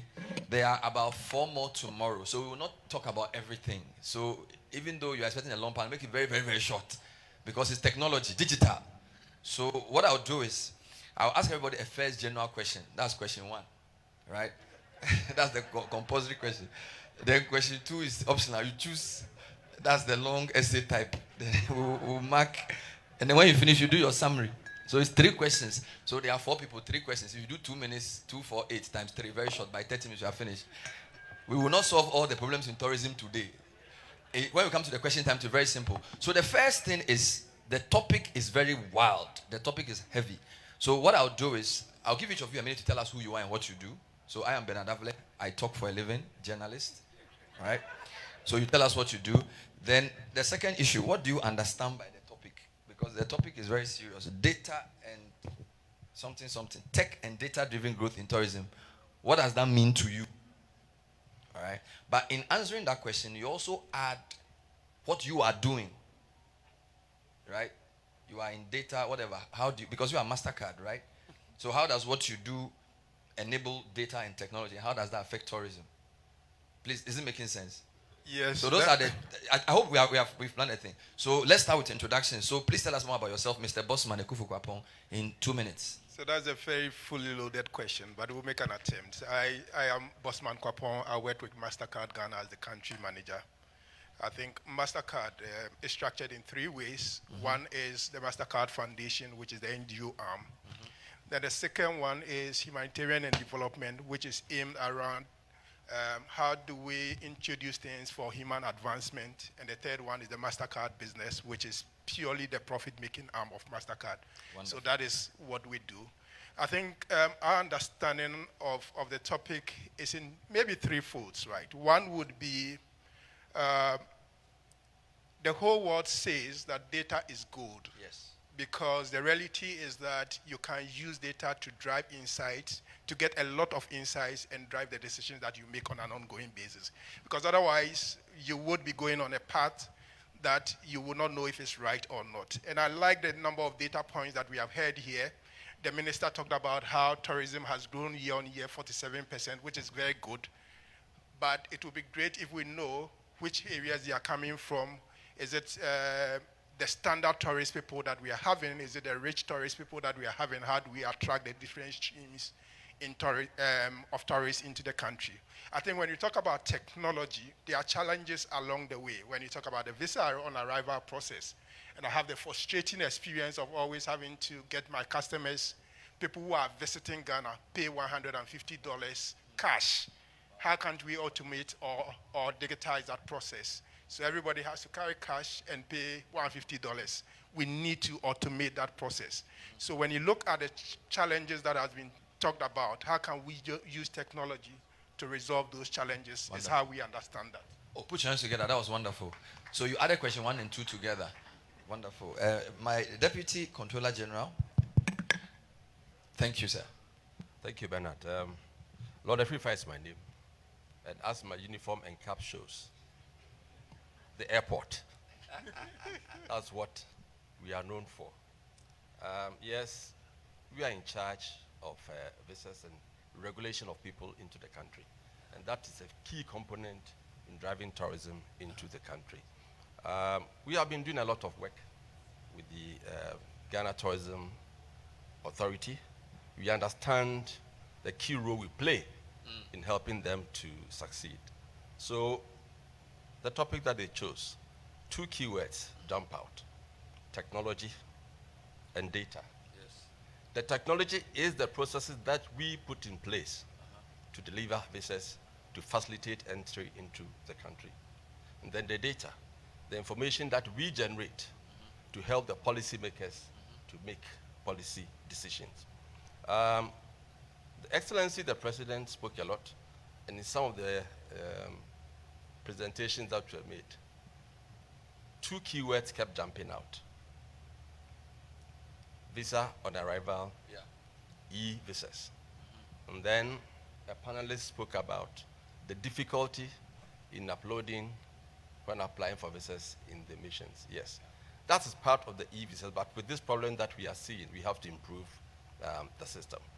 We moving out into the physical appearance at embassies to apply for visas, to enable persons who want to travel to Ghana to travel, to apply online.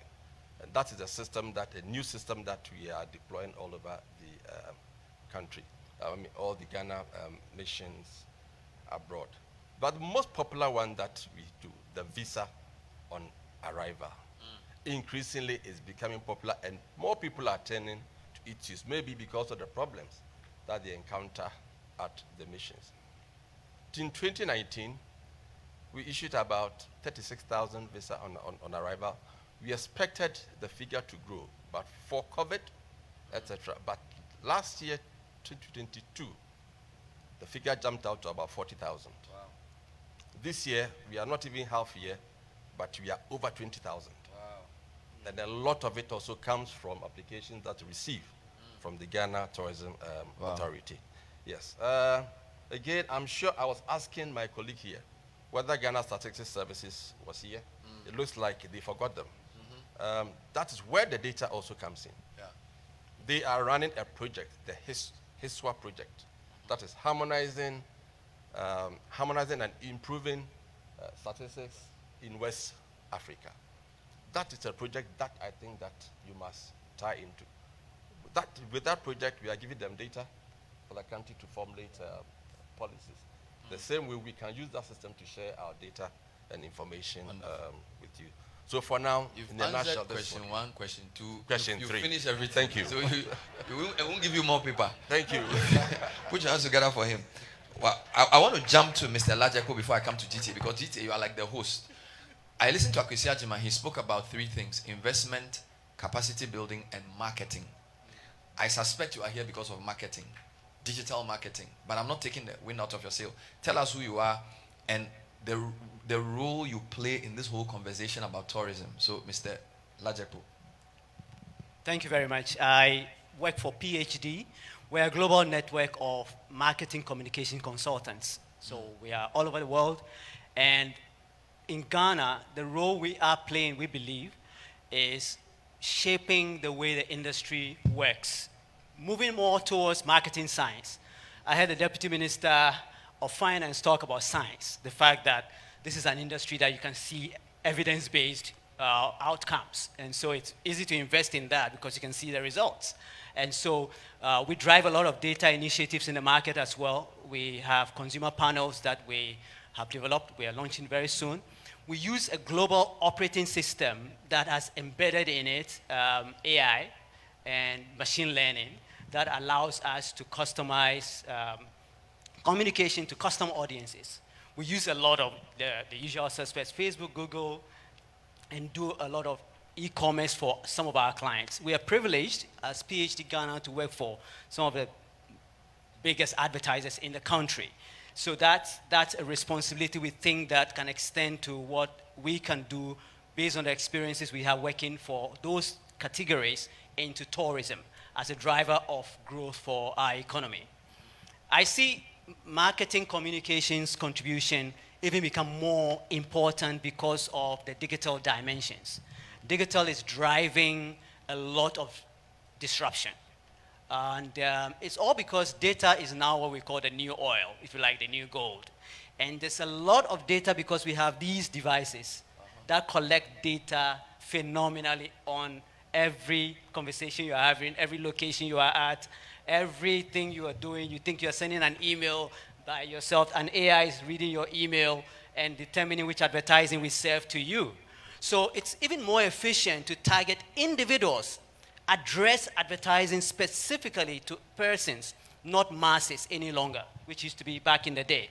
So there's efficiency that science, data, and technology brings to the equation. And even more importantly, effectiveness, because then if you have insights from data, you target properly, and you're more effective in what you are doing. I'll end by saying that local insight is probably the biggest insight. That local insight that we pick from the community, from practitioners like the ones who are talking to us and giving us feedback. That perhaps is one thing that we need to find a way. That is more not quantitative, but qualitative data that we use a lot in terms of our marketing decisions. Super. A round of applause for him. Great. Now, the reason I come to Eko Samson last is that when I look at the topic, for each of the people here, I can find one word that is connected to the topic. This guy works on MasterCard, so he's doing payment. This gentleman is from immigration. He's doing electronic visa. This guy is a marketing communication guru. He's doing digital marketing. I don't know what digital thing you are doing. So you have to tell us, because when I look at you, I don't see anything digital. So you have to explain to us what you are doing on the panel. It's interesting because maybe my face looks like born before computer. And that's the order of the day. But GTA is doing a lot. And I'm so happy for this conversation, actually. Because 6 years ago, my boss is here. When we had the privilege to talk to the World Bank, anytime they start coming to the office, I try to run away as an operation director. And because we didn't have data, and my friend, Mr. Frifa, I'm so happy to meet him here. Because I remember running to his office and then asking him, Mr. Frifa, where is the data? Because we need primary data on arrivals. Yes, and all these years, we were projecting data. So when we say we have 956,000 people come to the country, it was based on the National Tourism Development Plan, which 2013-2027, it was all based on projections. So we didn't have any data until hard work and negotiation and partnership. Now we are getting data every quarter. That's why we are able to get a lot of information now. We are sharing to the general public. Otherwise, before then, we didn't have any data. So we were just marketing the destination without getting feedback for us to take informed decision. And that's exactly what we have managed to do within the 6 years period by getting real data. Now we publish tourism reports, and this tourism report has been very consistent. Since 2019, we've been providing you tourism report that gives information about expenditure pattern, give information about demographics, and then give information about even the average expenditure. All this has been computed, and now it is packaged for the public to know. So if I went to that portal, I will know, for example, which are the top 5 countries of origin. Exactly. I will know the top 5 tourist destinations. Exactly. I will know the most visited region. Exactly. Wonderful. So which is the most visited region? The most visited region, I would say now, is Eastern region. Eastern region. This is but from Volta region is also doing very well. Volta is number 2. Yes, Volta is doing very well. Traditionally, it's been Central region. Yeah. Where, because of Kakum and then Force and Castle, it's still there. But now, this year, the data that we receive from domestic tourism, we have a brief botanical garden is taken over as number 1. And that, I'm sure, if we haven't actually taken a critical evaluation of it, but we know that Kwame Nkrumah, the renovation work taking place at Kwame Nkrumah might have pushed a lot of traffic to so the number 1 visited site in Ghana is less than 20 minutes from here. Please, when we finish, can we go there? No, let's put hands together for the Eastern region. Wonderful. And it's good we are here, right? So Eastern region is number 1. This is for domestic. And Akakum is also very high. Yes. Amazing stuff. This is good news. So is this on a website? Where can we find this information? Now, you see, we have regional directors all over the country. Okay. And then we also work closely with the tourist site. You know, so we get regular data from them. Just like we get the inbound international arrival from migration service. We get those from the tourist site, and that helps out to analyze them regularly. Wonderful. Put your hands together for him. That was great. Now, so I promise, so I have a bonus question for everybody. And the bonus is a very simple question. What is the most important technological innovation that you need to see in your field to give tourism the needed boost? Is the question clear? So in my field, I'm a journalist. So if we have a nice camera to show tourist sites every day on air, it would be nice. That we are media people, we have TV station. But that's not your answer. So in your field, what is the most important technological innovation that you need to see? So it's not even something you are doing. Something you think that when it's done, the tourism curve will have an inflection point to go up. Boom. If there's nothing, let me know. So that's your question. I think maybe I'll take a step back and give you a perspective around what we are seeing at MasterCard in terms of the tourism insights. Wonderful. MasterCard just published our tourism insights for 2023, the Q1. One of the big information that jumps at us is the reality that leisure travel and business travel are now competing at par, which means they are growing at the same rate. Before, leisure was growing at a faster pace than business travel.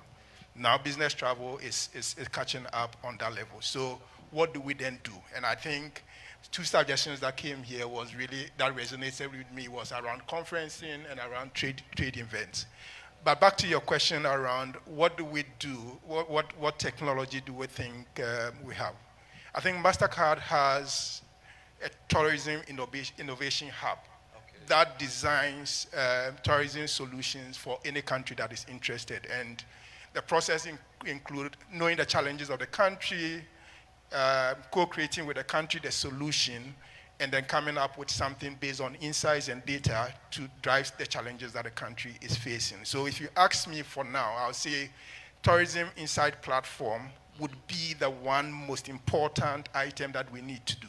And secondly, creating a loyalty platform that rewards people for repeat travel into Ghana. Because at the moment, if I come into Ghana, what is the motivation for me to come back? We need to have a loyalty program that rewards people for repeated travel. And those would be the two things that I want to articulate. Wonderful. Thank you. Mr. Frifa from the immigration side. Yes, thank you, Bernard. I'm not sure I can pinpoint one thing that I'd say, if we do this, it's done. We are doing everything, almost everything now. All we need to do now is to integrate all the systems so that, one, the embassies can deliver visas quickly. Applicants can access the visa on arrival facility online quickly.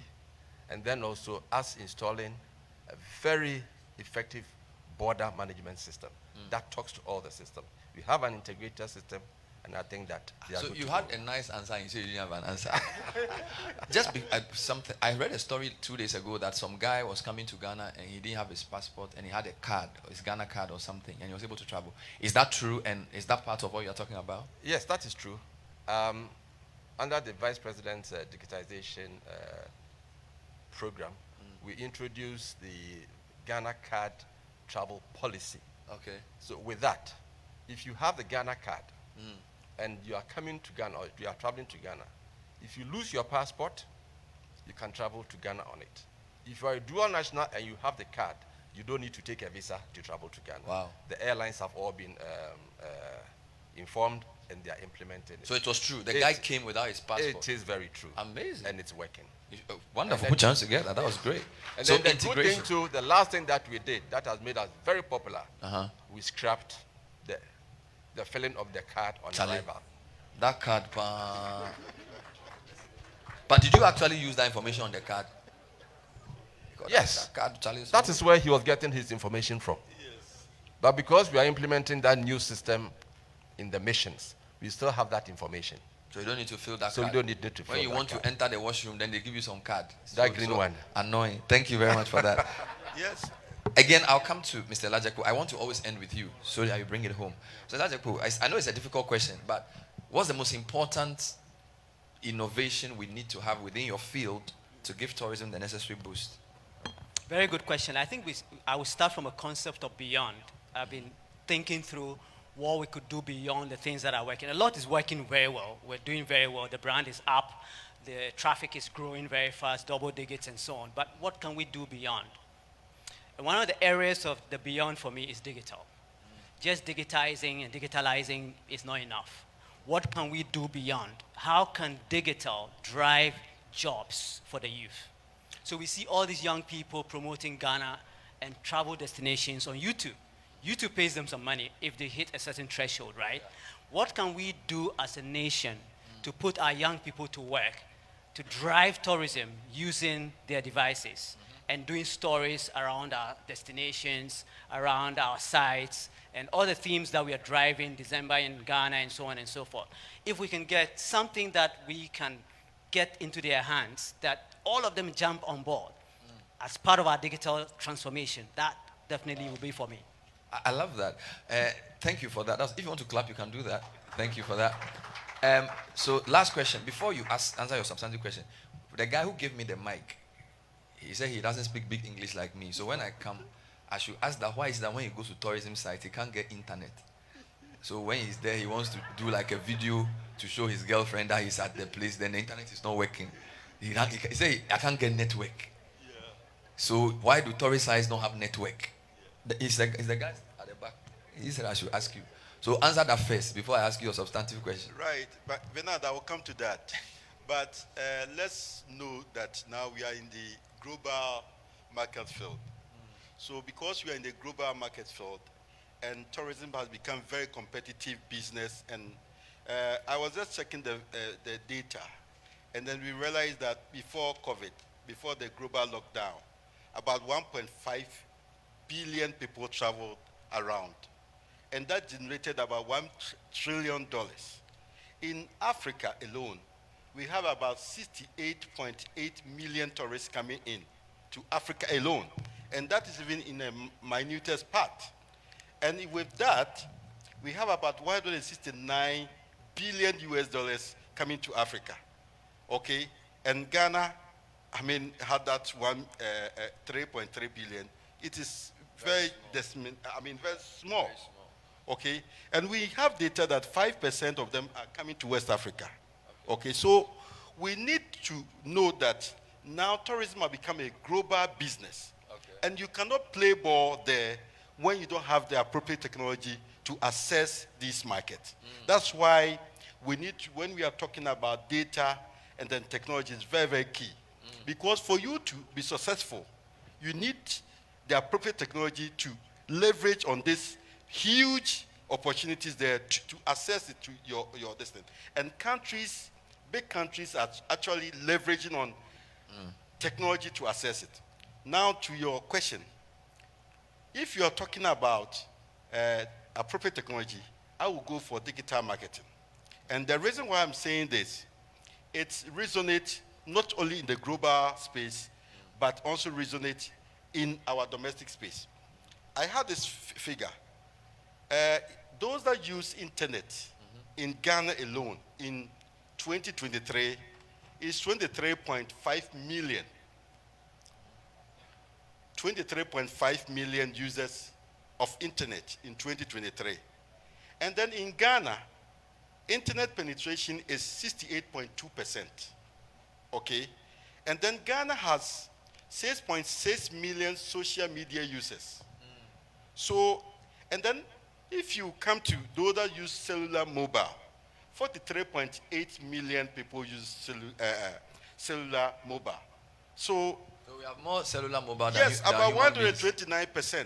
Wow. So then, what it means that if you are looking at technology that can help us to assess, certainly the social media. Facebook alone, last year, about 8.3 million people were subscribers to Facebook. Okay, it is projected to grow to 11 million Facebook users. So if you are doing business in tourism, and certainly you want to play ball, these are the mediums by which you can get access to your destination and also improve your lot in business. Thank you. Wonderful. Please put your hands together for the panel. You didn't answer the question on internet. So yes. Let me come to that. You didn't. Okay, so unfortunately, but we are doing well. I gave you the figure of 68.2 penetration. We don't have you need to have broadband, fiber broadband in all the attraction sites. The government has done very well through the initiative of the telcos and all that. Now, with your smartphone, you can access. But it's not every place that has this connectivity. They are working hard, and I'm sure that if we reach that level where there will be sufficient connectivity across board, I'm sure that's one of the things that now that we are looking at rethinking tourism. Okay. These are the things that we have to bring to the fore so that all these remotest parts can also have access to tourism. Thank you very much indeed. Internet. Wonderful. So somebody suggested earlier that we should do one tourist site, one district, one tourist site. I have 4 panelists, so I'm taking one panelist, one question. So I'm taking only 4 questions. So Madam is number 1, gentleman is number 2, Madam is number 3. So please get up. Where's the 4th one? I need somebody from this side. Number 4. Hey, Western Regional, you are answering or asking question. I have seen 2 ministers. Let's acknowledge the Western Regional Minister, Honorable Ochredako, and then the Eastern Regional Minister, Honorable Seth Echampong. Oh, please give us a wave. Eastern Region, you are in a comfortable lead. They say you have overtaken. Yes, and Western is also doing very well. They have a lot of nice beaches. Thank you for supporting Honorable Awal. So 4 comments of questions, 1 minute each. Go ahead. Okay, thank you. My name is Joseph Amate, Executive Director, Tourism Society of Ghana. this is the third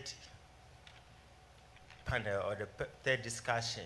Yeah. And throughout all the discussions, I noticed that they've been making emphasis on youth. Yes. The young ones, Yeah. future ones, or yet those who are yet to come.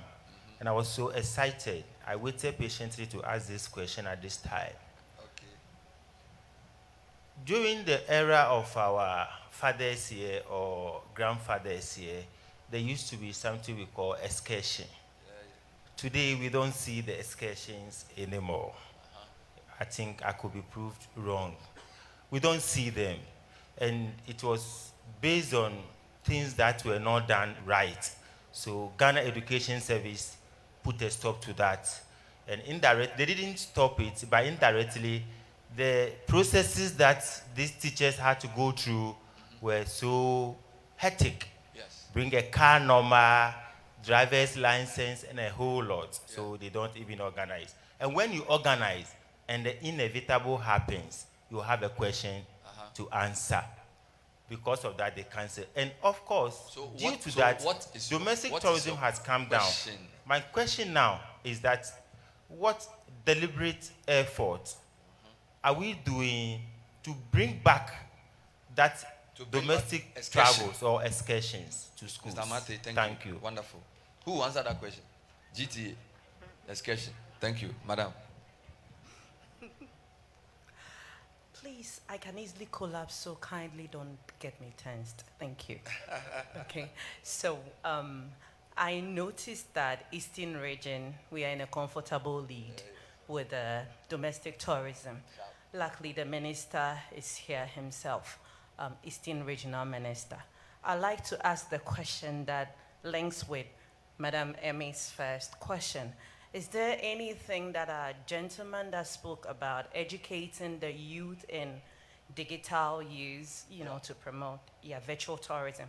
Can there be a merge between the chieftaincy, the development, all of that, just for the Eastern region? I'm concerned about the Eastern region. Thank you. Thank you very much for the question. Question 3. Mine is not a question, more of a comment. Okay. You've talked about data and you've looked at mostly people coming in, but I think that your data falls short of the capacity in which tourism is affecting all of us. For instance, it will be important to know what the people do when they come. So if you can put together maybe a tourism, arts and culture special passport or a QR code where people can scan and show what they are doing while they are in the country. Wow. Then you get a good idea about the impact of tourism. The other part is there are a lot of events that happens, and I always say that from National Theatre perspective, if someone is coming to me, they saw a dress. I mean, as a woman, I know what I do. I go and do my hair, my nails. All those people are impacted by one performance. Yeah. You don't take that data, and there's credits that you could be taking. Today, the people who did the setup, these are temporary jobs you've created. There's no data on them. So your data has just begun, and you need to do more. Thank you. Wow. It's worth 2 questions. So we'll take it as 4 questions have been answered. Thank you. Any comments? Amate said we don't do excursions, and Eastern region for special mention, technology, data issues. Yeah. So thank you, Amate. We are working very hard, and domestic tourism has been one of the things that we have really aggressively marketed. As I'm talking now, there is ongoing Share Ghana, Experience Ghana, Share Ghana, which is going on. And we have also worked with the youth ambassador. And he knows that I have even written letter through him to the Ministry of Education for them to work with us. Excursionists, I know, it's true. And when we're in school, some of us belong to Geography Society, and you need to travel and all that. But we are also working with Ghana Education Services to resuscitate that part which has now become a concern. You see, when people travel and there is no safety on the road, and in case there's an accident, the parents becomes very foot dragging when they want to allow their children to, so all these safety, road safety issues are being addressed. Okay. And then accessibility is also being addressed. So now, I'm sure that as we work closely with the education, Ghana's education services, especially under the Ministry of Education, will resuscitate this program back. Then let me also talk about what my sister Amy raised. In fact, tourism covers so many tentacles. The value chain of tourism is very broad. Data, as I told you, it is recently that we've made effort to actually get information. But as I'm talking now, Ghana Statistical Service is working with GTA, Immigration Service, to do what we call tourism satellite account. The tourism satellite account covers every activity that the tourists engage in. What he engages in, they are so broad. But now, Ghana Statistical Service is leading the process to actually measure the actual contribution of the tourists to the economy. Once that project is completed, we would be able to know that even the data that we are talking about far outweighs what we are talking about, because it covers every fabric of the society, and it dovetails into other industries like agri manufacturing and all that. Once we're able to compute and get the data, I'm sure they will give us the priority and attention that it deserves. Wonderful. Thank you. Thank you very much indeed. We'll take final comments from from the panel, and we close. What's the last thing you want to say? We've heard a lot of nice things. What's your final comment, sir? I think the reality is that we all agree that data and tech are two in sync and relevant things that we need to consider in our development of tourism. I think when the UAE was having financial crisis, one of the things that my bank, when I used to work in the bank, they used to do is everybody that comes into UAE, you are required to spend as a way of getting the economy back. And I think I would encourage each one of you, as we receive tourists, we should encourage them to spend $1 more than they would have ideally spent as a way of getting more money, right? That is what I do personally for my visitors that come into the country. I try to say, get a kente for your wife, get something else for this, so that they can spend and get more money into the country. So that is something that I encourage each one of us to do, so that we can get a lot more spend from tourists. Thank you, Mr. Frifa. Well, I think mine is very simple. I just want to assure everybody that we'll do our best to improve the systems that we have to make sure that they can access visas very easily, and we facilitate their entry into the country. Thank you. Straight. Mr. Lajepo? I always end with him. I think, to be fair to our sister from the Eastern region, she was trying to draw our attention to the fact that local authorities need to integrate with those of us in digital and what have you. So I think it stands to reason that they own the communities that the tourist sites are. They are the landlords, or if you like, the owners of the community. So there must be something in it for them. There must be a way we collaborate with them for them to see development as an outcome from tourism. I guess if that's where you're headed, right? Wonderful. So again, I'll go for what would drive growth through youth empowerment. And I think a lot of education and training, formal or informal, will really drive growth in our industry. Thank you. Thank you. Final words to Mr. Sampson. Right. Bernard, thank you very much. I want to take this opportunity to thank His Excellency for this opportunity. It's the first of its kind, and we don't take it for granted at all. So we appreciate the effort that is made to resuscitate tourism growth in this country.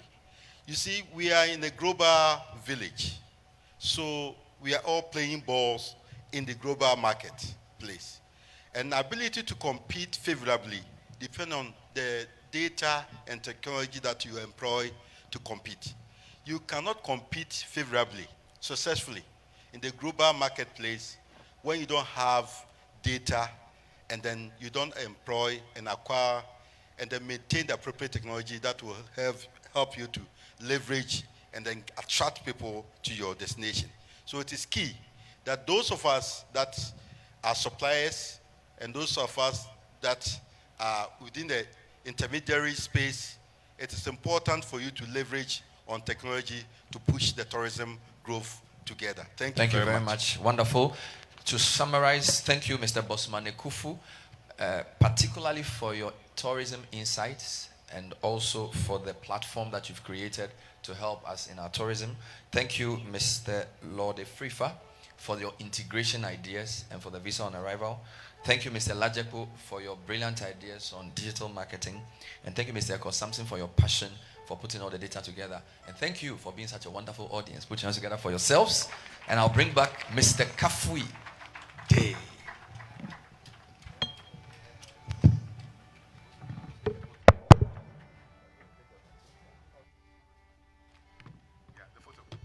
One group photo before you go, all of you. Yes, please put the uniform man in the middle. for obvious reasons, right? Yeah. Yes, you can be playing some music while they're taking the photo. It works. Thank you. And let's applaud the fantastic moderation skills of Mr. Bernard Avler. I learned a lot just listening to him and taking notes myself. Thank you. One quick piece, 30 seconds, and then we'll bring on the last bit. Let's have some music to just cool things down. We've had a lot of talk. Go ahead.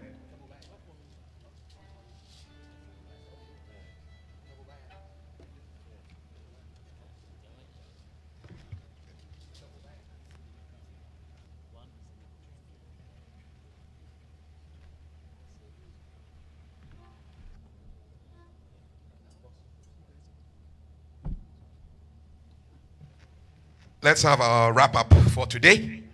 And it's my pleasure to bring onto the stage the board chairman of the Ghana Tourism Authority, Mr. Seth Ajay Ban.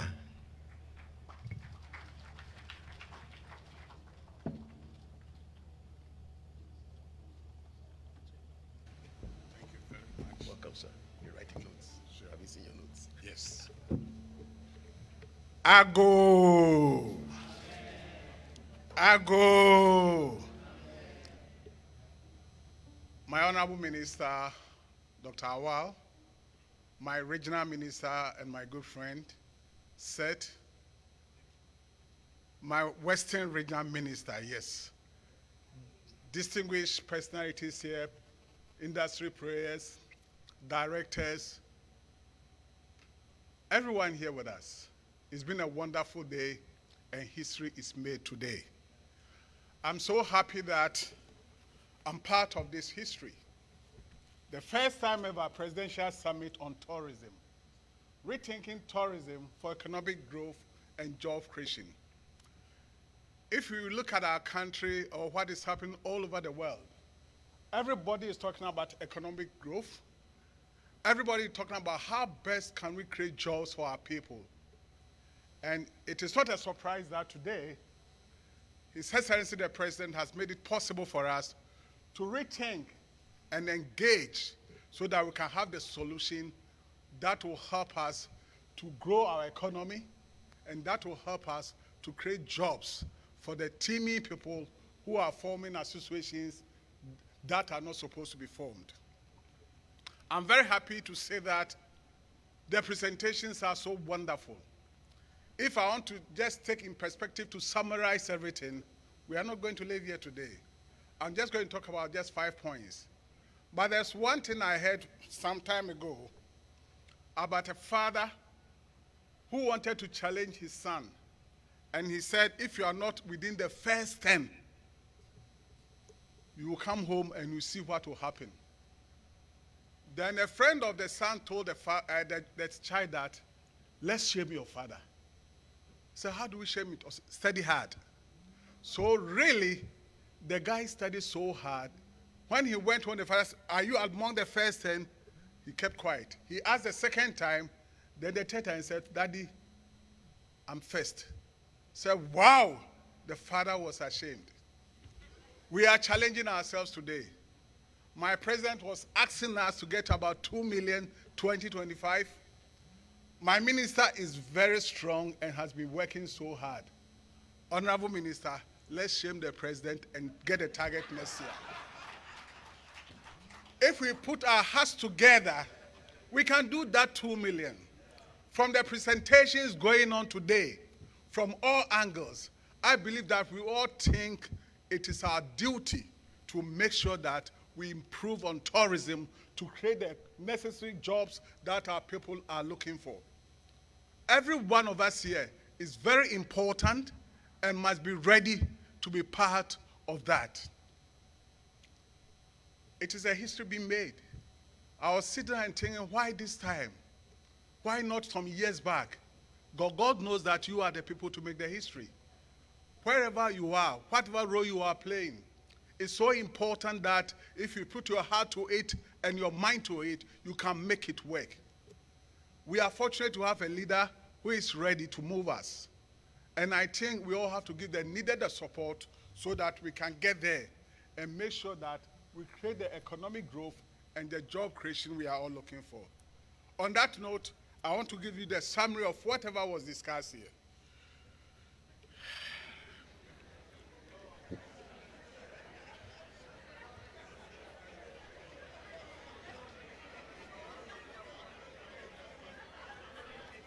One, I just have 5 simple points that we have to look at. That is a summary. 1, tourism can provide significant economic growth and job creation. We all accept that. That is one point that has been made clear. 2, sustainable tourism needs to be incorporated into policies and investment plans. That has also been made clear. 3, leveraging the potential of new technologies and digital solutions is essential. From the panel discussions, we need those things. 4, ensuring a balance between economic, environmental, and social objectives is essential. We cannot just look at tourism. We have to look at the balance, everything. Then the last but not the least, partnership and collaborations are key to ensure the success of tourism initiatives. On that note, I want to say thank you for making up the time. A lot is left to be done, and I believe my minister is going to push all of us to make sure that everything that has been discussed here, we'll take it in good faith and go with the implementations. It's not just about discussing it, but how to implement them to make sure that we'll get the required results. I want to thank you, Honorable Minister. I want to thank you, every one of you here. It's been a wonderful discussion. Even as we go, let's continue to rethink tourism and look at how best we can make the mark and make sure that Ghana can earn about 4 billion. For me as a businessman, I want more. So I think minister should push more to let Kwasi get gray hair. You see, the more you push him, he will push the directors, and I know they will bring the money. Thank you very much.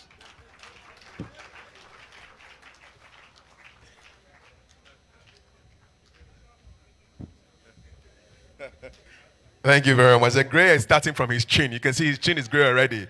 Give him a couple more years, the thing will reach there. But maybe if he allows the hair to grow, we will see the gray, you know.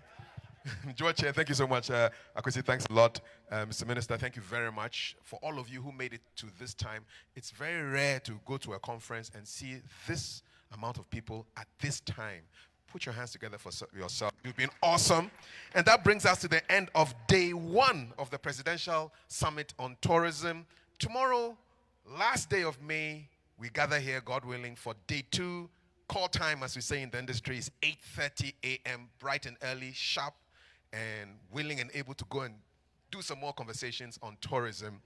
That's our theme, rethinking tourism for economic growth and job creation. May it appear in your dreams tonight. Thank you very much. My name is Kafui Day. Have a beautiful remainder of the day, and God willing, we meet again tomorrow. The orchestra can play us out to some nice music to wrap up a very successful day 1. And thanks to our online audience, you've been great. Tomorrow we'll take contributions from you as well. Thank you so much. Have a beautiful, beautiful remainder of the day. God bless.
We can't go here without recognizing the presence of Royal Air Maroc, Askai, and Air Côte d'Ivoire. They represented us as well, and it must be put on record that they are part of the airlines that were here. So thank you so much. Merci beaucoup, Royal Air Maroc, Côte d'Ivoire, and Askai.